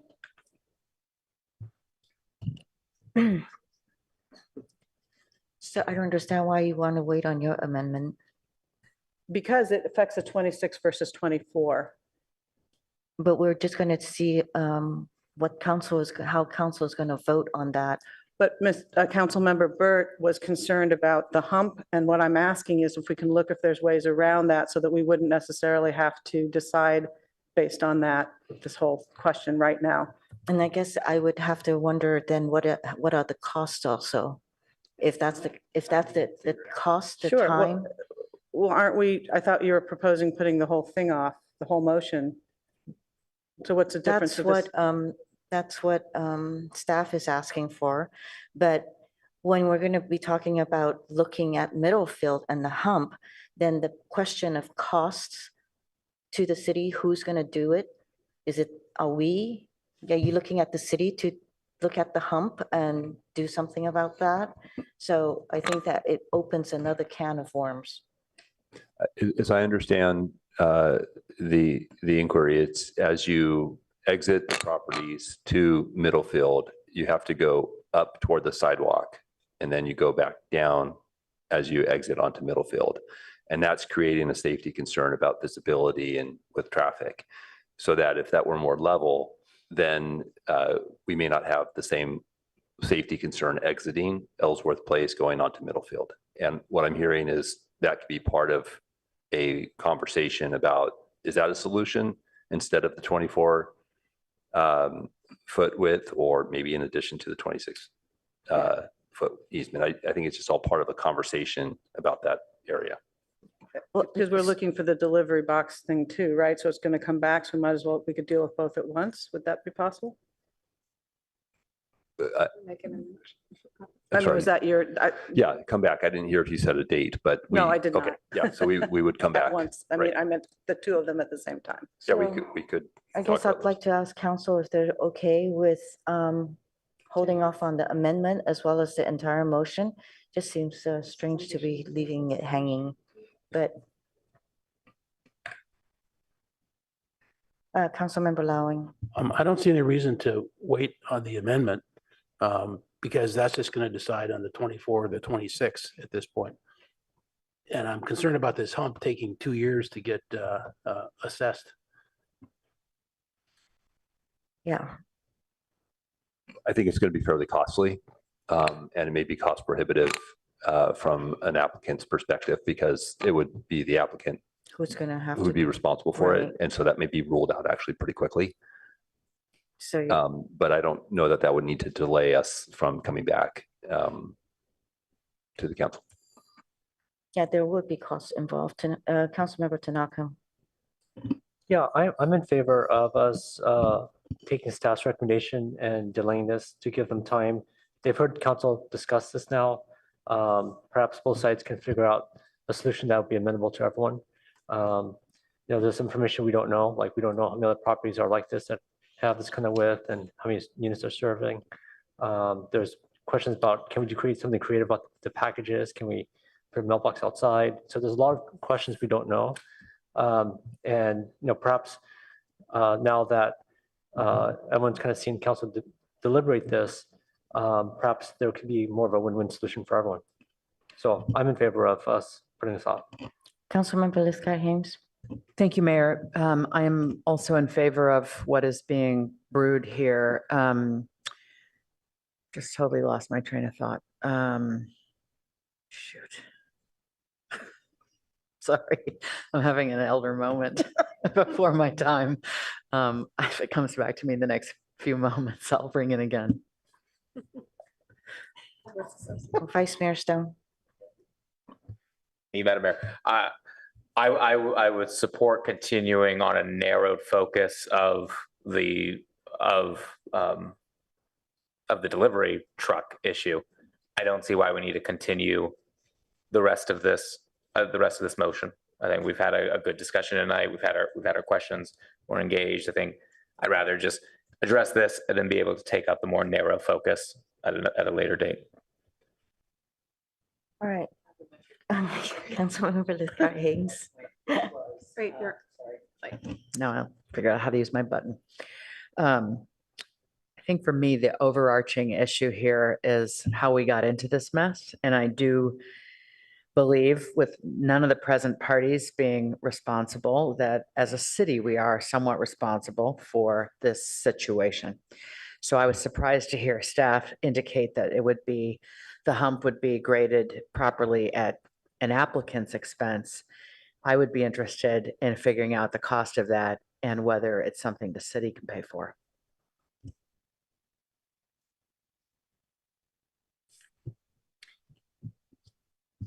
Madam Mayor, can I just understand what? I'm sorry, are you, go ahead. I actually have a question for, I think somebody. So the putting off thing that's being entertained, is it just on the one issue, or is it on if we vote on this amendment, you would not vote on the motion at all? What is it We're going to vote on, we'll have to vote on the amendment, and then, if we do what Vice Mayor Stone say, then we would be putting a fourth point where we're going to look at the package item narrowly for it to return, but the rest of the item in the main motion will be voted on as well. I don't see, we don't see a need. Personally, I don't see a need to delay any further except for the package delivery part of it. I see. Madam Mayor, I think the staff is recommending actually not voting on the main motion but rather allowing discussions on that package piece Okay, before it comes back. all right. So we're not voting on the main motion, but we can Well, certainly in which vote. case I might withdraw my amendment. I'm sorry? In which case I might withdraw my amendment, because so we don't vote on it either. Just, I'll withdraw it. Okay, it's withdrawn. So going back to this, then number 2, on the package delivery, I think there needs to be understanding also of who's paying for that box if,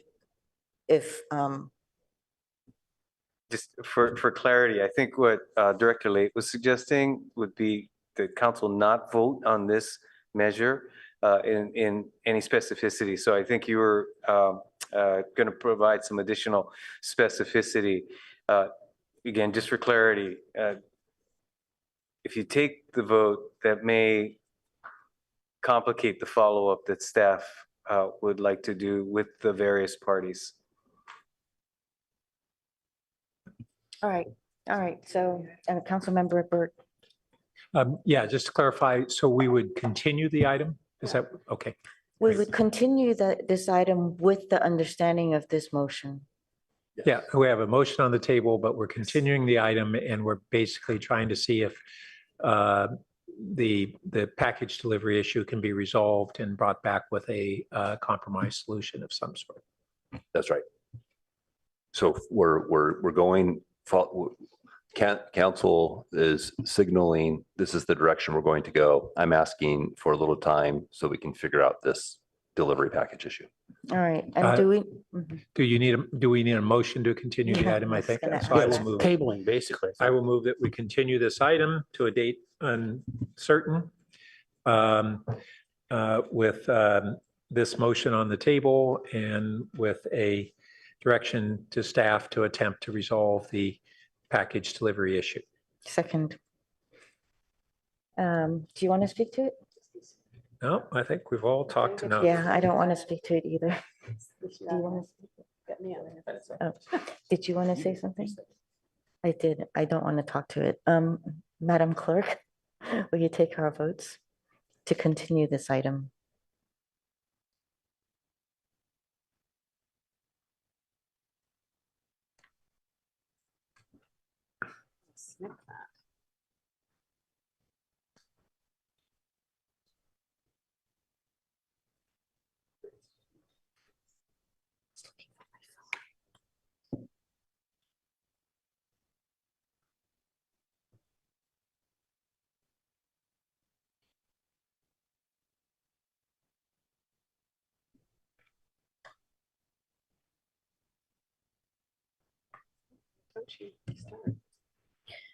City Attorney, ma'am, could you remind us about communications with the public now that we continued this item? What would they be? I don't remember. So this item, thank you for asking. This item is a legislative item. It feels like a project item because you have some specific project plans before you, but really what you're being asked to do is make a zoning amendment. So it is legislative. So the city does not have restrictions around that. Thank you. Okay, shall we take the vote? Councilmember Lowing, No. Councilmember Tanaka, Yes. Mayor Ku, No. Councilmember Vinker, Yes. Councilmember Burt, Yes. Councilmember Lithcott Hames, Yes. Vice Mayor Stone. Yes. To confirm, who is the seconder of this motion? Yes, that Oh, it would be was- me. Oh, okay. This motion carries 5-2. Thank you. Okay, it concludes this item and we move to our next item. Thank you.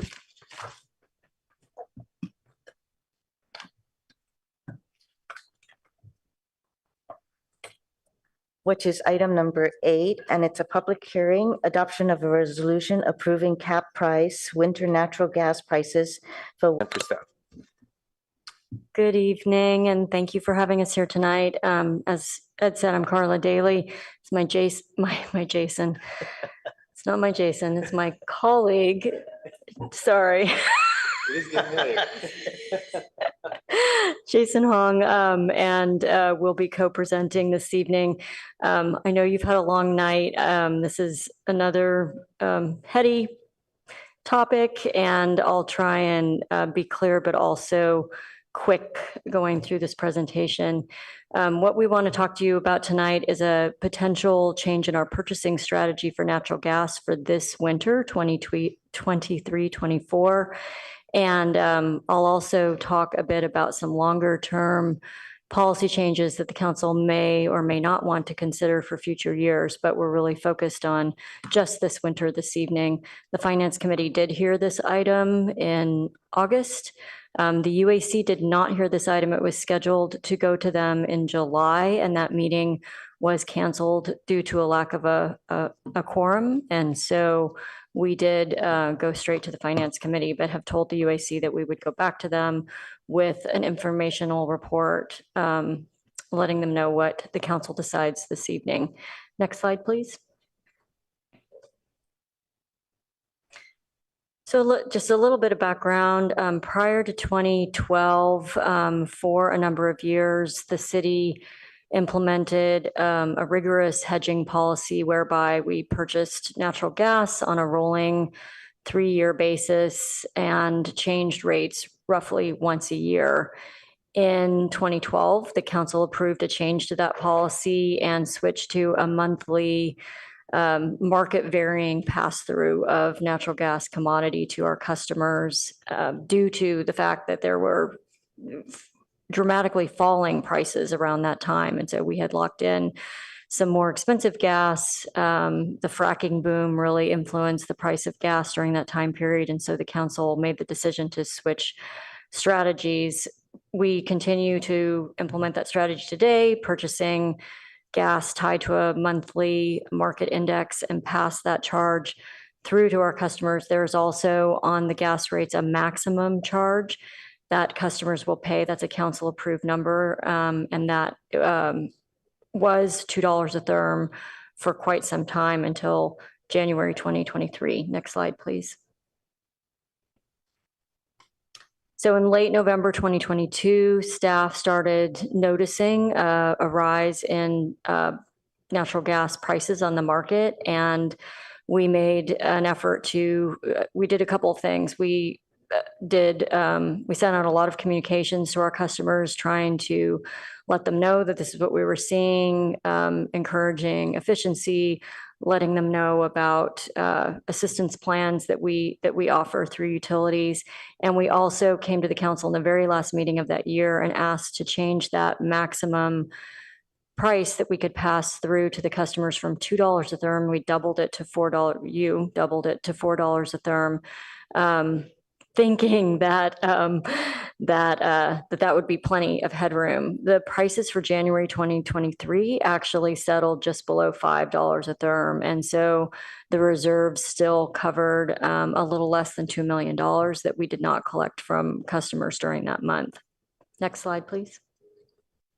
So here's just a really great graphic to show just how unprecedented and how dramatic that spike was, and how quickly it went up and how quickly it came back down again.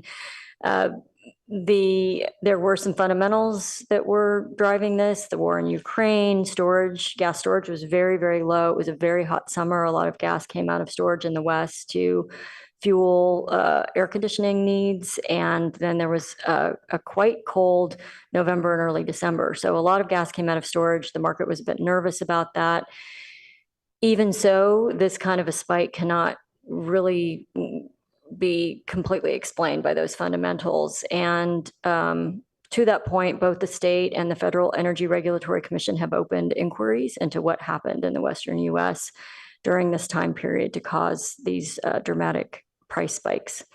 Next slide, please.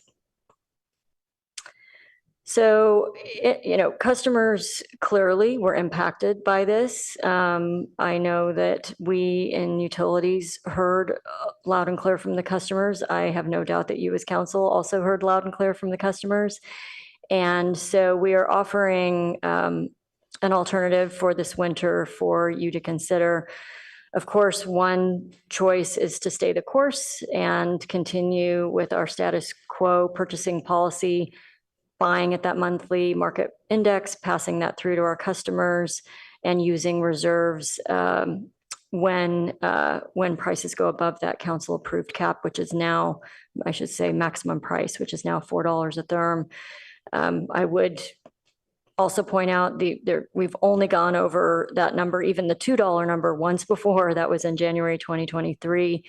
A longer term variation of this strategy is maybe to build a special reserve in order to cover cost increases over the council approved maximum. That is in essence what we did in January 2023, but that money came out of the operating reserve. We could create a policy to build up a special reserve over time that would in essence self-insure against those kinds of extraordinary price events. It takes a while to build up a reserve, and we would need to have further discussions about how big we would want that reserve to be, how quickly we would want to build it up. And so for this winter, that is not on the table. We would just offer our current status quo as one potential course of action. Next slide, please. Considerations for staying the course. Energy markets are inherently volatile. We cannot, even though we're going into this winter much more confident about the amount of gas in storage and the really extraordinary situation last year having a maybe lower likelihood of reoccurring, there's certainly no guarantee that that's the case.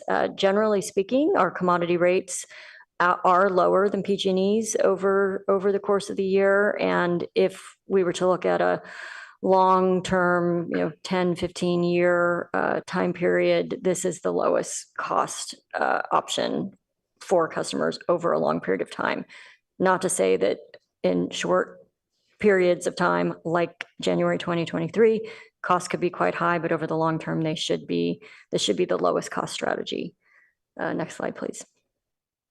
So I'd like to turn the presentation over to Jason to talk about this alternative that he's done a lot of work developing to explain it to you. Thanks, Carla. Good evening, Mayor Koo, Vice Mayor Stone, and honorable council members. Happy to be talking with you tonight about the last action item of the evening. We're almost there. As Carla mentioned, gas prices did drop and stabilize under $1 per therm since March, and monthly indexes as well as the future forecast for the upcoming winter have actually remained under the $1 per therm level as well. The CPUC and the Federal Energy Regulatory Commission have also been investigating the prices, but given the complaints and the calls and the high prices and the high bills, staff started exploring alternatives that could be in place to help mitigate some of the market impacts for the future. And so we did identify one procurement strategy, which is called the gas winter cap price gas procurement strategy, which could limit the risk and impact of another unexpected surge and be implemented in time for this upcoming winter.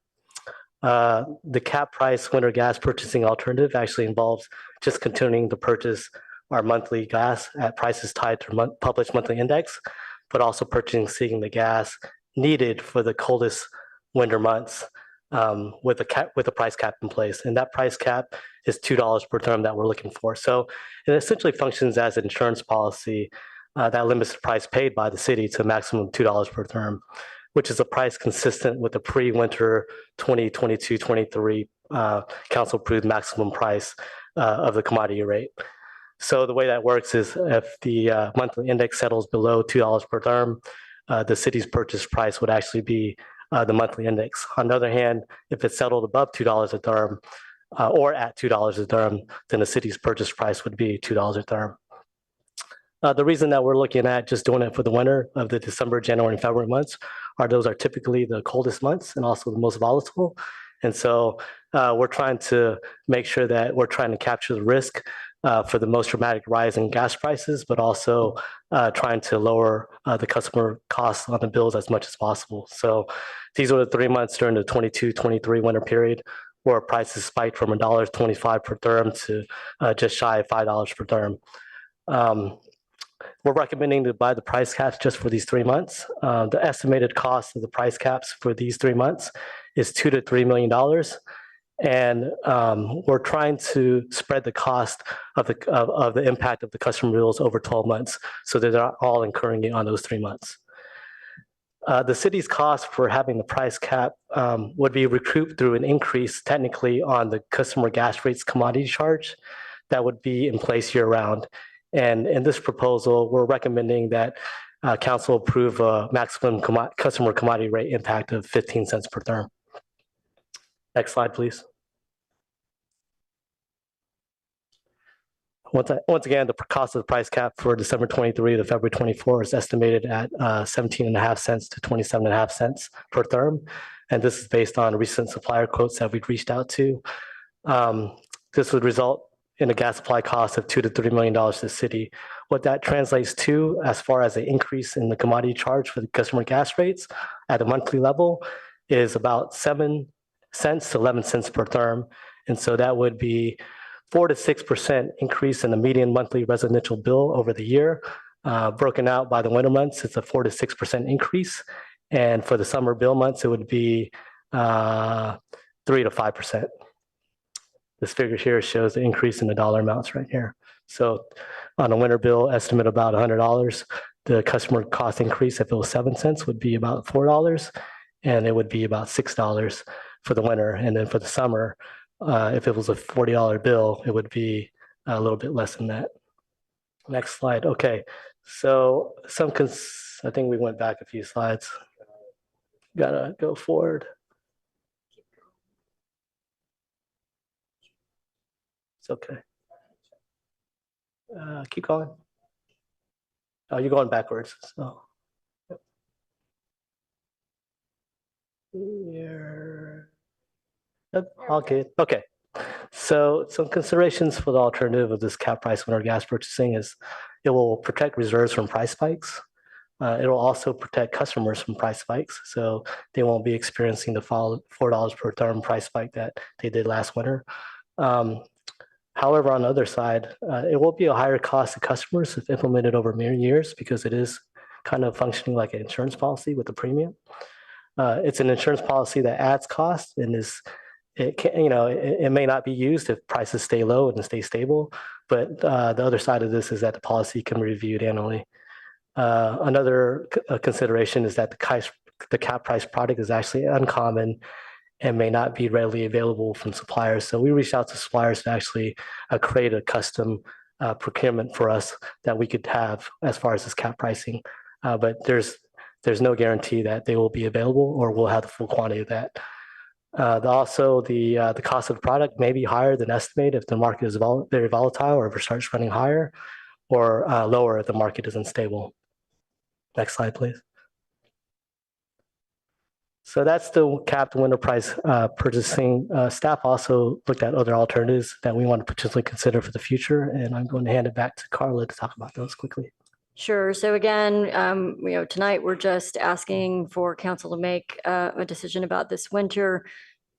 We are thinking about other alternatives. As I talked about earlier, establishing a special reserve to manage unprecedented or extreme events. We could look at going back to the full robust laddering strategy that we had prior to 2012 or some more modest modified version of that. Some more out of the box thinking strategies might be owning our own gas production assets. Probably unlikely that that would fit into the city's risk profile, but felt like we should put it out there as an option. Gas storage is also another option, which tends to be quite expensive, and we've tended to shy away from it in the past because generally it doesn't pan out for price arbitrage reasons. It's not an inexpensive option. Next, please. So after tonight, depending for whatever direction the council chooses, we will go back and implement that strategy for the gas year that starts in October. So in early October, we will purchase whatever the council directs us to purchase for that gas year starting in November. Next slide, please. Recommended motion. I won't read through the whole thing, but this is when the finance committee did hear this item last month, they voted 3-0 to implement the capped purchase strategy for this winter. We have to move a little bit of money around to do that. So that's the second part of the motion. The gas utility long-term plan, which was approved by council in, I can't remember the year, it says in the staff report, 2017, most recently, thank you, does explicitly say that we will buy on the monthly market index and pass that through. And so if we do something different from that, we do need to officially modify that. And then in the description of the commodity charge and the rate schedules, we would need to change that language a little bit. And so that is what is included in the last bullet, is that updated language should you choose to implement Finance Committee's recommendation. That's all we had. We're happy to answer questions. Thank you, Ms. Daly, and thank you, Jason. I don't remember the last name, Mr. Wong.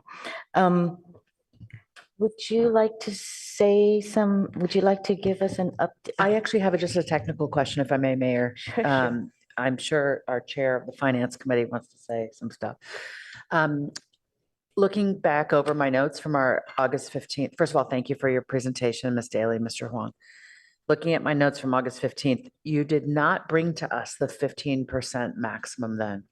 We had the 7 to 11%, 7 to 11 cents, but you didn't give us the 15 maximum. So I'd like to know, it feels like a material change, and I'd love to know what transpired between August and this particular report such that was added. Thank you so much for asking that. And I should have highlighted that during our presentation. We did, when we went to the Finance Committee, we did not have a fully developed staff report. We just went with a PowerPoint. And as we fleshed it out a little more thoroughly, and as Jason mentioned, we really don't know exactly what we're going to be able to buy when we go out into the marketplace. This is somewhat of an unusual product. Most entities that would do something like this would do it through a financial transaction. We, according to our risk management policies, do not engage in financial transactions. So this is physical gas that would be delivered with a maximum price associated with it. It's somewhat of an unusual product. So we don't know how much we can buy. We don't know at what price. And we realize that council should probably be uncomfortable with writing a blank check to staff to go out and buy this product at any price, at any impact to our customers. And so looking at sort of the estimate of what we've heard this summer that we might be able to buy this from, and giving ourselves a little bit of wiggle room, we came up with that 15-cent number. Certainly, it could be a different number than that. There's nothing hugely magical about it, but it felt in the range, a little bit of wiggle room, not a blank check for staff. Councilmember Burt, would you like to speak? Yeah, thanks. So thank you for the report. Just a couple things. One is that when we had our discussion at Finance Committee, you had mentioned that based on PG&E's pricing, and they're a bit lower of a spike than us, it looked like they were doing some form of hedging, but it's not transparent to us what they did. Is that still our understanding? That is correct. And I would add to that over the course of several years, their prices tend to be in the 6% higher than our commodity prices. So you're right, we don't know exactly what they do, but it looks like they did something like this potentially. And, we quickly get into more distant memory things that happened, but this was a big deal last winter. And for our residents, it not only was a real disruption for many residents, but it also caused them, as a result of things outside of our control, to have less trust in our management of our utilities. And that's just the way it is. I mean, it wasn't our fault or our cause that this market had these wild disruptions, but our ratepayers look to us. That's where they're getting their gas. And this is a way for us to really significantly reduce potential disruptions in the future. It's an insurance policy. And we as a committee thought it was the wiser thing to do, and that it will not put us out of line with PG&E in large part because they appear to be doing something similar. So that's kind of bottom line. Thanks. Thank you. Shall we take public comments, please? Oh, I think Councilmember Lithcott Hames wants to. Thank you. I just wanted to, first of all, thank our chair for that perspective and summary. I want to add that if we don't essentially put this insurance policy in place, we have the potential for a pretty major expense that's going to hit us in our reserves. So this felt to be a solution that protects the city and residents alike. And I liked the equitable nature of that. Thank you. Councilmember Lowing wants to say something. Oh, go public. Yes, please do. There are no requests to speak and no hands are raised. Oh, great. Thank you so much, Madam Clerk. Councilmember Lowing. Yes. You sussed out my thoughts. It's scary. It's uncomfortable. This is an insurance company that looks like it could be pretty expensive. So I kind of wanted to, push some questions back to the finance committee. In the middle of packet page 234, there's about 5 sentences that have 10 warnings in it. So I just want to kind of go over those because first of all, you say the product can't even be determined until we receive proposals. So it kind of begs the question of, should we go get those proposals first? Or what that means in terms of the timing. So the interesting thing about being in the commodity markets is that we don't have time to come, prices are good literally for 5 minutes and then they move again. And so that's really why we have our risk management program in place, because a lot of authority does get, the bounds get set by council and then the implementation really is pushed down to a staff level because those transactions are so time sensitive. And so this is an interesting one. We don't know exactly what we will be able to buy, how much we'll be able to buy. We take gas at 2 different delivery points. We may be able to buy at one delivery point and not the other. We don't know how much it will cost, but we would purchase as much as we can within the customer rate impact limits that council is comfortable setting. Okay, also, it turned out that you didn't have time to go to UAC with this. So True, because the UAC canceled their July meeting. that's right. Yeah, So we don't have the benefit from them digesting this and giving us a recommendation. that is true. Again, it's a question of timing, if it's possible to circle back and get that input or not. It's just, I'm not requesting, it's just sort of on the table. And then, I totally understand why we're doing this, totally understand that. But we're barely settled down from last year and the new rates. And now we're basically announcing, if we do this, that we're going to raise rates probably 4 to 6%. And I know that's only a few dollars, as always, compared to the percentages, but that's not how the newspapers are going to cover it. And it's another increase. And let's see. And you also said it might result in an annual increase of 8%, and I guess it's 4 to 6%. Well, it's kind of contradictory. You said 4 to 6%, and then you said 8%, that same paragraph. So 8% corresponds to the 15-cent maximum impact that we've proposed for council. And I was going to respond to something else you just said. Yeah, and I really appreciate that you put in a section of saying, what could go wrong here. I really appreciate that in staff packets. And you're saying, here's what could go wrong. And you did a good job on that. Because it says, we're going to spend this money and we may not even get it back. I mean, that's like kind of rolling the dice kind of thoughts, but, and it may not be available. It may be an additional cost that's even greater than 2 to 3 million.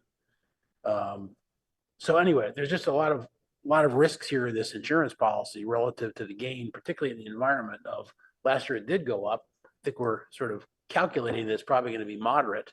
So I guess my bottom line question is, is this the year to do it? Or do we wait a year? And I haven't dug into it like Finance Committee has, and unfortunately UAC, where I sit, didn't get a chance to take a look at it either. So those are some questions either for you or also for Finance Committee. I would say that if we had a crystal ball and could see the future clearly, we'd know the answers. But instead, we're going to gamble 3 million. Well, it's a question of whether we think it's prudent to have this as an insurance policy versus a much higher risk that was a crisis for much of the community last winter. And that's the trade-off. That's all. Thank you. Councilmember Lifkakis. Thank you, Mayor. Councilmember Long, to your point about the newspaper, we certainly factored community perception into this analysis. And I think where I came out, I can't speak for my colleagues on either side of me, but I think what we're trying to do is protect our gas users against the volatility that was not predicted last year. Nobody saw it going to 5, but it went to 5. And if it goes to 5 again, we're going to feel like idiots. We're trying to, if we don't do this. Yeah. So we are taking a more conservative approach and to protect our residents and the city. We thought we'd try it this year. We think it's novel. I think we like to see staff being inventive, creative, exploratory about solving kind of an unprecedented problem. So in some ways, we're really betting on our staff to be the smart thought leaders they are in this realm. Now's not the time to make a face. I'm complimenting you. We believe in your analysis and we're excited to see what you can do with this. And we thought this was the year to try this out precisely because of the horrific outcomes of last year. Councilmember Finker. Sorry, if I might just add one more thing too.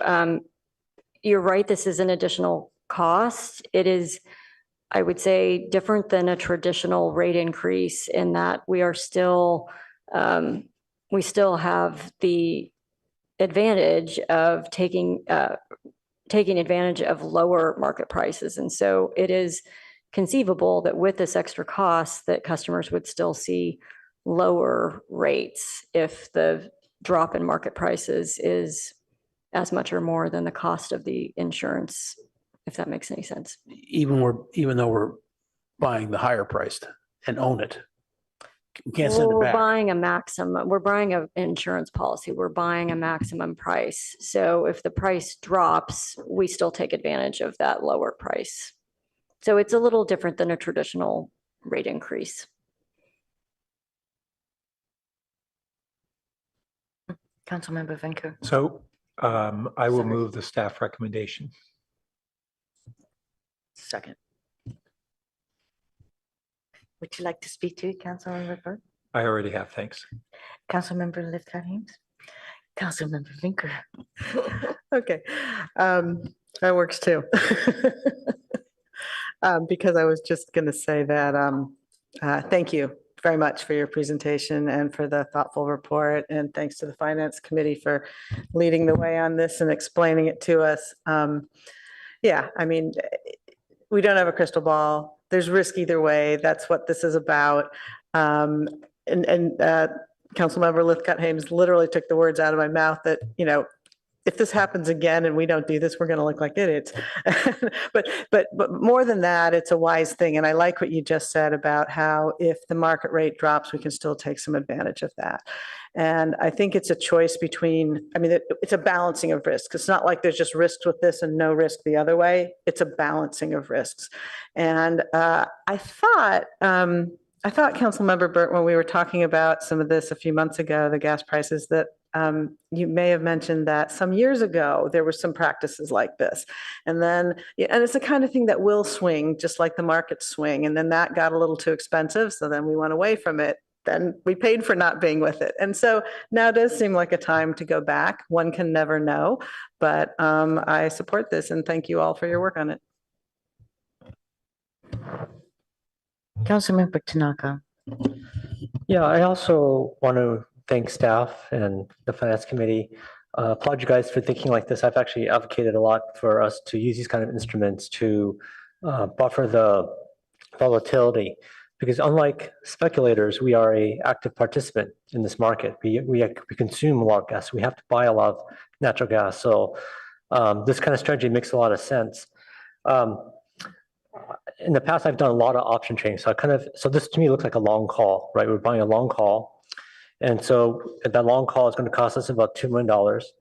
So if the price goes down, we benefit from that, but we still have to pay for your premium for the call, right?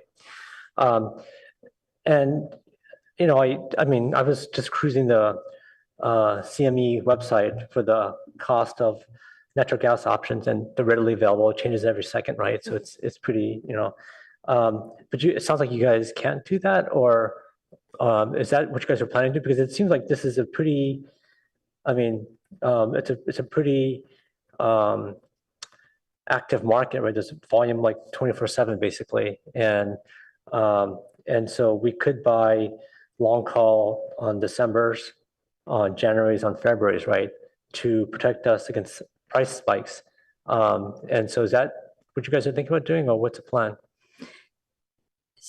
So what you're looking at are financial instruments, and we are forbidden from transacting with financial instruments. So we are doing something very, very similar, but it would be physical gas with a maximum price associated with it. And we have a council-approved set of counterparties who we are allowed to transact with very strict contract terms in those agreements with those counterparties. And so we will go to our approved counterparties, tell them, this is what we want to buy. Here's the day we're going to buy it. We'll get a price at a certain time. We'll have about 5 minutes to pick the lowest one and then commit the city to those transactions. Okay. So it is similar, but it's physical and with a defined set of counterparties with predefined contract terms. Okay.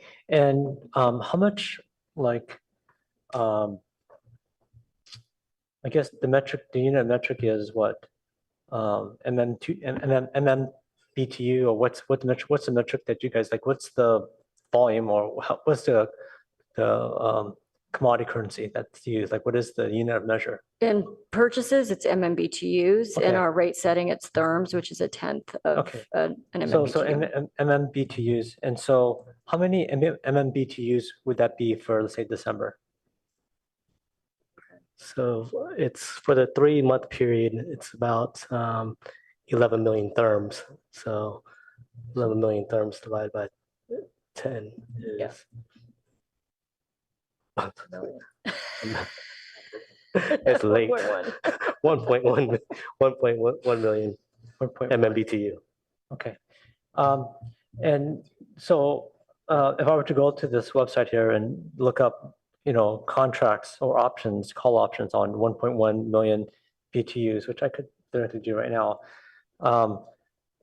Would that be about 2 million, or what would the call option be? Like, so we're buying, I'm sure we're buying like at the money. Are we buying like, $3? Like $2. $2. So it's $2 strike price. Yes. Okay. Why not? Okay. So let me just ask that. So if we were to compare what you guys are planning to do against the market, right? The CME, Chicago Mercantile Exchange. So how would that compare in terms of how much of a premium are we paying above just buying it off of, you can go to your own Schwab account and buy it. Like how would that compare in terms of cost difference? It should be very similar, Similar, okay. given, I mean, Okay, so. yeah, we have specific delivery points. We need the gas. I mean, there's variables in there, but it shouldn't be wildly off Okay, from that. okay, that's good. I didn't know how efficient, our counterparties are versus, We're working with very large natural gas Okay, suppliers. okay, that's so- great then. Okay, that's what I wanted to hear. So other considerations. One is, the price spiked to, what was it, $5 or like $5? Just under, yes. Yeah, okay, so something pretty high. So options at the money are really expensive, as you guys know, right? So why not go above the money, right? Like $3. So the options premiums are not so expensive. Because when we're paying at the money, it's also, I mean, if you look at the Black-Scholes equation, right? At the money is crazy expensive. So why not go, above the beyond the money, out of the money, so we don't have to pay such a premium. So we can still get so $2 is out of the money. Well, maybe more out the money. I'm just trying to understand. Certainly go more out of the money. That's So what's the current price right now? I don't know what it It's is about today. 90 cents. Oh, 90 cents. Okay, so $2 is really out the money, but Yeah, still it's out pretty of the money. expensive. Right. Okay, I guess I'm just trying to understand, because there's two things I was thinking about when I saw this. One was, should we go more out of the money so it's not so expensive? And the second thing is, very common strategy is to do what's called a collar strategy. I'm not sure if you're familiar with the idea. yes, I'm familiar. But basically the idea is you buy a long call and then you sell a put, right? And then the reason why it makes sense for us and not, maybe for speculators is because we have to buy the stuff anyways. As a city, we have to give gas to our residents. So we could basically we could basically get this call option by selling a put option. And so there'd be no out of pocket for us, right? Now, should the price of this creator, right, which maybe it does, it's actually okay for us because we actually buy a lot of natural gas. And if the price is creator, it's still good for us because we will have to buy it anyways. So so I guess why not do a collar strategy, because we could basically get the benefit of a call option. So we don't, if the price spikes, we have the price locked in. And if the price, but we don't have to pay for the premium because as large consumers of natural gas, we will have to buy it anyways. So we sell basically a naked put, right? So we short the put, right? We basically then will be able to fund the long call, right? And we're buying it anyways. And you said it's at 90 cents. So we'll buy it maybe at 90 cents, right? We sell a naked put at 90 cents, which has got to be a pretty expensive put. And so that could fund the call, right? The call option. So why not look at some sort of option like that where we could get the benefit without $2 million out of pocket? The fact that we have to still pay 90 cents, even if the price went down to 30 cents, is still okay because we didn't have to pay this $2 million premium, right?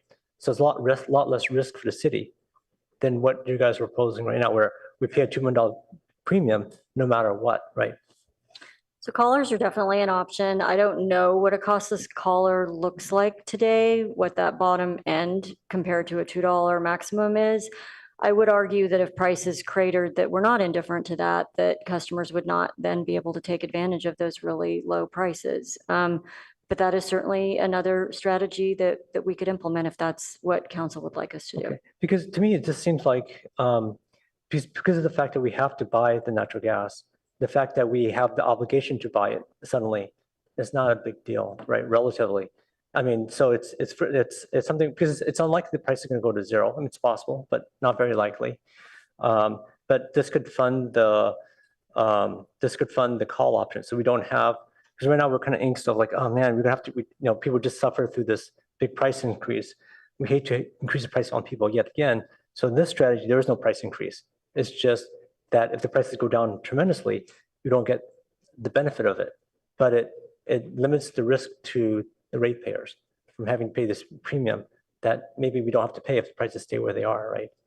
So, so maybe I'd like to propose amending this motion. I think the strategy is not bad strategy, but I think the other strategy we should consider and give staff the ability to do some modeling is to do basically a collar strategy where they could basically sell a put to fund the call option so that we don't have to have this rate increase that's being proposed right now. So I want to see if that's perhaps a friendly amendment to the maker and seconder. You haven't offered a clear amendment. Okay, so number 5, maybe can the clerk be ready to write this? So, And I will add that maybe I should ask staff, we're in September, we need to go forward in enacting this in weeks.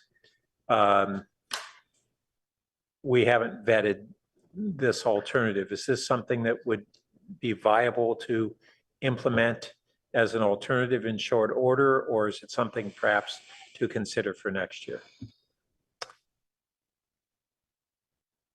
I think it's viable to implement if staff had the flexibility to implement it without coming back to council. We don't have time to come back to council, and the closer we get to winter, the more difficult it is to buy these products, generally speaking. So so aside from that timing and process issue that we'd have to give you latitude to pursue that, what are your thoughts on what Councilmember Tanaka is suggesting versus the path that we were intending to take?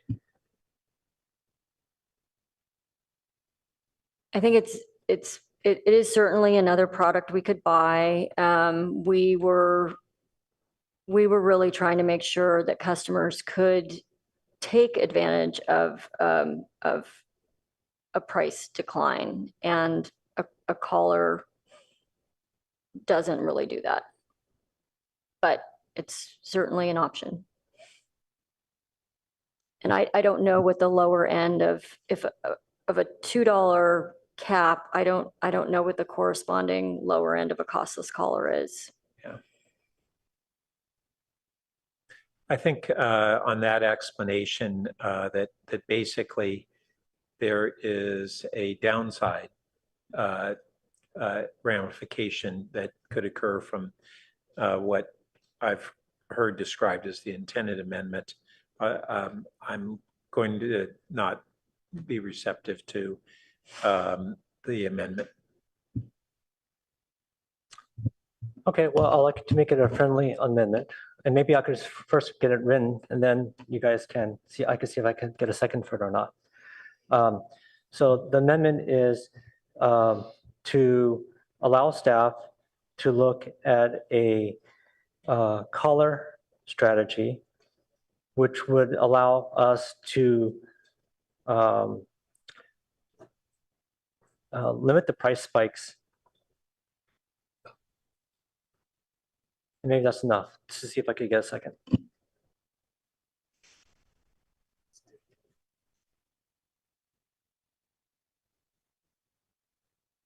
Collar is C-O. That's a collar. Yeah.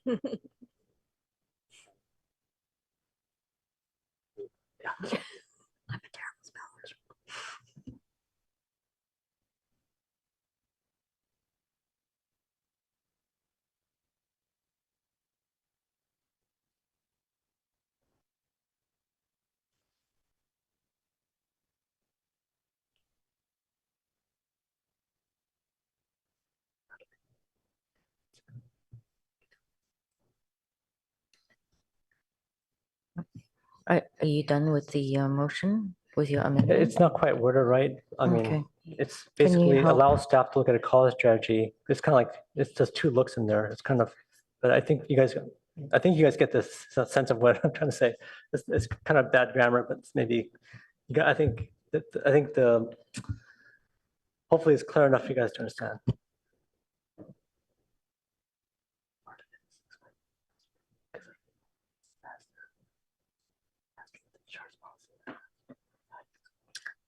I don't hear a second. I don't have it. Yeah, I don't hear a second. And I don't see any other. Do you have more to add, Councilmember? That's it. Okay. I don't see any more lights.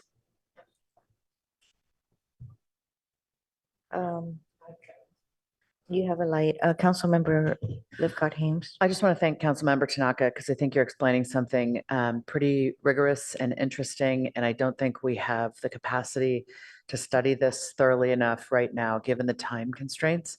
I would be interested in learning more about this and considering it for a strategy next year.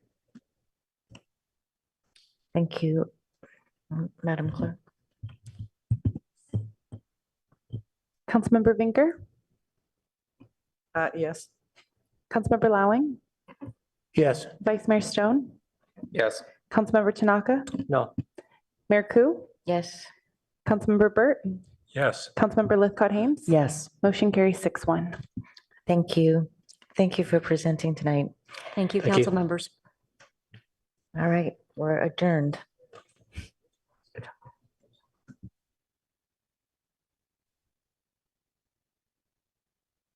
Oh, don't come next week, Monday.